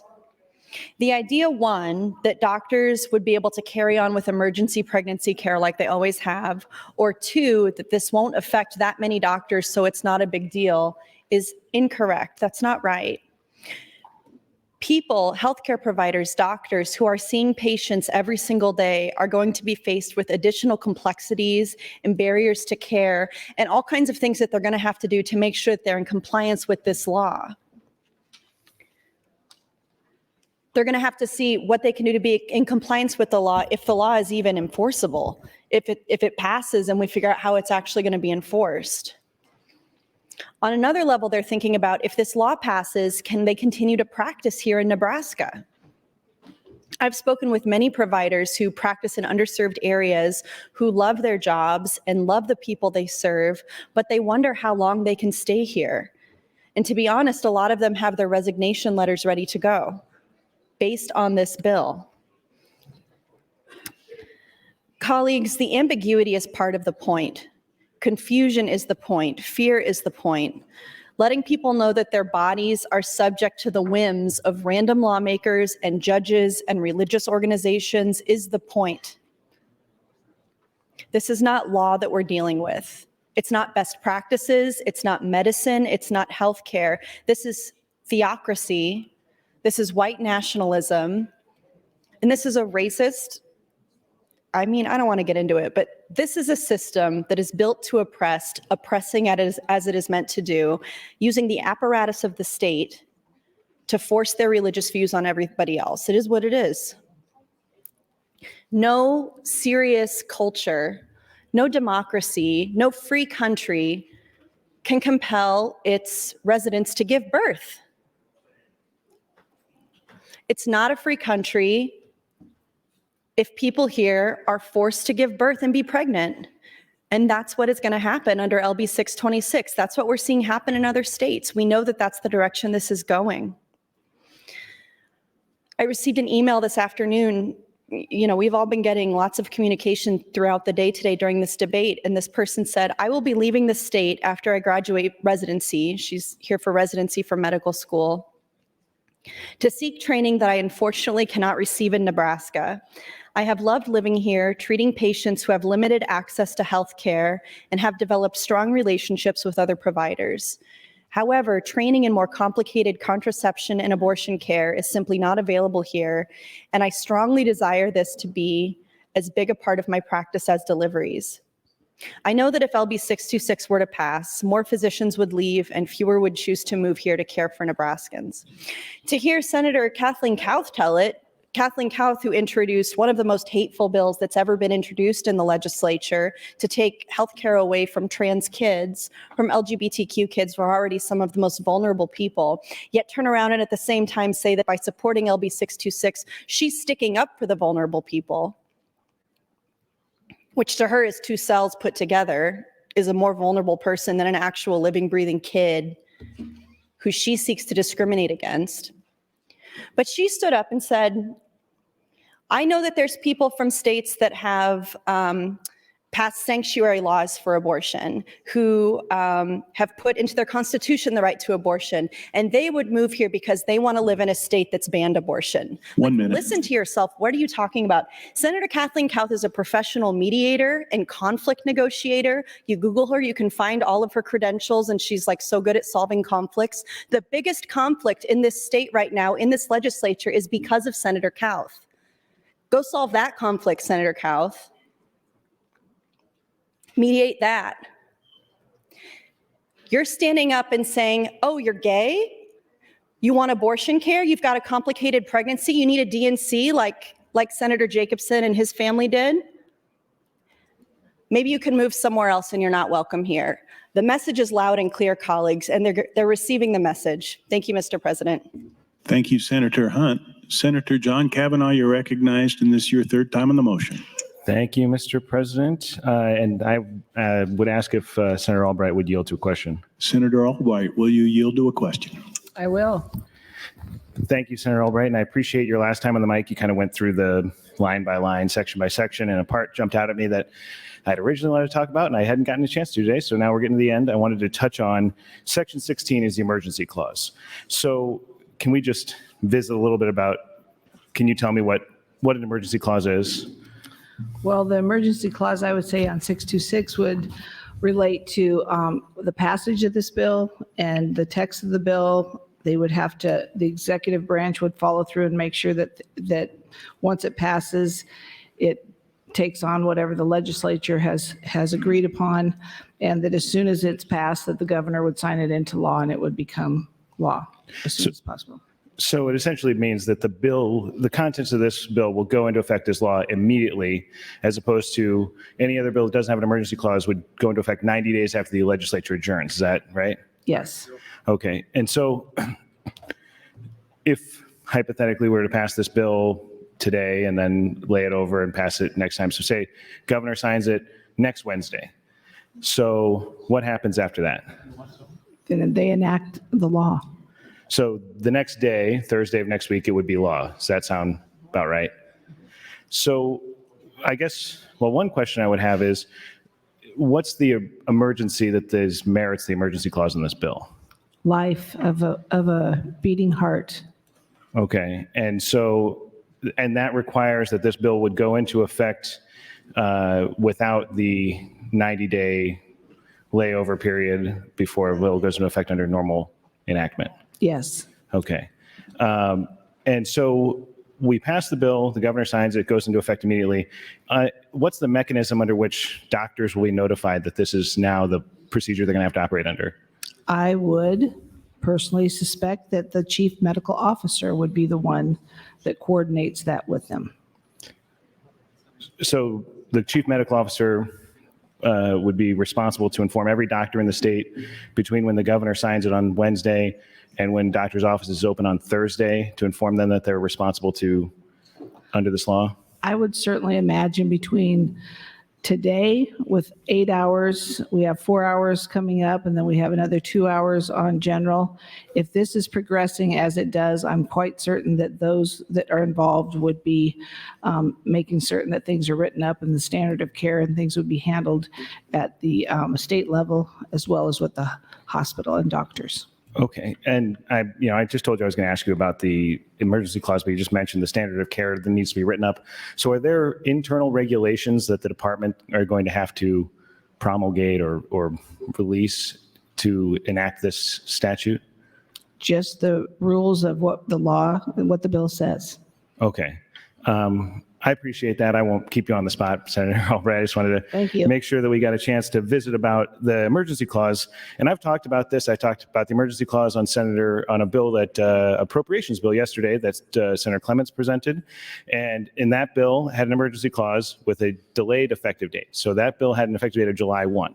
And that was the reasoning for the delayed effective date there was that we have money, the budget funds until June 30th, and so people run out of money July 1. But that's the reason for the emergency clause as well, because without that, those agencies would go unfunded until, say, September. And that's what Senator Clements and I talked about. There's been other bills with other delayed effective dates. I believe one of the general affairs bills had effective dates for regulations for the 1 minute. Thank you, Mr. President, for the department to promulgate regulations about importation of certain alcohols. And so that was an opportunity for them to inform those companies to then start regulating in that way. What we have here is an emergency clause that creates a new affirmative duty for doctors, and it's going to change literally overnight. The governor will sign this bill. The next day, doctors are going to be subject to the liability, however you want to define it, under this bill, the next day. And it is unclear to me how those doctors are going to be effectively notified of that to the point where we are certain they know what their obligations are. Not all the doctors are sitting up in the balcony, though it felt like it earlier today. But we can't rely on the fact that they're watching television and reading the newspaper to make sure doctors know what they're supposed to be doing. There needs to be a mechanism. And that's why we have that delay of 90 days from adjournment to make sure rules get promulgated, to make sure people are informed. Thank you, Mr. President. Senator Blood, you are recognized to speak. Thank you, Mr. President. Fellow senators, friends all, I still stand in opposition to LB 626, and I do support Senator Hunt's motion to indefinitely postpone the bill. And the reason I do is the reason that I have really not supported the last few bills, because although I do appreciate the fact that Senator Albright says that she worked on this very hard and addressed a lot of the issues from the last bill that did not pass, I'm not in agreement with that. And there's some things that I want to address that have been said. And then I have some more questions in reference to the bill that I want to make sure that we get on record. First, I want to make sure that I agree with Senator Slama in the fact that gestational age ban pertains to every abortion bill that we've had, because that's indeed what it is. But it's not meant in a derogatory fashion, as was said on the mic. Gestational age ban is the correct terminology, and it's based on embryonic cardiac activity in this bill. And you're not going to hear me say the word womb tonight either, for the exact same reason, because we need to say uterus. It's a non-medical term that is used to apply to some sort of emotional value to a human organ. A womb is not the correct medical term. Gestational age ban is the correct medical term. Uterus is the correct medical term. So there's nothing derogatory in using the correct terms. And it is insulting to be accused of being derogatory when you're just trying to be correct when it comes to the terminology. So one of the things that I would like Senator Albright to answer, I think I'll take her on the mic and ask if she will yield to a question. Senator Albright, will you yield to a question? Yes, I would. Senator Albright, how would you describe reproductive coercion? Reproductive coercion? We've talked about it on the floor before. Maybe you can help me out. So it's when a woman becomes pregnant after a partner tampers with their birth control. Would you consider that sexual assault? I'm certain if she went to a doctor, they would be able to validate whether that was or was not sexual assault. So would disclosure be by a patient that her partner deliberately tampered with birth control fit into the exception proposed in the bill then, you think? I'm certain that we probably deal with that today. So to that, I would say a doctor would have the idea if it's proper or not. Proper or not? What do you mean proper or not? Whether it was tampered with and she was pregnant, and it's not listed in this bill. So if they wanted to go talk to their doctor about it and see what they can do to help them and give them their options, that's what it would do in this bill. So between a doctor and their patient again? Yes, it would be. So here's some of my concerns that I keep seeing. And again, I'm seeing legitimate concerns. I'm not trying to do gotcha moments here. Senator, I look at the statistics when it comes to abortion. And one of the words that I keep hearing is elective. Would you say that was right, that you said this is only about elective pregnancies? What would you say is the definition of elective? When you take the life of a baby with a beating heart because you either choose not to take it to full term for whatever the reason might be. But Senator, isn't every procedure elective regardless of the circumstances? No, not when, in this bill, we're talking about elective abortions. We're not talking about going to a doctor and having something done electively. You can abort an appendix or you can abort a baby. Those words are used differently, but in this particular case, we're talking about women who choose to abort their child. When a doctor comes to you and you have to have a medical procedure, you're electing to do that procedure as opposed to denying it. Is that not correct?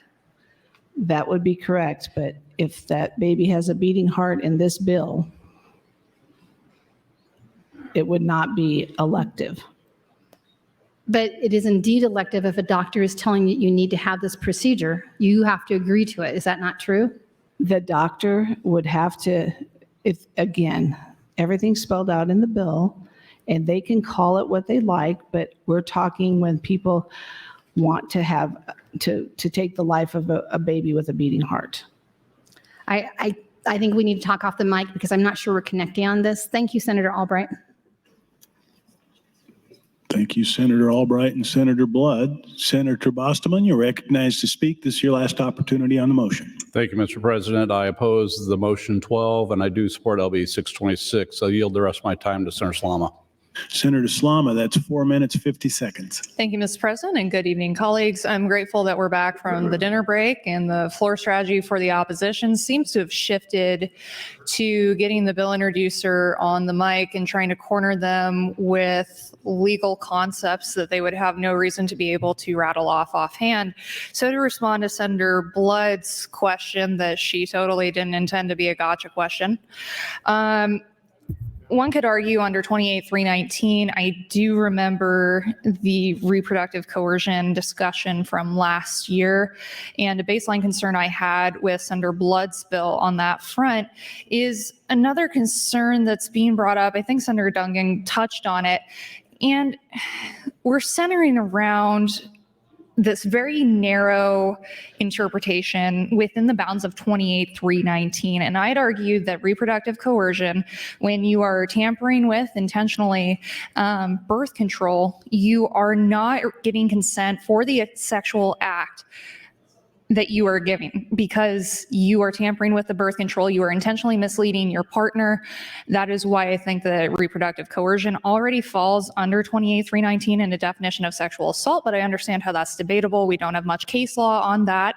Even though Senator Blood is right, it happens more often than you think, which is horrible and unfortunate.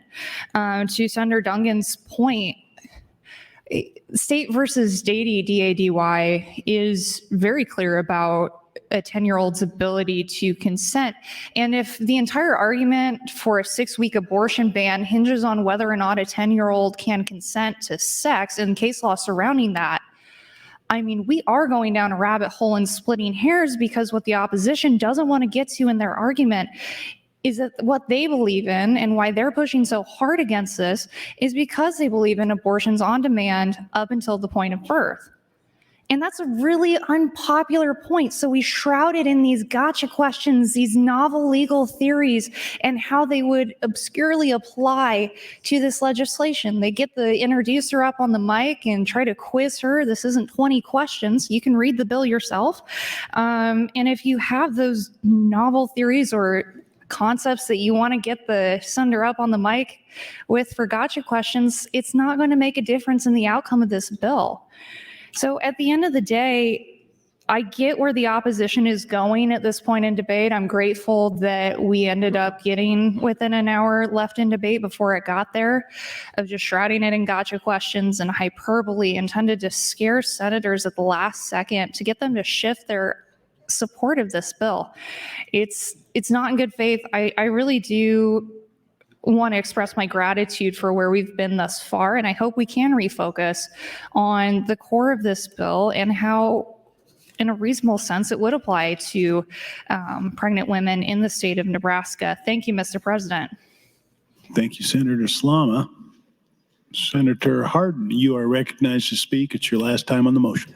Thank you, Mr. President. I stand in support of LB 626, and I oppose the IPP motion. Senator Dungan, earlier you were mentioning that you were out knocking doors when you were candidating, and it's hard work. And you came across a lot of people in your district who were pro-choice people and that they're not very fond of 626. It probably doesn't surprise you that in my district, and we all have about the same number of people in our districts, about 40,000 people. Way out west, most of the people there come down just the opposite. They like this bill. In fact, way out west, it's interesting. I spoke with the local pregnancy center director. They got a new ultrasound machine this year. I asked the director what percentage of those who get the ultrasound done end up changing their minds about having an abortion after they have seen the imaging, after they've heard a heartbeat. And she said it's almost 100% of those who see it, hear it, that do not want to either have an abortion or they then agree to keep that baby and put that baby up for adoption. Almost 100%. I pressed her on the number and she said 98%. That's a very lopsided number. Why does that experience of seeing and hearing have so powerful an effect? I believe it's because a beating heart demonstrates life. And that's why we're here today. I would like to yield the rest of my time, Mr. President, to Senator Albright. Thank you, Senator Hardin. Senator Albright, that's 2 minutes, 45 seconds.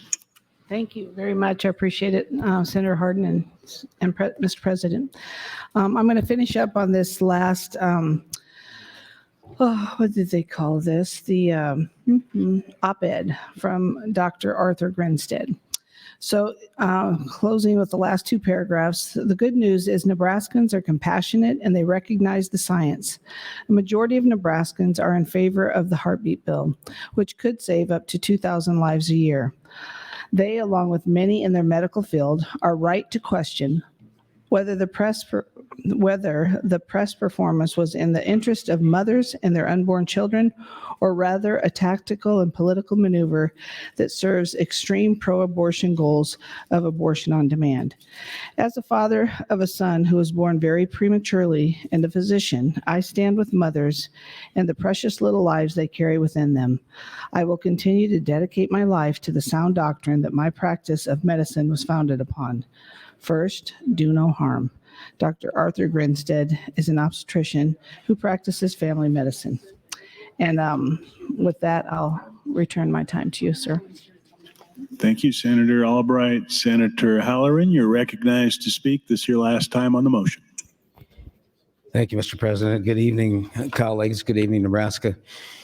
You know, over the years, there's been a whole new vocabulary that's centered around the abortion industry and about reproduction. There's comments that have been said on the floor, such as this bill will force women to be pregnant. Well, on the face of that, that's kind of absurd. With the exception of rape and incest, nobody forces anybody to be pregnant. Last time I checked, pregnancy is a result of consensual sex. Consensual, Senator Blood, means when both parties agree to it, right? So no one's forcing anyone to be pregnant. It's an act that takes place between two adults that consent to do it and then find out later they're pregnant, and guess what? They've created a life. And now they're suddenly responsible for that a bit of joy that they received. So other lexicon that goes around is, well, reproductive rights. It goes along the same line. We all have reproductive rights. We have the right to reproduce. Now, there's some entities that want to take that away. I spent 10 minutes on the mic talking about Planned Parenthood, would like to take that away from certain communities, people of color.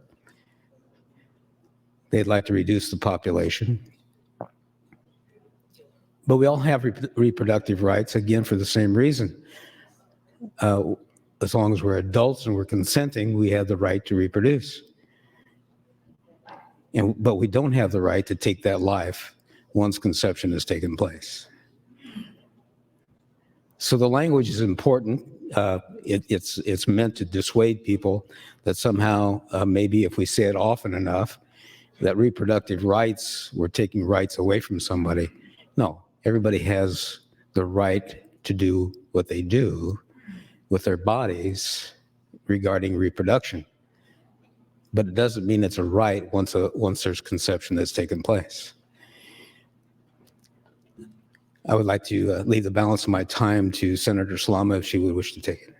Senator Slama, that's 2 minutes, 30 seconds. Thank you, Senator Halloran. I do appreciate that. And I also appreciated your review of the uncomfortable history of Planned Parenthood's ties to eugenics. It's a history that we need to reflect on.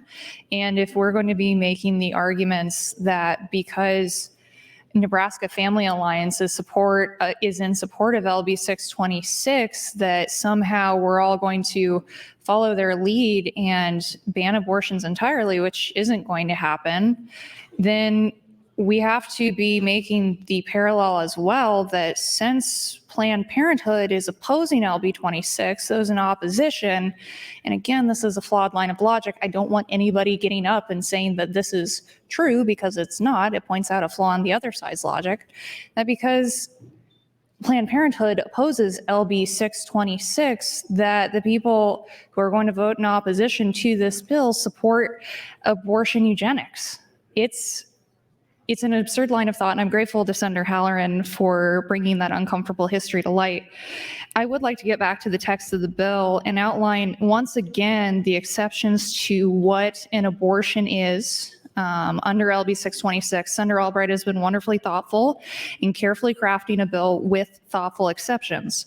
So abortion shall under no circumstances be interpreted to include the following: removal of ectopic pregnancy, removal of the remains of an unborn child, thank you, Mr. President, who has already died, an act done with the intention to save the life or preserve the health of the unborn child, the accidental or unintentional termination of the life of the unborn child, or during the practice of an in vitro fertilization or another assisted reproductive technology, the termination or loss of life of the unborn child who is not being carried inside a woman's body. LB 626 doesn't touch IVF. It doesn't have anything to do with ectopic pregnancies. If you're facing a medical emergency, you can still have an abortion under this bill. It's thoughtful bill, and I'd encourage a green light vote on it. Thank you, Mr. President. Thank you, Senator Slama. Senator Moser, you're recognized to speak, and this is your last opportunity on the motion. Thank you, Mr. President. Good evening, colleagues. Good evening, Nebraska. I continue to talk about the 200,000 babies that died in the last roughly 50 years. I think the discussion should center around them rather than the exceptions or the extenuating circumstances that people find themselves in when they're pregnant. 200,000 babies could not have been from defective birth control, I don't believe. I think these are elective abortions. And it may have been legal with the interpretation of Roe v. Wade, but the passage of Roe v. Wade was a shock to many when it was first cited in the Supreme Court case. I don't need to ask 40 or 50 doctors what I think. I think abortion's wrong. With that, I would yield the balance of my time to Senator Albright. Senator Albright, that's 3 minutes, 35 seconds. Thank you, Mr. President, and thank you, Senator Mosier. I know this possibly could be my last time on the mic too. So colleagues, I just appreciate the debate today. At the end of the day, it's all about protecting babies with beating hearts. The question before us will be, will we or will we not protect the lives of baby girls and boys in the state of Nebraska who have their own heartbeat and are guilty of nothing other than existing? Since Roe was overturned, 1,800 babies or more have lost their lives due to abortion in Nebraska. Every woman and every child deserves love. We can protect life, empower women, so let's start here. This is the bill that's right for Nebraska. Again, it protects women, it protects doctors, and it protects babies with beating hearts. Babies with a beating heart deserve to be protected, and I encourage your support for this bill. I thank you all for staying with us for the last 8 hours. I couldn't thank my colleagues enough. So please vote for cloture. Obviously, a green vote on LB 626. And once again, thank you all for your time. Thank you, Mr. President. Thank you, Senator Albright. Senator Day, you're recognized to speak. Thank you, Mr. President. Yes, we are wrapping up debate. We have about a half an hour left, I believe, before cloture. And as far as I know, I would assume that Senator Albright it's possible for her to have the votes to move this to select. She and I have a fundamental difference in what we believe are human rights relative to this bill. But it sounds like we do agree on one thing, and that is we do not want women to be criminally or civilly penalized for the outcomes of their abortions. And so related to that, I would ask if Senator Albright would yield to a question. Senator Albright, will you yield to a question? Yes, I will. Thank you, Senator Albright. So I have a bill in Judiciary, LB 391, that provides criminal and civil immunity for people in terms of pregnancy outcomes. Would you be willing to attach LB 391 to ensure that no women are prosecuted criminally or civilly for the outcomes of their pregnancy? I'd have to learn more about your bill and what it entails. Okay, so it just simply provides criminal and civil immunity for pregnancy outcomes. It's less than a page in its entirety. I have it right here, LB 391. You can find it on the Ledge website. I think that if we're serious about not criminalizing women for the outcomes, then we need to make sure that that is in statute so that we are protecting women if that is really what we're doing. So would you be willing, if you have time, if this moves forward, to attach it on select file? I would be happy to look at your bill. I personally wanted this completely clean. There must be a reason you're bringing this. I don't know the circumstances of why you felt you needed to bring a bill like that when knowing that our bill does have protections for the mother. So I, again, need to talk to you more about it, but I'd be happy to do that. Okay, thank you, Senator Albright. I appreciate your willingness to yield to my questions after a long day of debate. The reason that I brought the bill was because I was thinking ahead of time, essentially. I knew that we had abortion bans coming, and my main concern with these types of bills is that women will be prosecuted for their pregnancy outcomes. And so that's why I brought the bill ahead of time. And there is no gotchas in the bill. There was no one that testified in opposition, no one from the Nebraska Catholic Conference, no one from Nebraska Family Alliance that testified in opposition. So I would appreciate maybe going forward, if this does move, if we would be willing to work on that together. Thank you very much. Appreciate that. Thank you, Senator Day and Albright. Senator DeBoer, you're recognized to speak, and this is your last time on the motion. Thank you, Mr. President. I don't know the last time I spoke 3 times on the same motion, so that's quite a thing. Earlier tonight, someone in here said, I'm not a philosopher or religious scholar, and I was sitting under the balcony going, I am. It was kind of a funny moment. And I could talk, if I wanted to, for a while about the lex talion in Exodus that says a life for a life, but specifically not a life for hurting a woman who's pregnant so she miscarried. Exodus requires only payment of dollars in that case, but that isn't that isn't relevant, not dollars, payment of money. That isn't relevant, I don't think. And so that's why I'm not here talking through specifics of theology or trying to do exegesis on the floor or giving religious history, because I don't think theological discussions should come into it when we're having this discussion on the legislative level. Entirely on an individual level, but not in our lawmaking. These religious questions are for clergy and individuals to hash out together and in their community, but not for lawmakers. And so no one is arguing for the adoption of every religious teaching. The point of discussing the variety of religious teachings on this subject isn't to suggest we should follow those teachings with our laws. It's simply to say the opposite, that we shouldn't use any religious theology to create law. These are questions of law. And we are a representational government trying to represent a variety of viewpoints on this topic. There are a variety of viewpoints on this topic in each of our districts. And no matter what we do here tonight, we cannot please all of the people in any one of our districts. But when I went door to door, it was almost universally true. It was weirdly almost universally true. I was thinking really hard, and I think of about 5 or 7 exceptions that I was asked to vote against bills like this. Almost universally true. Wide variety of viewpoints.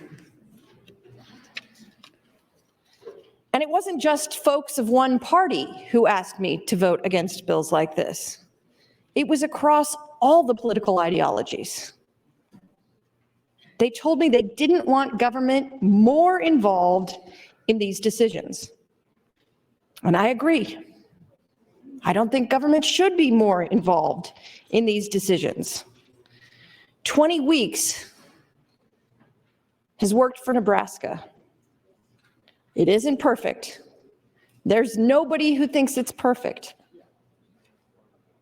But it has worked for Nebraska. I've heard several times today people saying the opponents of this bill want abortion on demand. They want it up to the moment of birth. I didn't hear that from a single person on this floor, but I will say, as for me in my house, that's not what I'm saying. 1 minute. I'm saying 20 weeks. It's not perfect. It doesn't make everyone happy. It is a compromise already at 20 weeks for everyone. And usually when everyone's just a little bit upset and doesn't totally think we've found the right thing, but they know worse things, that's where we have found compromise. And Nebraska, I think, has spoken. 20 weeks. Thank you, Mr. President. Thank you, Senator DeBoer. Senator Clemens, you're recognized to speak your final time on the motion. This is my second time in my recollection. Thank you, Mr. President. You're correct, sir. My daughter had an unplanned pregnancy after high school, and the boyfriend at the time was on drugs, and he was gone from the picture immediately. She could not support a baby girl that she was going to have, and I was kind of concerned what was going to be happening. My wife and I were very blessed that she chose life, and she chose adoption, and the adoptive parents were unable to have children, and that little girl is now 19 years old, and a young lady in college and contributing to society. And I'm very thankful that we have her and that this bill would help us have more little girls like that. And we get to see her at least yearly, and it's been a blessing in our lives. And so I ask you for your green vote on LB 26, and I oppose the motion. I would yield the rest of my time to Senator Slama. Senator Slama, you have 3 minutes, 30 seconds. Thank you, Mr. President, and thank you, Senator Clements, for that really heartfelt speech. And I'm grateful for you and for Senator Jacobson and Senator Von Gilleren and Senator Merman and others for getting up and sharing your heartfelt experiences and why this bill hits close to home for you. And this is coming from a lot of senators that normally don't make their personal lives known on the mic. So to see that courage in stepping up and sharing what your family's been through is really important. I'm also grateful to Senator Clements that our appropriations chairman can count to 2 or 3. He's a wonderful guy with numbers, and we're really blessed to have him here in the legislature. I would like to double back to the text of the bill and go through again. We went through in the last turn on the mic what the exceptions to an abortion is.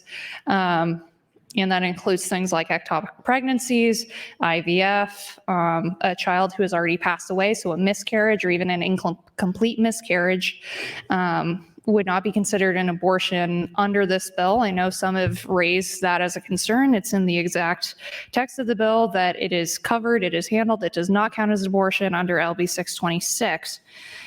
Let's get into the section on medical emergencies, section 3, subpart 3A.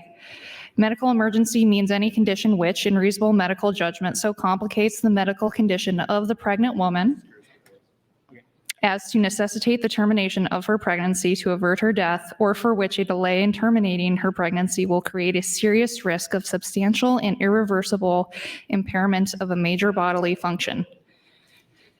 No condition shall be deemed a medical emergency if based on a claim or diagnosis that the woman will engage in conduct which would result in her death or in substantial or irreversible physical impairment of a major bodily function.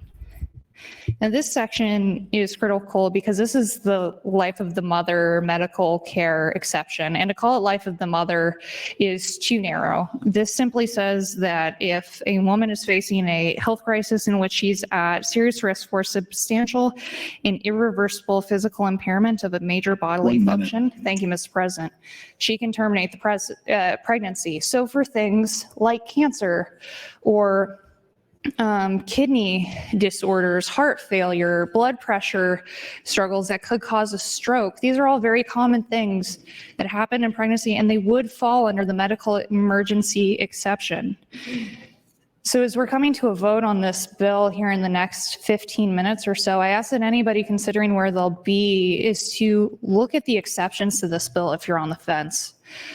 Senator Albright has been wonderful about crafting thoughtful carve-outs that have been a compromise and make this bill better. And if you have other compromises you'd like to see, please bring them to Senator Albright between rounds. We'd be happy to discuss it, but please vote green on LB 626. Thank you, Mr. President. Thank you, Senator Slama. Senator Conrad, you're recognized to speak. This is your third time on the motion. Thank you, Mr. President. I continue to rise in support of the motion and in opposition to the underlying bill. A couple of points, and then I wanted to share some historical experience as well. But bills like LB 626 are a near total abortion ban that put Nebraska women at risk and that put Nebraska doctors at risk. I trust Nebraska women and I trust Nebraska doctors to make the decisions that are right for them and their family. And I reject government overreach into private and intimate aspects of our lives, like the decision about when, if, and how to start or expand your family. A couple of points. Senator Slama and others who spend a lot of their time and energy on the mic during the course of this debate trying to somehow confuse or deflect about what happens when we hear about these heartbreaking stories from our sister states that have passed near abortion bans to young rape victims. The case that I mentioned for a 10-year-old rape victim, the point wasn't that her rapist wasn't charged. They were charged in another state 2 weeks after that horrific crime. The point of the story, which caught national headlines, was that the young woman who was traumatized had to flee her home state to seek abortion care in another state. And after that happened, the doctor that performed the compassionate care for the 10-year-old rape victim was harassed, and her license was at risk. That is the point of this story, and everybody knows it. And to deflect from that is nothing but deflection. Additionally, look at the four corners of 626 if that's where you want to confine your gaze, even though you know the entire statutory framework of Nebraska comes into play. There is not a single repealer. Then go look in your statute books, section 28, that has the criminal code. You can look for yourself. There is no repealer in 626 to the scores of criminal penalties related to abortion care, starting at 28-325 to 28-347, continuing from 28-388 to 28-394, continuing from 28-395 to 28-3011. Go look for yourself. If there was no criminal risk for abortion care in Nebraska for women or doctors, there would be repealers on those laws, and there's not. Let me also push back on this misguided train of thought and dialogue that there was no problems with the 20-week ban. Colleagues, I was here when the 20-week ban was adopted, and I had a sincere and significant disagreement with my friend, Senator Mike Flood, who was the proponent of that measure. But let me tell you why that's distinguishable for a host of reasons and how it's instructive to this debate. Number one, Senator Flood did make changes to that measure when he heard about fetal anomalies and heartbreaking diagnoses like twin-to-twin transfusion syndrome, which has not been addressed in this measure, where a parent and a doctor has to make a heart-wrenching decision to reduce one pregnancy to save the other pregnancy. That is not afforded for, that kind of medical exception is not afforded for in LB 626. Senator Flood took that kind of medical feedback into account on the 20-week ban, and it's not here. It also doesn't take into account multiple pregnancies and the risk and the need for selective reduction to protect the health and life of the mother and other viable pregnancies. 1 minute. The other thing that's important to note about why that's distinguishable is that the 20-week ban impacted a minuscule percentage of abortions. Senator Albright and the proponents of this measure have been clear. This near total ban will end over 85% of abortions in Nebraska. The scope and scale is entirely different. And again, let's be clear about that hard-lived experience when Nebraska passed that 20-week ban, which is on the books. Abortion care is safe and accessible and legal in Nebraska, but highly restricted. Senator Flood and others said these bad, hard cases will never come to fruition.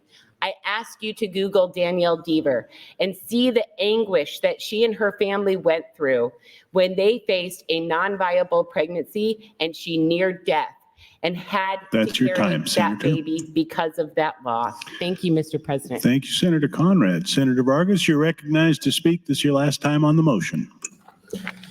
Thank you very much. Thank you very much. You know, usually I step off the side because I don't want to be in the picture of the camera when Senator Conrad is speaking, but I wanted to be next to her while I was hearing her speak on this with the kind of energy that we should be speaking on this issue and how personal it is, especially since she was here during a time where we already put more restrictions into place. There's a couple things that I wanted to speak about. One is I wish we were working on more substantive issues that address the other concerns that come out of this bill. I know I've heard that we care about children and families and making sure people have an informed choice is what I've heard. We need to focus on a whole slew of other things and other bills on making sure people have food and we address food insecurity, making sure we're addressing homelessness, making sure that we're addressing maternal and child health, something that I've worked on with Senator DeBoer and many other senators in the past, and Senator Kavanaugh has been leading that effort for years. Expanding postpartum Medicaid coverage to make sure more individuals have that coverage and need.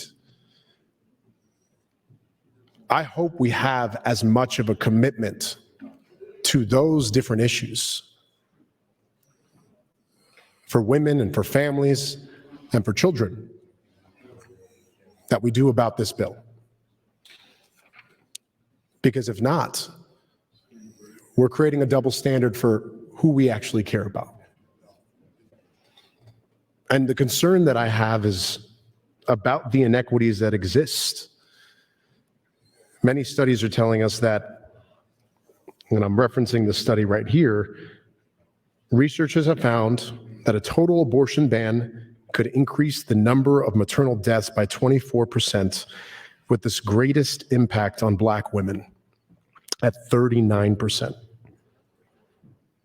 There are subgroups of individuals in our community that are going to be more detrimentally impacted by this. We already see those gaps exist currently right now with maternal and child health. We do.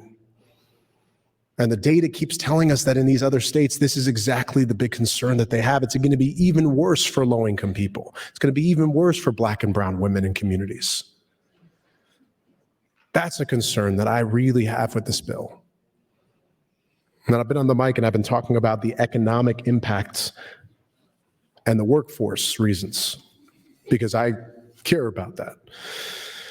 One of the things I wanted to reference is a Health and Law and Business, an article about hospitals fear abortion bans will worsen staff shortages, that there's an antagonistic atmosphere that can be created. Ohio's Cleveland Clinic expects to lose doctors who would rather move than work under a state statute that bans abortion, usually around 6 weeks of pregnancy in their bill.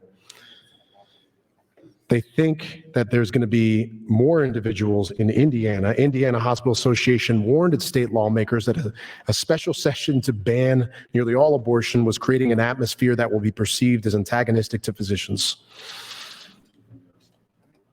In a lawsuit challenging Louisiana's near total abortion ban, doctors filed affidavits detailing their fears that medical students won't apply to residency programs in the state because abortion training won't be available. 1 minute. And these fears continued on for other subspecialties.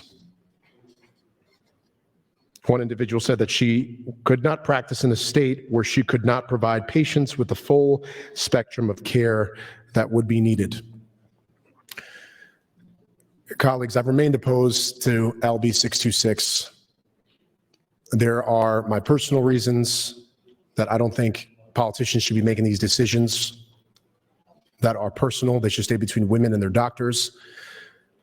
But there are long-term implications if we pass a bill like this on the economics, on our workforce, on our brain drain, that are important to get into the record. In addition to, I hope that we take up these other bills that really truly do address the issues affecting low-income families, children and families that we are saying we care about. Thank you very much. Thank you, Senator Vargas. Senator McDonald, you're recognized to speak. Thank you, Mr. President. Good evening, colleagues. I'd like to thank Senator Albright for her work on LB 626 and throughout this process, and her willingness to answer my questions, and I know other people's questions, and the idea of being pro-life from conception to natural death and in between, and some of the things that Senator Vargas mentioned that are important that we can work on going forward.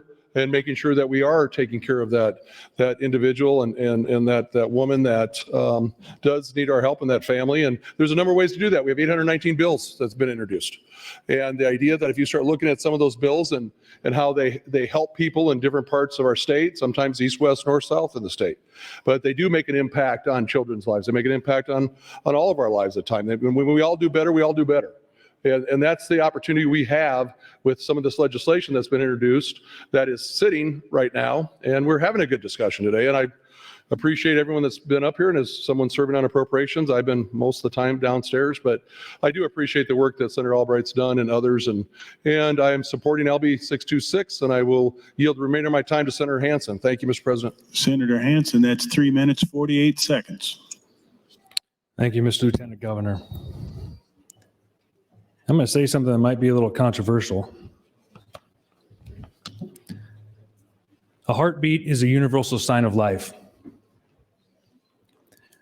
I would venture to say, before any of us in this room heard about the term heartbeat bill or heartbeat act, most of us would agree with that. We would agree that when you heard a heartbeat, that was a universal sign of life.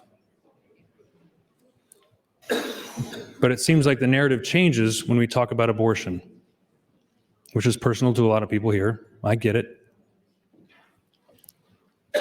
But a baby with a beating heart deserves to be protected. And no pun intended, I wholeheartedly believe that's what this bill does.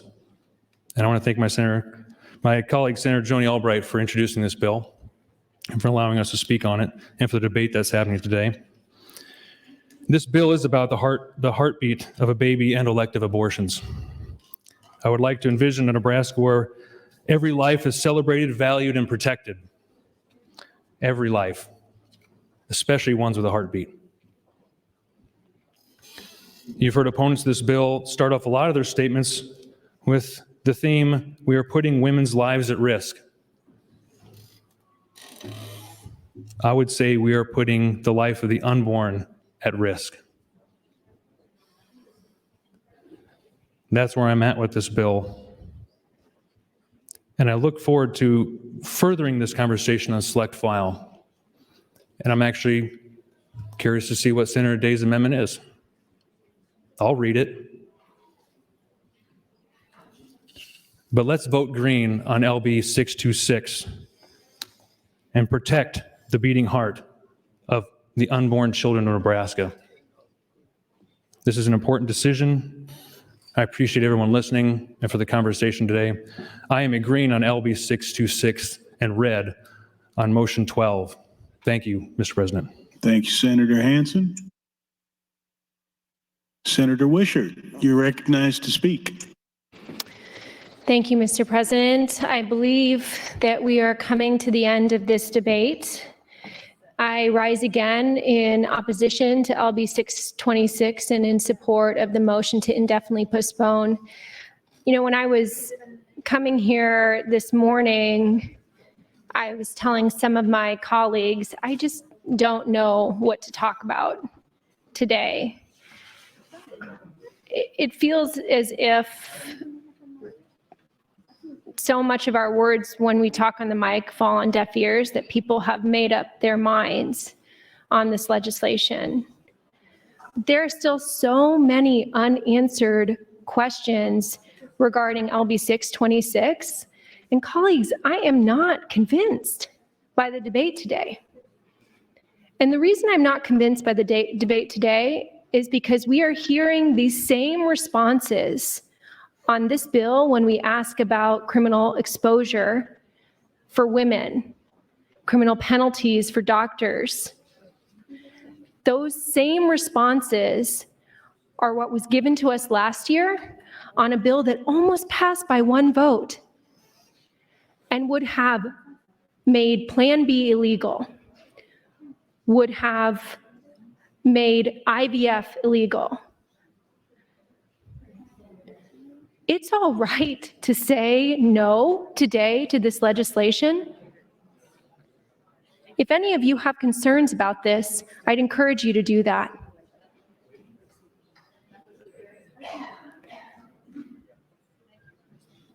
I will yield my time, the rest of it to Senator Conrad. Senator Conrad, you have 3 minutes, 9 seconds. Thank you, Mr. President. And again, good evening, colleagues. Thank you to Senator Wishart for the time. To be clear, I support all Nebraska women and all of their choices.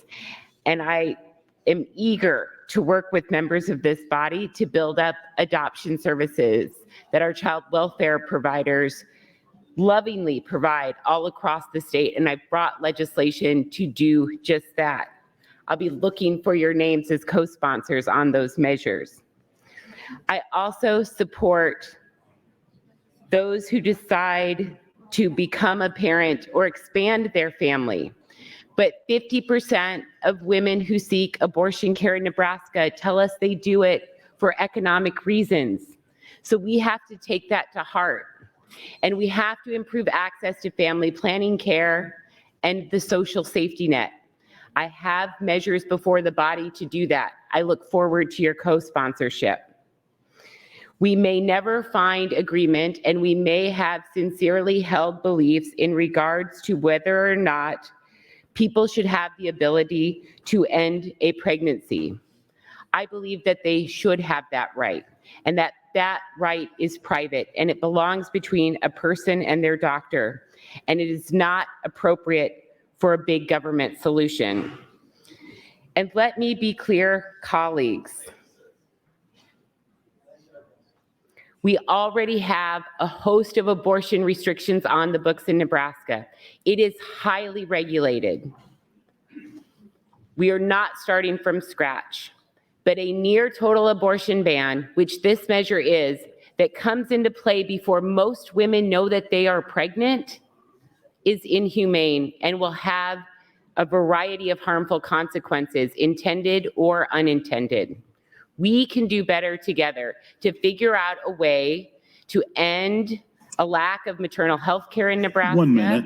To build up supports for families so that they can decide to become parents or expand their families. We can build up adoption services together, which we need to, and we can ensure that under appropriate restrictions and standards, Nebraska women and doctors still have an ability to live a life with dignity and an autonomy away from government overreach. The status quo on abortion rights in Nebraska allows us to do this. This radical ban does not. Thank you, Mr. President. Thank you, Senator Conrad.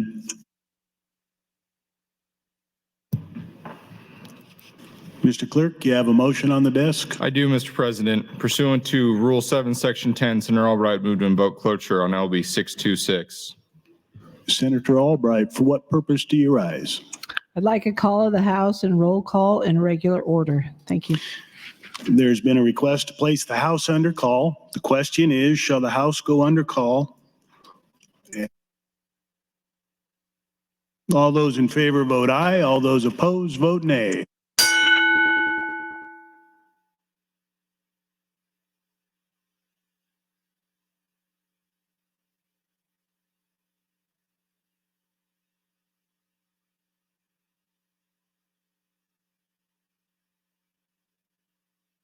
Record, Mr. Clerk. 40 ayes, 1 nay to place House under call.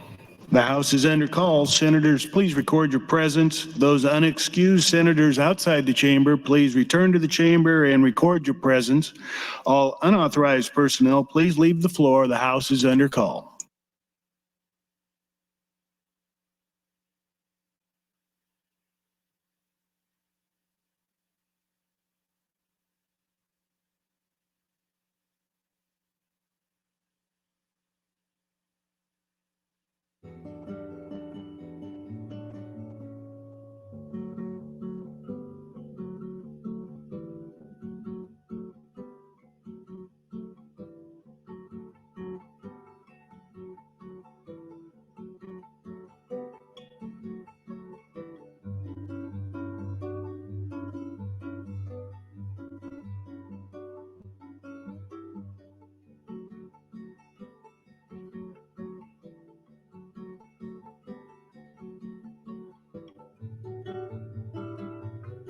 Senators Kauth, McKinney, And Wayne, please return to the chamber and record your presence. The House is under call.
Senators McKinney and Wayne, please return to the chamber and record your presence. The House is under call.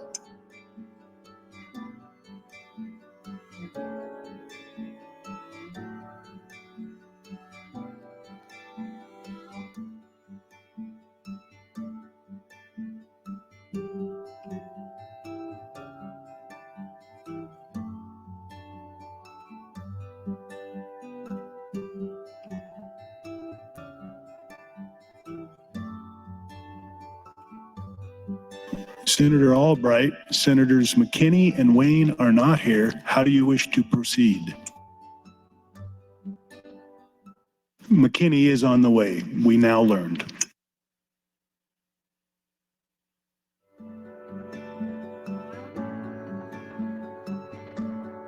All unexcused members are now present. Members, the first vote is the motion to invoke cloture. There's been a request for a roll call vote, regular order. Mr. Clerk. Senator Aguilar. Voting yes. Senator Albright. Voting yes. Senator Arch. Voting yes. Senator Armendariz. Voting yes. Senator Ballard. Voting yes. Senator Blood. Voting no. Senator Boston. Voting yes. Senator Bostar. Voting no. Senator Bostelman. Voting yes. Senator Brandt. Voting yes. Senator Brewer. Voting yes. Senator Breezy. Voting yes. Senator John Kavanaugh. Voting no. Senator Michaela Kavanaugh. Voting no. Senator Clements. Voting yes. Senator Conrad. Voting no. Senator Day.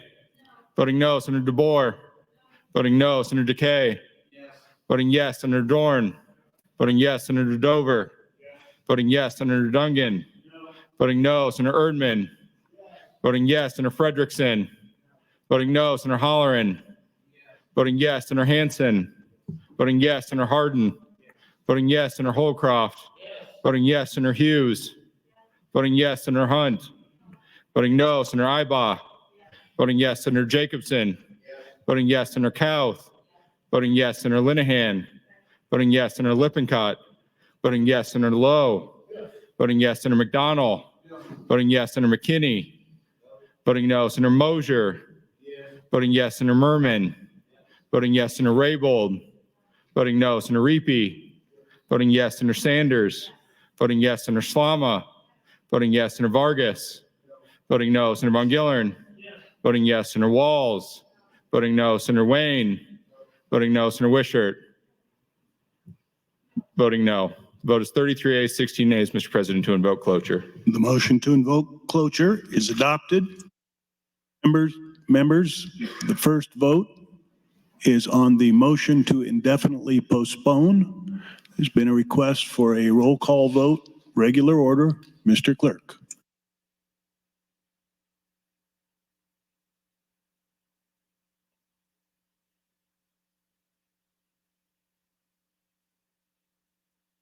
The question is the adoption of motion 12 to indefinitely postpone. All those in favor vote aye. All those opposed vote nay.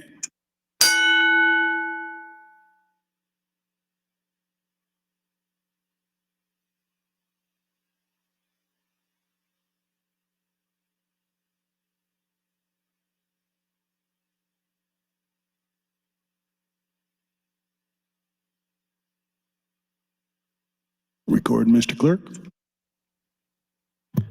14 ayes, 33 nays on the motion to indefinitely postpone. The motion fails. The question is the advancement of LB 626 to ENR initial. All those in favor vote aye. All those opposed vote nay.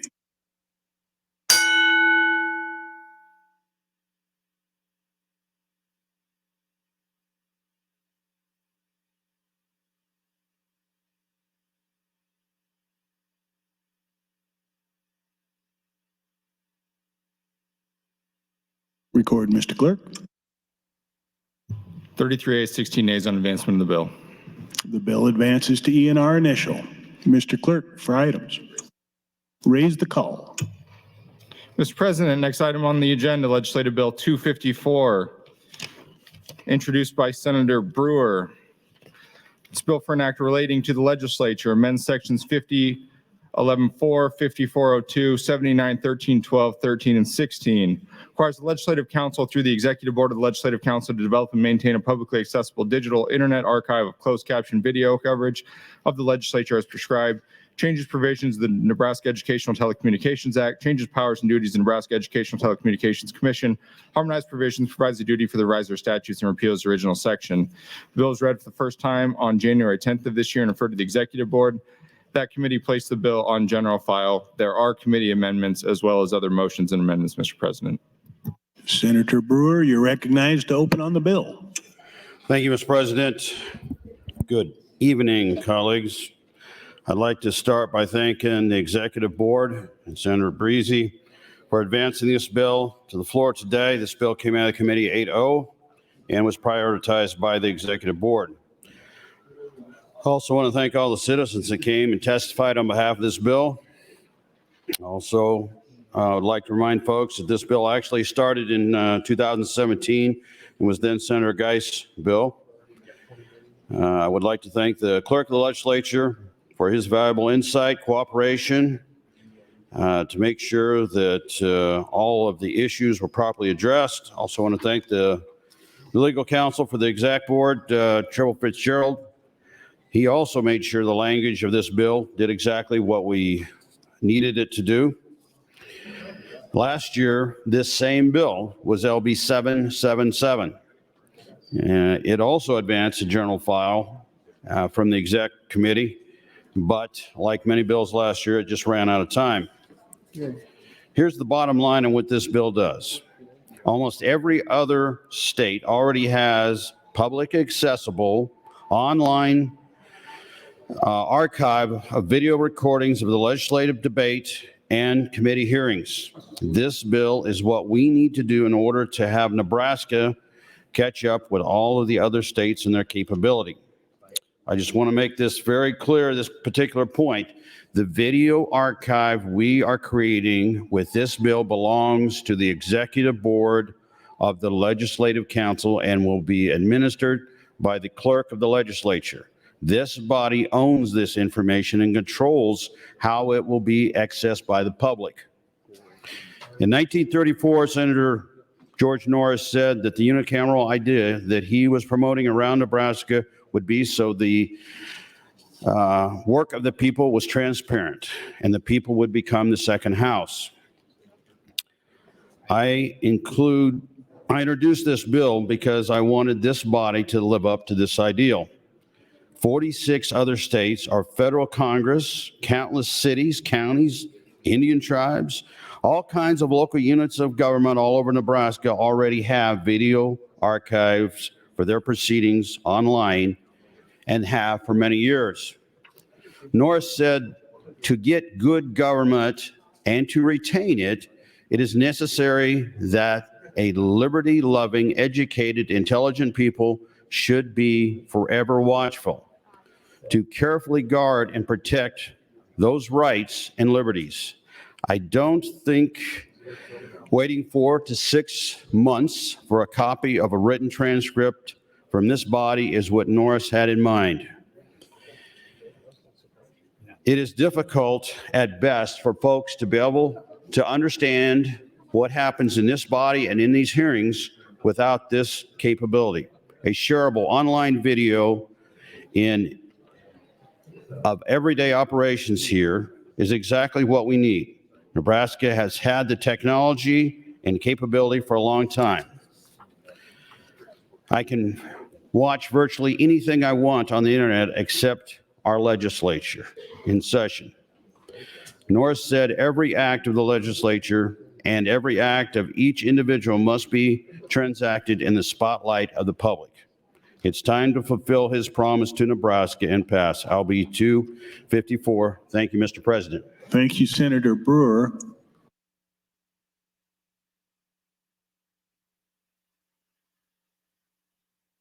As stated, there are committee amendments. Senator Breezy, you're recognized to open. Thank you, Mr. President. Good evening, colleagues. The committee amendment AM 698 is a white copy amendment that replaces the bill and makes several changes. First, the amendment requires that the executive board develop policies and procedures surrounding both the creation and ongoing usage of the video archive system.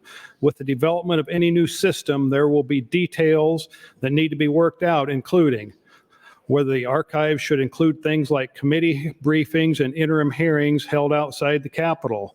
Another one would be how long and in what format videos should be stored. And finally, how to prevent inappropriate use of videos owned by the legislature. Second, the amendment provides that audio and video recordings of proceedings of the legislature are not official records of legislative proceedings. Longstanding practice has been that the official records of legislative proceedings are the committee hearing and floor debate transcripts, which are prepared and permanently maintained by the clerk of the legislature's office. Third, the amendment provides that audio and video recordings of proceedings of the legislature shall not be used, reproduced, or redistributed without express permission of the legislature and in accordance with policies developed by the executive board. Finally, the amendment strikes references to potential funding under the American Rescue Plan Act of 2021, as these funds were all appropriated by the legislature last year. And I would note that since the hearing on LB 254, the clerk's office has been working to determine whether the current closed captioning system used by Nebraska Public Media for floor debate could be utilized to make floor debate available on the video archive before the January 2025 date in the bill. Assuming these closed captioning files can be appropriately formatted, floor debate could be available as part of the archive as soon as next session. In order to ensure the Legislative Council has appropriate funds to support the video archive system by this earlier date, we expect that a new fiscal note will be produced between general file and select file, moving up the timeline for the cost to the legislature. To accommodate this possibility, the amendment would add the emergency clause. I would ask for your support of AM 698 and LB 254. Thank you, Mr. President. Thank you, Senator Breezy. Mr. Clerk, for a priority motion. Thank you, Mr. President. Senator Michaela Cavanaugh would move to bracket the bill until June 1st, 2023. Senator Michaela Cavanaugh, you're recognized to open. Thank you, Mr. President. Colleagues, quite the chorus out there. I'm not sure, I'm genuinely not sure how I feel about LB 254. I probably support it, but I look forward to hearing more of the pros and cons about it. Tomorrow is LB 574, and contrary to what the speaker said yesterday, having the debate on LB 574 tomorrow does not end the debate on LB 574. LB 574 debate ends when LB 574 is dead, not when it is done, when it is dead. So if this body chooses to move LB 574 forward from select to general file tomorrow, or final reading tomorrow, then continue and continue and continue. And so I'm not going to stop. And the speaker chose to continue with his intention, apparently, to schedule LB 574 tomorrow, knowing full well that the Westboro Church would be here. A hate group that comes and protests funerals of service members, of children who are victims of gun violence, of police officers. He chose to schedule the anti-trans LGBTQ hating bill for when their biggest supporters are showing up for you all. And it was a coincidence of monumental proportions. And if it were truly a coincidence, he would not have scheduled it. The moment he found out that they were going to be here, he would have changed the schedule, because the schedule was not public. The schedule was not public. And I'm pretty sure when people start looking through people's records, we are going to find out that it's not a coincidence that someone told them that this bill was going to be heard tomorrow. And that is why they scheduled to be here tomorrow. I know that people are already looking into Kirk Penner's emails and correspondence because it has been leaked on social media that he is the one that leaked it. I don't know if that's true or not, but I know that people are looking into it, and I know that nobody's going to stop looking into it until we have an answer to who told the Westboro Church that we were going to have this debate on Thursday. Who told them that before the rest of us were told? And why are we still debating it when this hate group from another state is showing up? So I'm going to take some time and I'm going to read some articles about this group so that we all are on the same page as to who is showing up to support LB 574. Who are you aligning yourselves with tomorrow when you vote for LB 574? This is an article from the Pittsburgh Post-Gazette, January 3rd, 2008, in Pennsylvania, when Bud Roberts, a Upper St. Clair, turned on the evening news in February 2006, what he saw could change the direction of his life. Mr. Roberts watched a report about protesters at a funeral for a member of the armed forces killed in action in Iraq. A 4-year veteran of the U.S. Air Force, Mr. Roberts was deeply offended by the protesters' presence at the funeral and was motivated to act. Mr. Roberts, 59, a sales manager for Club Car Inc., which manufactures golf cars, owns Harley-Davidson, etc. He joined the Patriot Guard Riders, a patriotic biking group that attends military funerals to shield grieving family members from protesters. He now estimates that he attended 66 military funerals, a majority of which have been in Pennsylvania, Ohio, and West Virginia. About 55 of the funerals, he said, have been for soldiers killed in action. He has encountered protesters about a dozen times. Mr. Roberts estimates that in just 1 year, he put more than 9,000 miles on his motorcycle attending funerals and patriotic events. Mr. Roberts put his heart and soul into this effort. said Barry Boney of Cecil, a Vietnam veteran and assistant state captain for the PGR. And September 7th, Mr. Roberts took his involvement with the PGR to a new level when he volunteered to serve as a Pennsylvania state captain, meaning that he is in charge of the group's activities within the state. The Patriotic Guard Riders got its start in Kansas in 2005 with the American Legion Riders, a motorcycle group composed of bike riding members of the American Legion, an organization of veterans who served in wartime.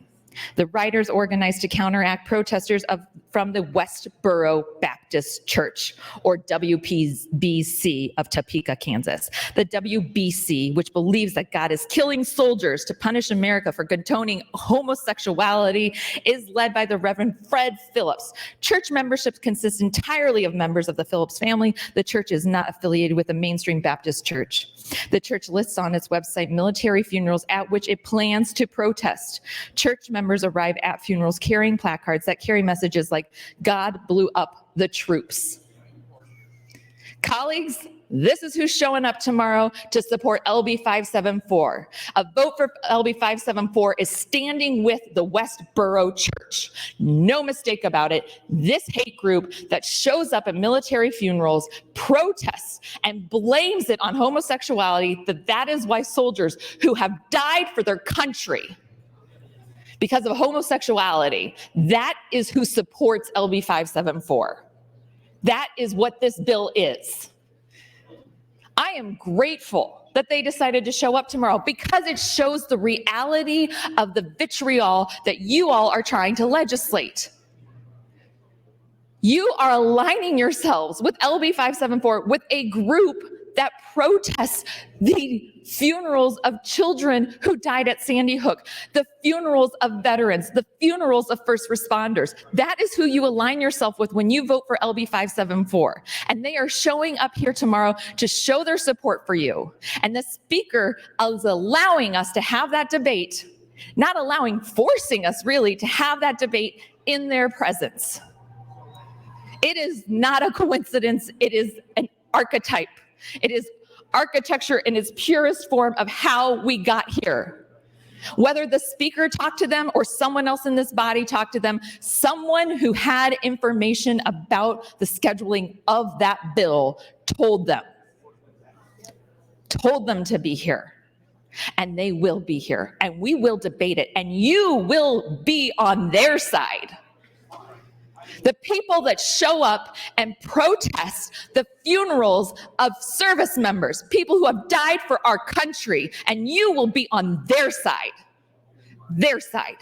not children's side, their side. And if you think for even a millisecond that I will let anyone in this body forget that, I don't even know how many articles about the Westboro Church and their atrocious behavior, and I will read it on every bill until LB 574 is dead. It is abhorrent. And the fact that we have gotten to this point, that we are having this conversation, that you are allowing yourselves to be maligned with this group of all groups, the Westboro Church. And we're going to debate it in front of them. Dance, monkey, dance. We are here to perform for the Westboro Church, right? Right. That's what Senator Arch did for us. By scheduling this bill when they would be here, he is making us their little puppeteers. I lost all respect for Senator Arch yesterday. All respect. And Senator Linehan can get on this microphone and berate me as much as she wants. I lost all respect. All respect. When you schedule a debate about the most consequential thing we could do, a human rights violation for a group like the Westboro Church, you don't deserve my respect. And anybody who votes for that bill does not deserve my respect. And they won't have it either. 1 minute. So, the church lists on its website military funerals at which it plans to protest. Church members arrive at funerals carrying placards that carry messages like, God blew up the troops. The efforts of the American Legion Riders to shield grieving families from the protesters quickly grew. Of course it did, because this is atrocious. And a separate group, Patriot Guard Riders, was formed in October 2005. Today, the PGR has chapters in all 50 states. The PGR has a twofold mission: to attend veterans' funerals, to show respect for Americans' fallen heroes and their families, and also to provide a nonviolent barrier between protesters and family members at military funerals. Thank you, Mr. President. Thank you, Senator Kavanaugh. Senator Clemens, you're recognized to speak.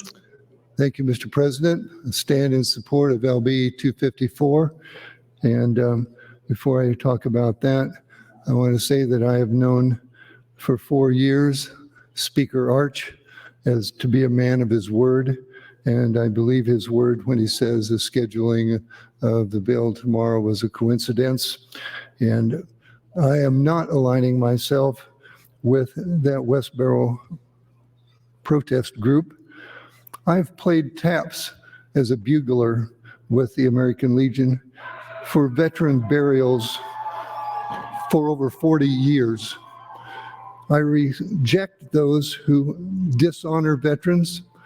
My grandfather and my father were Army veterans, and I oppose the protesters who dishonor veterans that need to be honored. Now back to LB 254. 43 states, in my understanding, have online video access of their proceedings. In 2017, I was a co-sponsor of a bill to bring video access to Nebraskans, and with Senator Geist, I've been working each year to try to figure out how we could bring this about. There is an expense. The expense is added equipment and technology that's needed for the chamber and for the committee hearing rooms, but that's not a problem in our budget. That's quite affordable, and this bill would include the funding for that.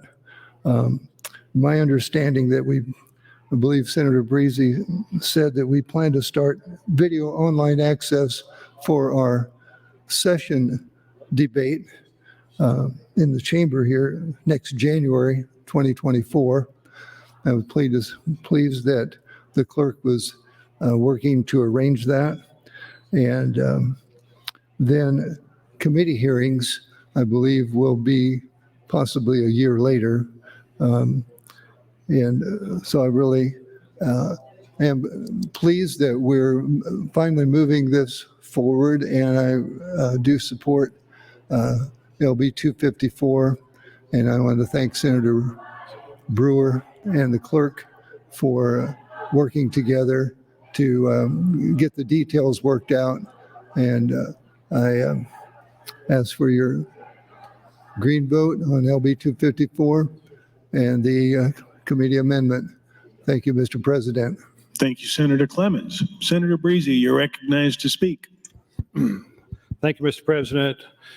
Just some brief comments, and I echo Senator Clement's comments regarding Speaker Arch. Speaker Arch is a man of integrity. He has a tough job here, keeping the train on the tracks. He's doing everything in his power to keep this place running as smoothly as possible, and I respect and admire his work in that regard. And I think he's doing a great job considering the circumstances we're dealing with here. And I want to thank Senator Brewer for bringing this bill for us. And I want to point out we did have 36 letters in support of this bill. We had 0 letters in opposition. I think we had 7 or 8 proponent testifiers. And the committee statement will note that we had 1 opponent testifier, but upon a little questioning, that opponent testifier indicated that yes, he generally supported the concept, but he saw a few other details that perhaps should be addressed. On the west side of the Capitol here, there's an inscription, something to the effect that the salvation of the state is in the watchfulness of the citizens. And having these archives really help us to fulfill that ideal. And I think that's the importance of this bill, why we need to get this passed, and again, why I thank Senator Brewer for bringing this to us. And obviously, there will be several details that we as an executive board will have to work out. We'll have to develop policies regarding the uses of these archives for things other than legislative purpose, what types of hearings, what types of events are going to be subject to this, how long we should store historical archives, and how to store historical archives, what format to be used, et cetera. Several policy considerations that we will have to undertake, but we will certainly do that and look forward to the opportunity to be able to do that, and look forward to the opportunity to be able to provide this service for Nebraskans. Thank you, Mr. President. Thank you, Senator Breezy. Senator Conrad, you're recognized to speak. Thank you, Mr. President, and good evening, colleagues. Thank you also all for your kind well wishes. I definitely sound a lot worse than I feel, and I apologize for the scratchy laryngitis or whatever the heck I have going on here. But I just wanted to rise in support of Senator Brewer's measure. I think that this is a fantastic, good government bill. You can see that by the strength of the public comments, by the strength of the committee statement, by the strength of the co-sponsors. I think that this is really important to updating and modernizing our tools of open government, which align with our values of open government and government transparency in Nebraska, whether that's through our strong public records law or our strong open meetings law. This is another feature of our strong commitment to open government. I'm proud to be a co-sponsor of this measure. I'm excited to see this measure move forward and need to do a little bit more due diligence in regards to whether or not it might work out, particularly in this session of Christmas tree bills, omnibus bills, package bills. But I know that there are other good government measures that have been proposed that are looking for a vehicle and a way to move forward, whether that's updates and strengthening of our public records law, which I have a bill pending in the government committee, which I think would be very exciting to have an opportunity to move forward.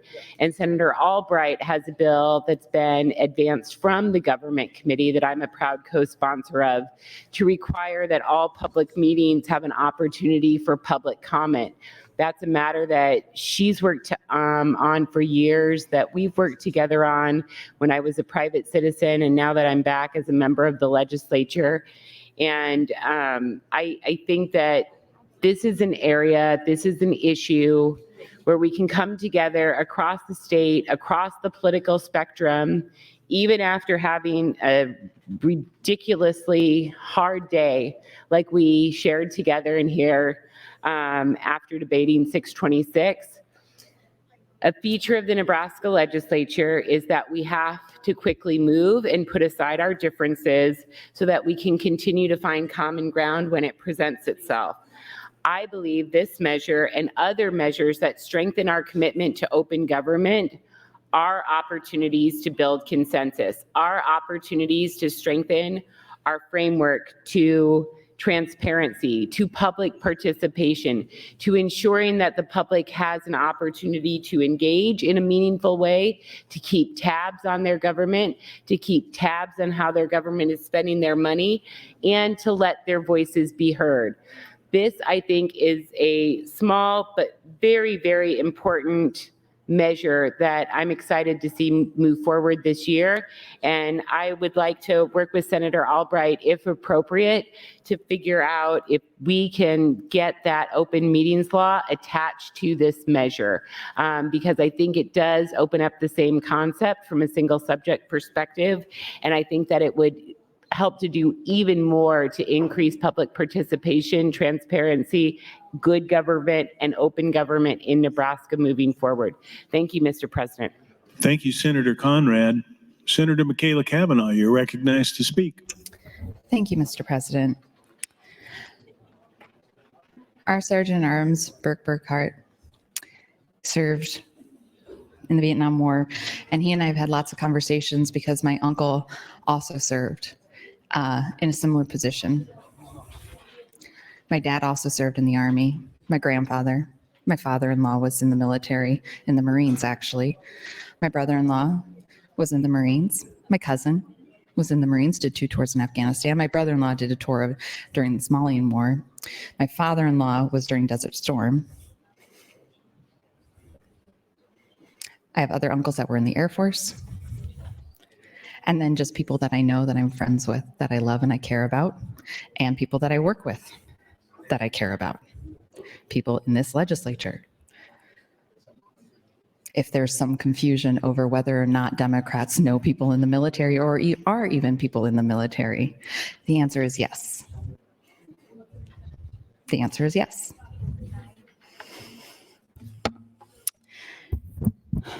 July 4, 2011, Topeka, Kansas.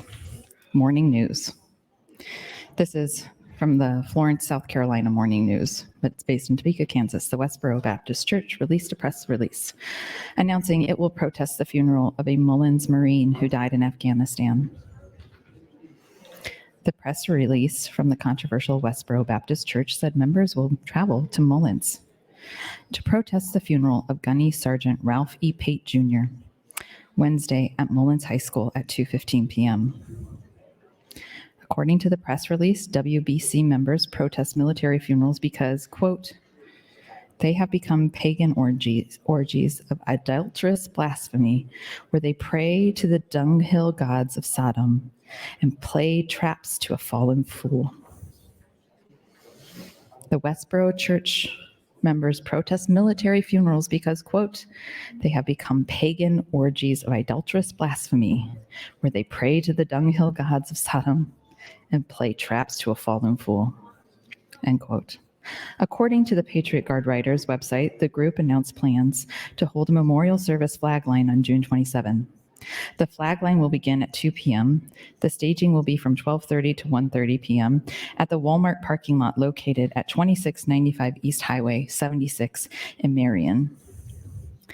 Patriot Guard Writers is a diverse amalgamation of writers from across the nation who have an unwavering respect for those who risk their very lives of America's freedom and security, the website said. The website says the main mission for the writers is to attend the funeral services of fallen American heroes as invited guests of the family. Each mission has 2 objectives: to show respect for the fallen heroes, their families, and their communities, and to shield the mourning family and their friends from interruptions created by any protesters or groups of protesters by strictly legal and nonviolent means. A private plane carrying the body of a 29-year-old U.S. Marine Gunny Sergeant Ralph Pate Jr. of Mullins landed at Myrtle Beach International Airport Monday, where a cadre of family members, law enforcement officers, fellow Marines, and hundreds of bikers were ready to escort it back to Marion. A group organized by the Blue Star Mothers of Coastal Carolina waited nearby to wave flags and show support. According to Defense Department officials, Pate was an explosive ordnance disposal technician assigned to 2nd EOD Company, 8th Engineer Support Battalion, 2nd Marine Logistics Group 2 Marine Expeditionary Force in Camp Lejeune, North Carolina, which I also did a tour of Camp Lejeune when I worked for Senator Ben Nelson. I believe I said 1 minute, so I will come back to this because I want to do this justice.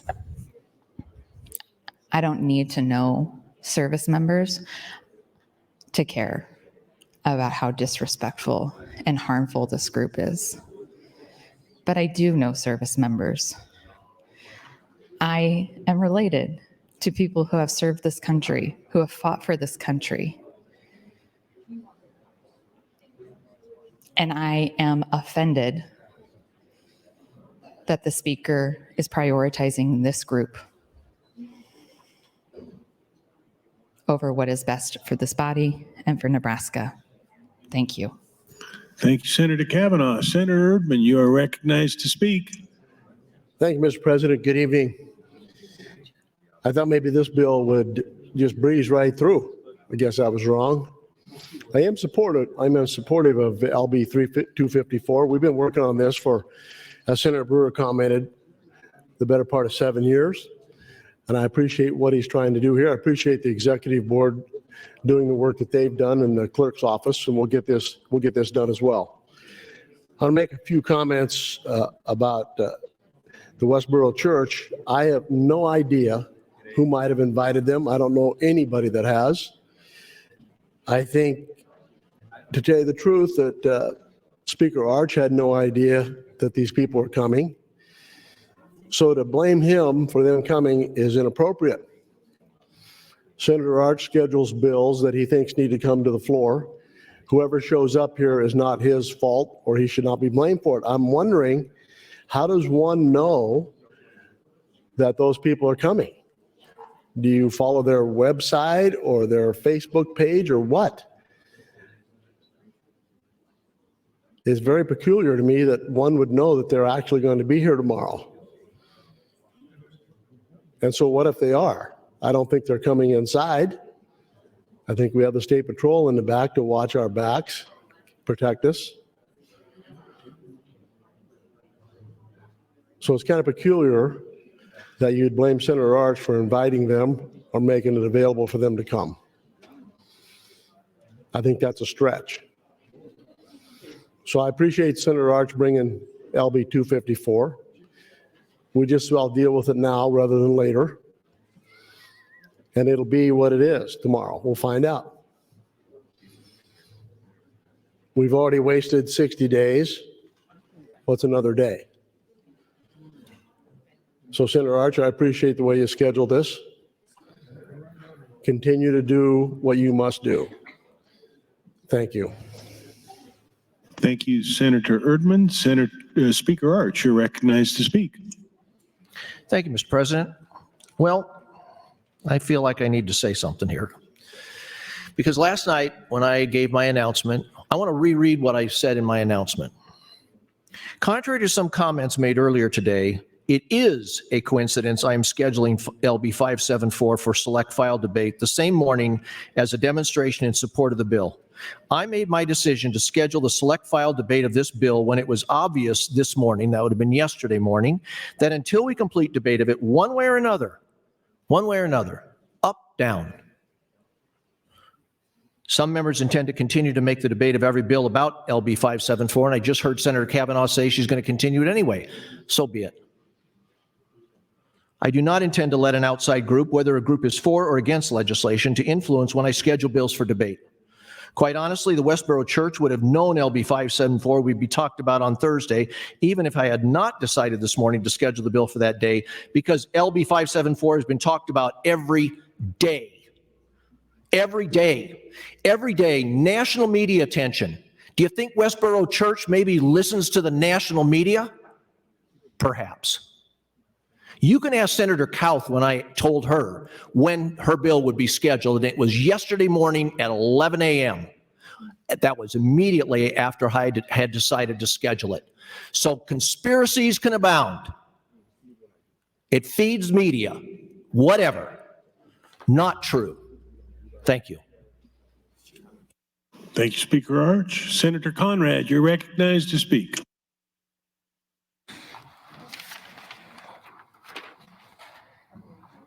Okay. Good evening again, colleagues. I'm glad to see the chamber doors and the vestibule reopen. That was one thing that I didn't have an opportunity to comment on at my previous turn at the mic. And it was particularly strange to be giving opening remarks and a speech about open government as our chamber was closed from the public. And perhaps that has become pattern and practice in recent years. I've never before seen the legislative chamber closed off from public view and public participation, and that doesn't go unnoticed, and it shouldn't go unnoticed by any of us, because I think it goes to show the extreme nature of some of the measures before the body and the amount of attention and chaos and hate that's been surrounding the body because of these measures, whether it's the radical abortion ban that recently passed off general file or the extreme anti-LGBTQ laws that are being pushed in Nebraska.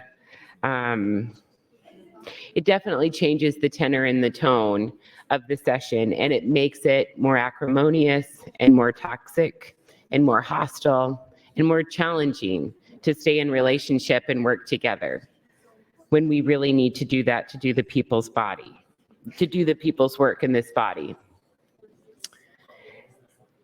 To the speaker's point, I understand and appreciate that he's trying to set a schedule that can work for managing the filibuster and the extraordinary nature of the procedural posture that we find ourselves in this legislative session. But I would also just add perhaps a helpful note or a light pushback to my friend Speaker Arch, that once information becomes available to the speaker or to the body about a hate group bringing a circus to town, perhaps change the schedule, perhaps make an alteration. That is always within the speaker's ability to do, and may have been and still might be a way to help manage some of the chaos, toxicity, and acrimony surrounding these measures away, as we have a high-profile hate group planning to visit the legislature in regards to that measure. So rather than doubling down once that information becomes available about that dynamic, perhaps reassess. In addition to the fact that some of the rumblings that I've been hearing about this dynamic that we find ourselves in, is that we needed to schedule these divisive, radical measures back to back, 626 and 574, because we're going to have a lot more state patrol here to keep us all safe and to keep everybody else safe. Safety should absolutely be a priority, and we should all condemn political violence. But let's also not normalize it.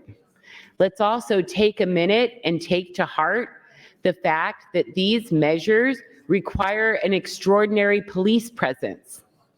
That's not normal in the Nebraska Legislature.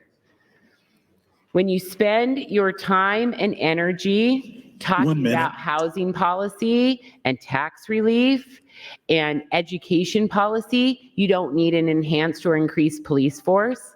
You don't need to shut the public chamber to the public. You don't need to double down on scheduling decisions that align with the campaign efforts of hate groups. We can't shrug our shoulders and act helpless when that information comes to light. We have to, as individuals and collective, step back from that and reassess things like our agenda and our priorities so that we can do the people's business and not foment chaos and violence and hate. Thank you, Mr. President. Thank you, Senator Conrad. Senator Hunt, you are recognized to speak.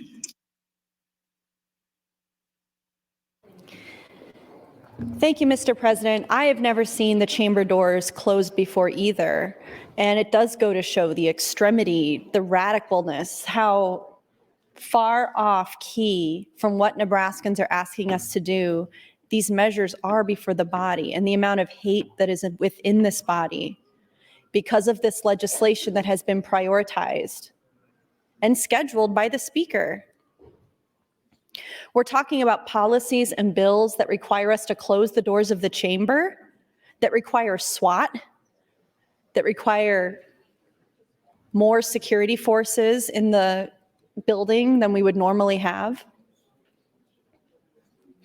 I want to be clear, I don't blame Senator Arch for having the Westboro Baptist Church come here. I think that that is a conspiracy theory, sort of an online thing that people are spreading, like that one of our colleagues tipped off the Westboro Baptist Church. And it's plausible, I guess, that Senator Kauth or somebody knew that it was likely to be scheduled and told somebody who told somebody who told somebody.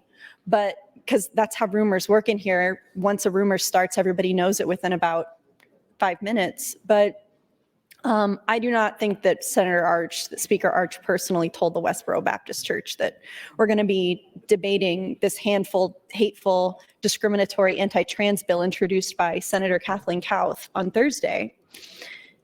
However, we don't have to blame him for them being here, but we can blame him and should blame Speaker Arch for throwing gasoline on the fire by not changing when the bill is going to be scheduled for debate, knowing that a renowned hate group is going to be here at the Capitol capitalizing on it, getting publicity based on the fact that we're going to be debating their favorite little bill introduced by Senator Kathleen Kauth at the same time that they're going to be here. Speaker Arch had the power to say last night, I'm not scheduling this bill on Thursday because Westboro Baptist Church is coming. He's encouraging the chaos. He's giving up all control, as he has since the beginning of session. He's throwing gasoline on the fire, as he has since the beginning of session. And I'm not afraid of Westboro Baptist Church. I think it's lame and weak that they're going to be here from 11 to 11:45. You can't hate gay people for more than 45 minutes? Tired? Lazy? Reminds me of some of my colleagues when they have to stay late at night and answer questions about their own bills in committee. So sleepy. I don't know why they don't want to be here for more than 45 minutes if they're real serious about the hate that they spew. But it's a remarkable shame on this body that we are debating a bill on the second round of debate introduced by Senator Kathleen Kauth to discriminate against children, to bring hate upon gay and trans people in our state. And it has caused Westboro Baptist Church to come and support. And it's a shame on this body that that happened. And Speaker Arch was made aware about it, and he didn't change the schedule. I think he's trying to look strong and firm and resolute and say, not in my house. No Westboro Baptist Church is going to intimidate me from scheduling what I want to schedule. That's fine. I get that. I know when people do things like that, when you hold your ground and you hold firm and you say, you know, someone's intimidation isn't going to make me change anything. Maybe that's what he's trying to do. I think it's what he's trying to do. But 1 minute. Thank you, Mr. President. But him saying, oh, do you think the reason they're coming is because they listen to the national media and they know what a circus this legislature has become, and Senator Kathleen Kauth put up the anti-trans bat signal and they came running because it's their favorite thing? Yeah, that's probably why they came, but that doesn't mean that we have to take it up that day. Also, whether 574 goes up, down, all around, however it comes out of select file, unless the bill is killed, every bill will be filibustered, and we will talk about LB 574 every day on every bill for the rest of the 30 days of this session, and maybe next session, since we learned that we can go 60 days without passing a bill. Thank you, Mr. President. Thank you, Senator Hunt. Mr. Clerk for items.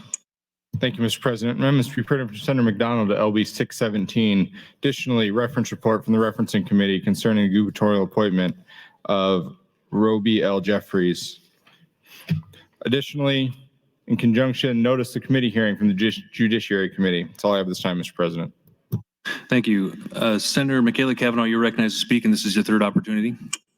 Thank you, Mr. President. I was reading about the funeral of, I want to get his title correct, U.S. Marine Gunny Sergeant Ralph Pate, Jr. Pate joined the Marines in 1998 and was promoted to his current rank in 2009, U.S. Marine Corps Second Lieutenant James said. Pate's service included 7 deployments, including Operation Iraqi Freedom in 2004, 06, 07, and 08. The following year served a tour of duty for Operation Enduring Freedom and returned in 2011. Pate has been honored with the Bronze Star Medal, Combat Action Ribbon with Gold Star in lieu of second award, Navy and Marine Corps Commendation Medal, and Marine Corps Achievement Medal with 3 Gold Stars in lieu of fourth award. WBC members, the Westboro Church, protested schools and churches on the grandstand in May of 2010. The group's website said it chose the schools because they are effing infested and pervert run. It described the churches it chose to protest as pedophile whorehouses masquerading as churches. The group was met by local residents during last year's protest who protested them being in front of the schools. This is now from the World Herald, May 27th, 2015. Hundreds of supporters came to the funeral of slain Omaha police officer Carrie Orozco to shield mourners from a handful of protesters. Wearing blue, about 100 people arrived early at 24th and Cummings Street, where the protesters intended to meet. About 9 a.m., the supporters moved south to Cass Street, where they were joined by hundreds more, including a large group from the Patriot Guard. They were unfurled, large white sheets with blue lines across them. Colleagues, if you don't want to listen, there's a lounge across the way. You can go over there. Or, I don't know, the president could gavel.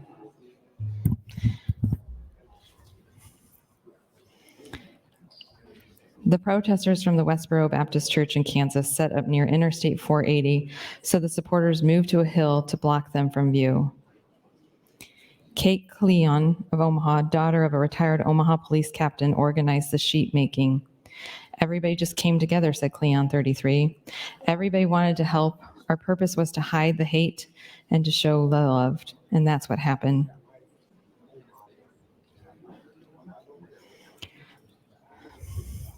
Cleon said the businesses and community members donated the materials. She said about 1,000 people signed up on Facebook to participate. Jen Raker, who worked with Orozco before she joined the Omaha Police Department, stood near the intersection holding a sheet to honor her friend. The crowd of supporters grew to line the east side of 24th Street along the 3 blocks from Cass to Burt Street.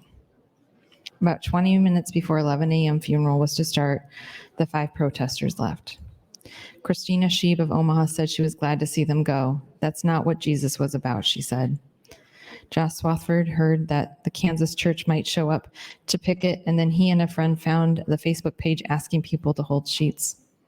We're all in this together, said Swafford, 26 of Omaha. Everyone should be able to grieve in peace.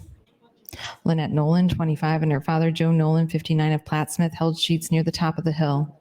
I might not know Carrie, but we're all human, said Lynette. Nobody deserves that. Former city prosecutor Marty Conboy and his wife Cheryl also helped. Wherever they go, we'll go, he said. Cleon said 1 minute. she was glad so many people came to help. Without the community involvement, this would not have happened, she said. It was all of them. Colleagues, I'm going to continue to read about the funerals of service members and first responders that are protested by this church. If you can't do me the common courtesy of not being loud, you could excuse yourselves from the chamber. Thank you. Thank you, Senator Kavanaugh. Senator Reapy, you're recognized to speak. Thank you, Mr. President. I'd like to make a personal point of order, and that is I've sat here and listened to the assault on the speaker, John Arch, and I felt that it was my duty and responsibility. I've known Speaker Arch for many years, maybe 20 or 25 years. We both served with hospitals in Omaha, Nebraska. In fact, at one time we were competitors. He was at Boys Town Pediatrics, and I was with Children's Physicians.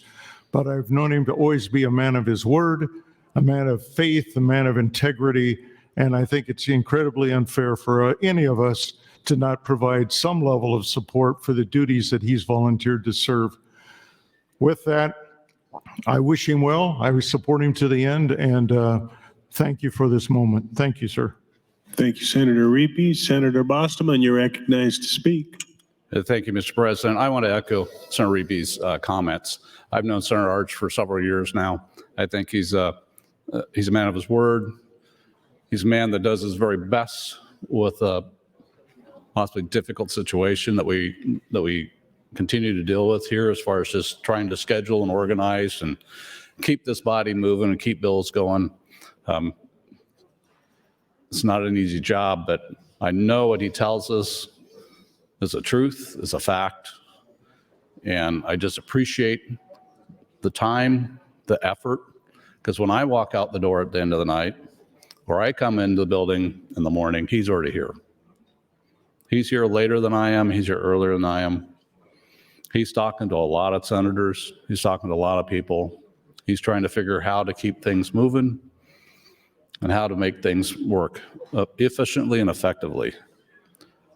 We've had over the years, in the 7 years I've been here, we've had groups that have come to this building, that have come into our offices, that have caused issues for our staff and ourselves.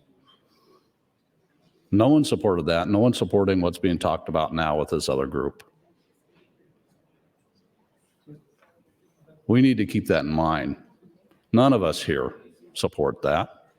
We need to focus on what we're doing, what we're here for, and do the work of the people.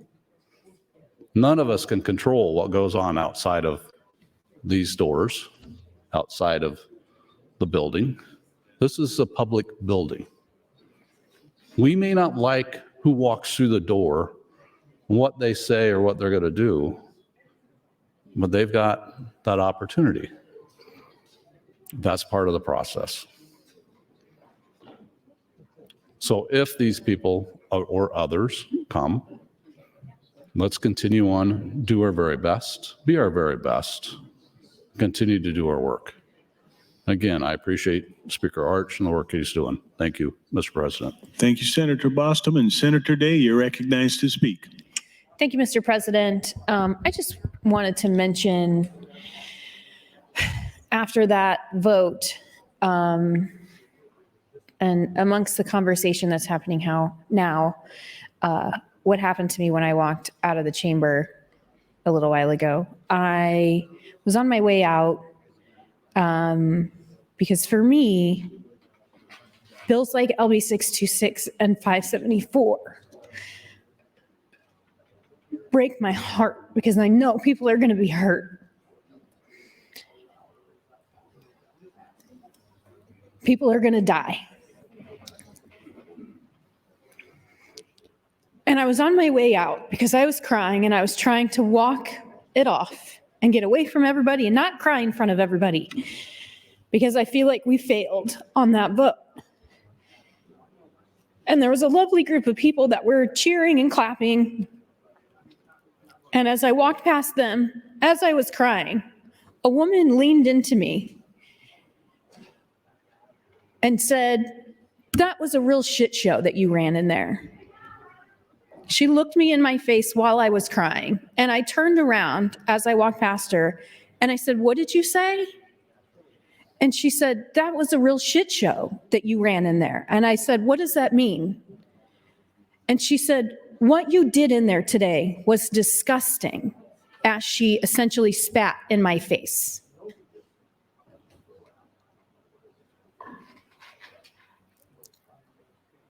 She walked away. And I had no words. I couldn't form words at that point. And the only thing that I could say was, "I hope you're ashamed of yourself." This job is so hard. We are exhausted. We are tired. We get yelled at and spit on by people for standing up for basic human rights. This is the hate that you stir with these bills. And no, maybe you didn't call the Westboro Baptist Church. And no, maybe you don't have anything to do with them being here. But you are complicit.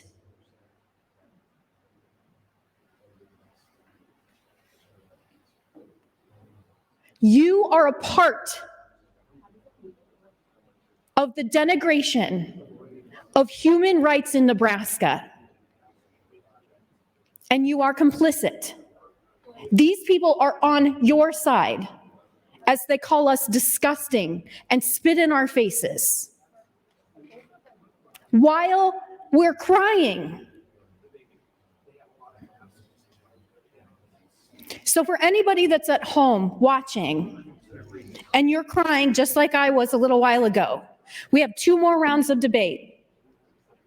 4 hours on select, 2 hours on final reading. We're not going anywhere. We will continue to fight on 626 and 574 for basic human rights until they shut us down. You can spit in my face, you can call me disgusting, you can call me a murderer, but you're not going to stop me.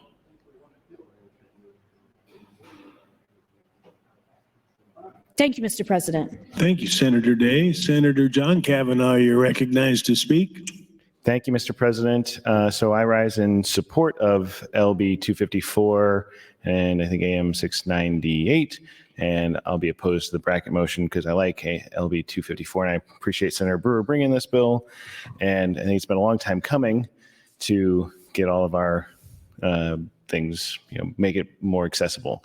I really do enjoy, there's a nonprofit out there that's kind of broadcasting, recording some of our hearings and floor speeches and things that I get an opportunity to go back and see hearings that I wasn't part of because I was in my own hearings and see some of the bigger questions of the day that are being debated in, say, the HHS committee. So I appreciate that. I wanted to rise in support of this amendment. I thought, I might talk a little bit about, I circulated a resolution that'll probably get read across tomorrow, and maybe I'll talk about that tomorrow as well. But I think we have some things to talk about tomorrow. So one of them was the resolution celebrating the 25th anniversary of the Good Friday Accord, which every single one of you signed. So I appreciate that. It was nice to have everybody's signature. And what the Good Friday Agreement was, is an agreement in Northern Ireland between the two factions, which were principally composed of Catholics and Protestants, Unionists and Republicans. When you say Republican, you mean someone who wanted a unified Republic of Ireland, and Unionists meant that they wanted to remain in union with the United Kingdom. And up until 1998, and including 1998, there was the Troubles, which was a violent struggle between these opposition forces where they were bombing hotels and cars and restaurants and churches and things. It was a very violent conflict, but they were brought together over a course of a year or two to negotiate a settlement to that conflict, and it was principally negotiated by the United States Senator from Maine, William Mitchell, and when they finally got the agreement settled and signed, it was April 10th of 1998, which happened to be Good Friday. But there was a long time where that was unsettled. It was not likely to happen because there were so many factions and they're so intractable in their positions. There were many factions of Unionists and there were many factions of Republicans, and then there were a few other kind of non-specific factions in between there. And they really couldn't come to terms about just even where to begin to negotiate. And it took a very long time to just start to begin a framework for negotiation, of conversation to move forward. And I wanted to do that resolution, and I talked to Senator Lowe about it and doing it together because of the 25th anniversary. I think is a significant one, but also I thought it might be a just sort of thought piece for where this body is, because we're hearing a lot of conversation in here about, intractability, but we hear some people sometimes talk about compromise. And I heard one suggestion at compromise today that I thought was particularly telling when somebody said that, Senator Albright had compromised with her own heart. And I thought that was an interesting use of phrase, but I also thought it was relevant to how we've been presented with what is called compromise in this body up to this point. Whenever we kind of have amendments that are put up on controversial bills and everybody says, oh, well, they compromise. But the compromise has always been not with the side who is opposing the bill, but internally with the side that has been proponents of the bill. And that's not a compromise. So when you're trying to tell people that they should come along, you need to talk to them about what their concerns are and listen to those concerns. Thank you, Mr. President. And so, I think that I guess my point is, one, that I like this bill, and two, that if we want to have a constructive conversation, I don't know if there's going to be opportunity to work on every bill or any bill, but I think the first place has to be actually listening to the concerns people are raising. And I do think that a number of people raised legitimate concerns to the bill we addressed earlier today, 626, the near total abortion ban. There have been people even that voted for it today who raised concerns about it. But I think there were legitimate concerns that are addressable that were in that bill that just, I don't know if the proponents of that bill have considered any changes to the bill in this current structure. And so that is something I think people, be good to think about, maybe take a look. You can read some articles or some good books about the Good Friday Agreement and how they came to that. That's your time, Thank you, Mr. Senator. President. Thank you, Senator Kavanaugh. Senator Hunt, you are recognized to speak. Thank you, Mr. President. I rise in support of LB 254. I will be not voting on this bill since Senator Brewer is supporting the abortion ban. And in the beginning of this session, I said that I wasn't going to be able to support any bills introduced by supporters of the abortion ban, and that if any of the votes were going to be close, you might need to work those votes because I can't be there for you. But I certainly support the bill, and I support the work behind it and the concept that went behind it.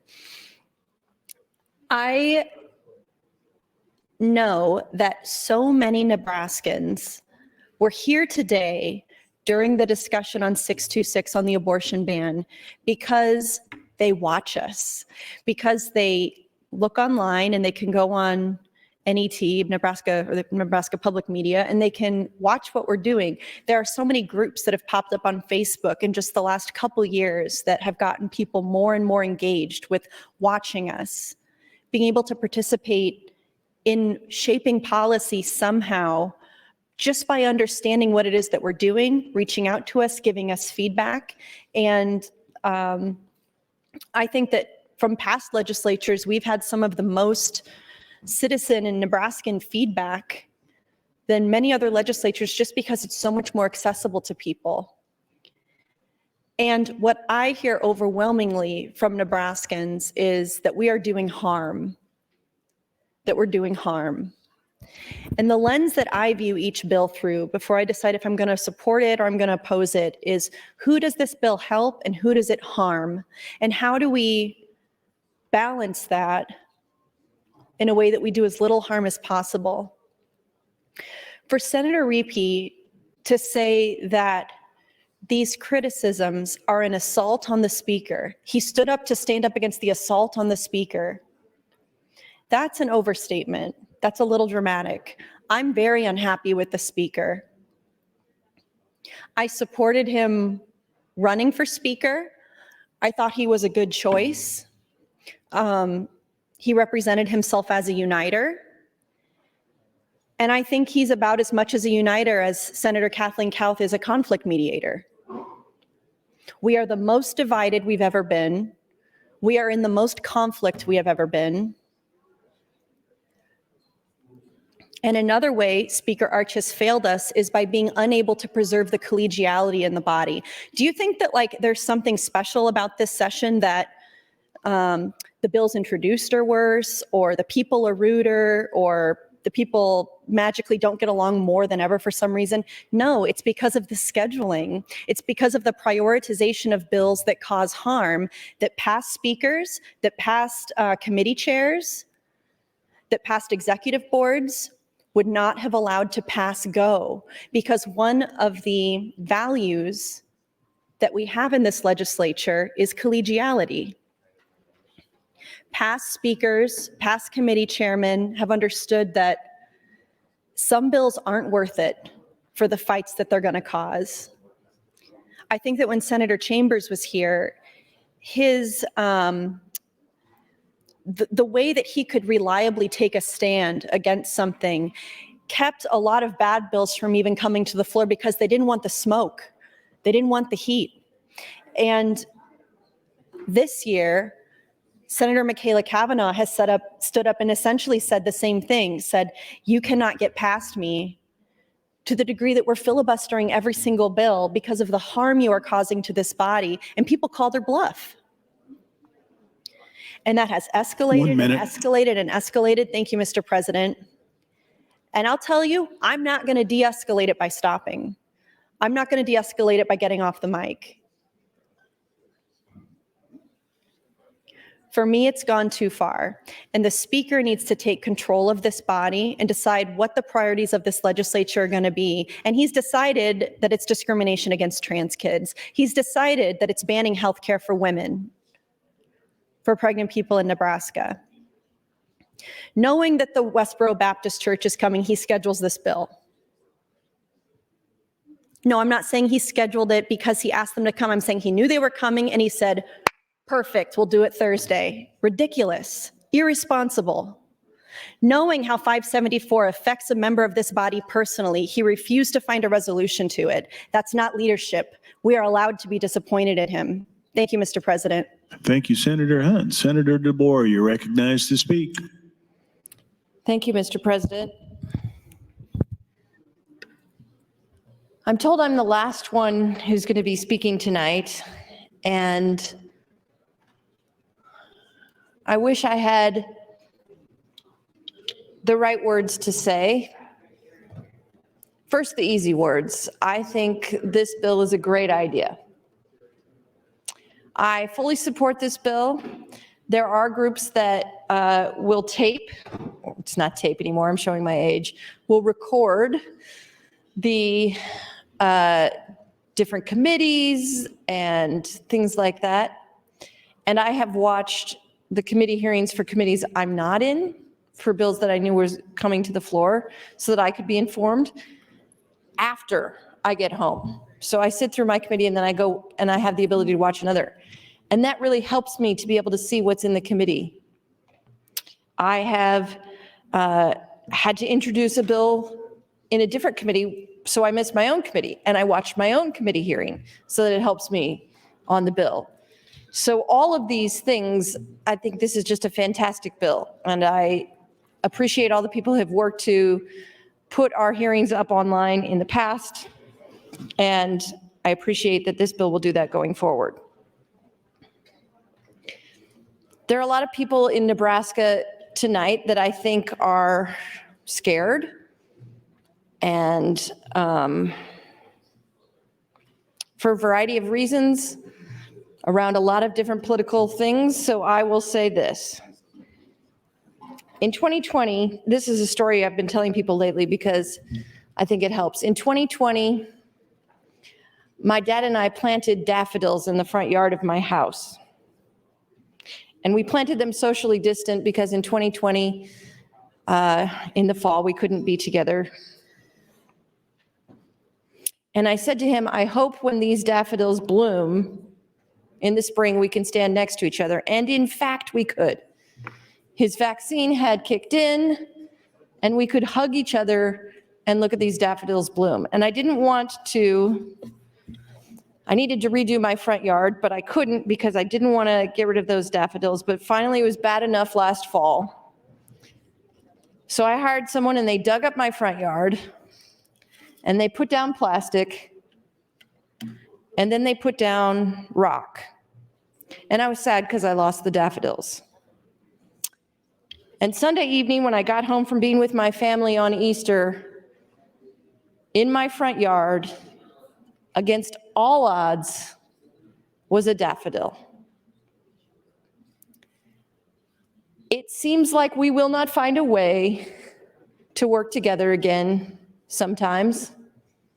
It seems like we will not find a way to hope again sometimes.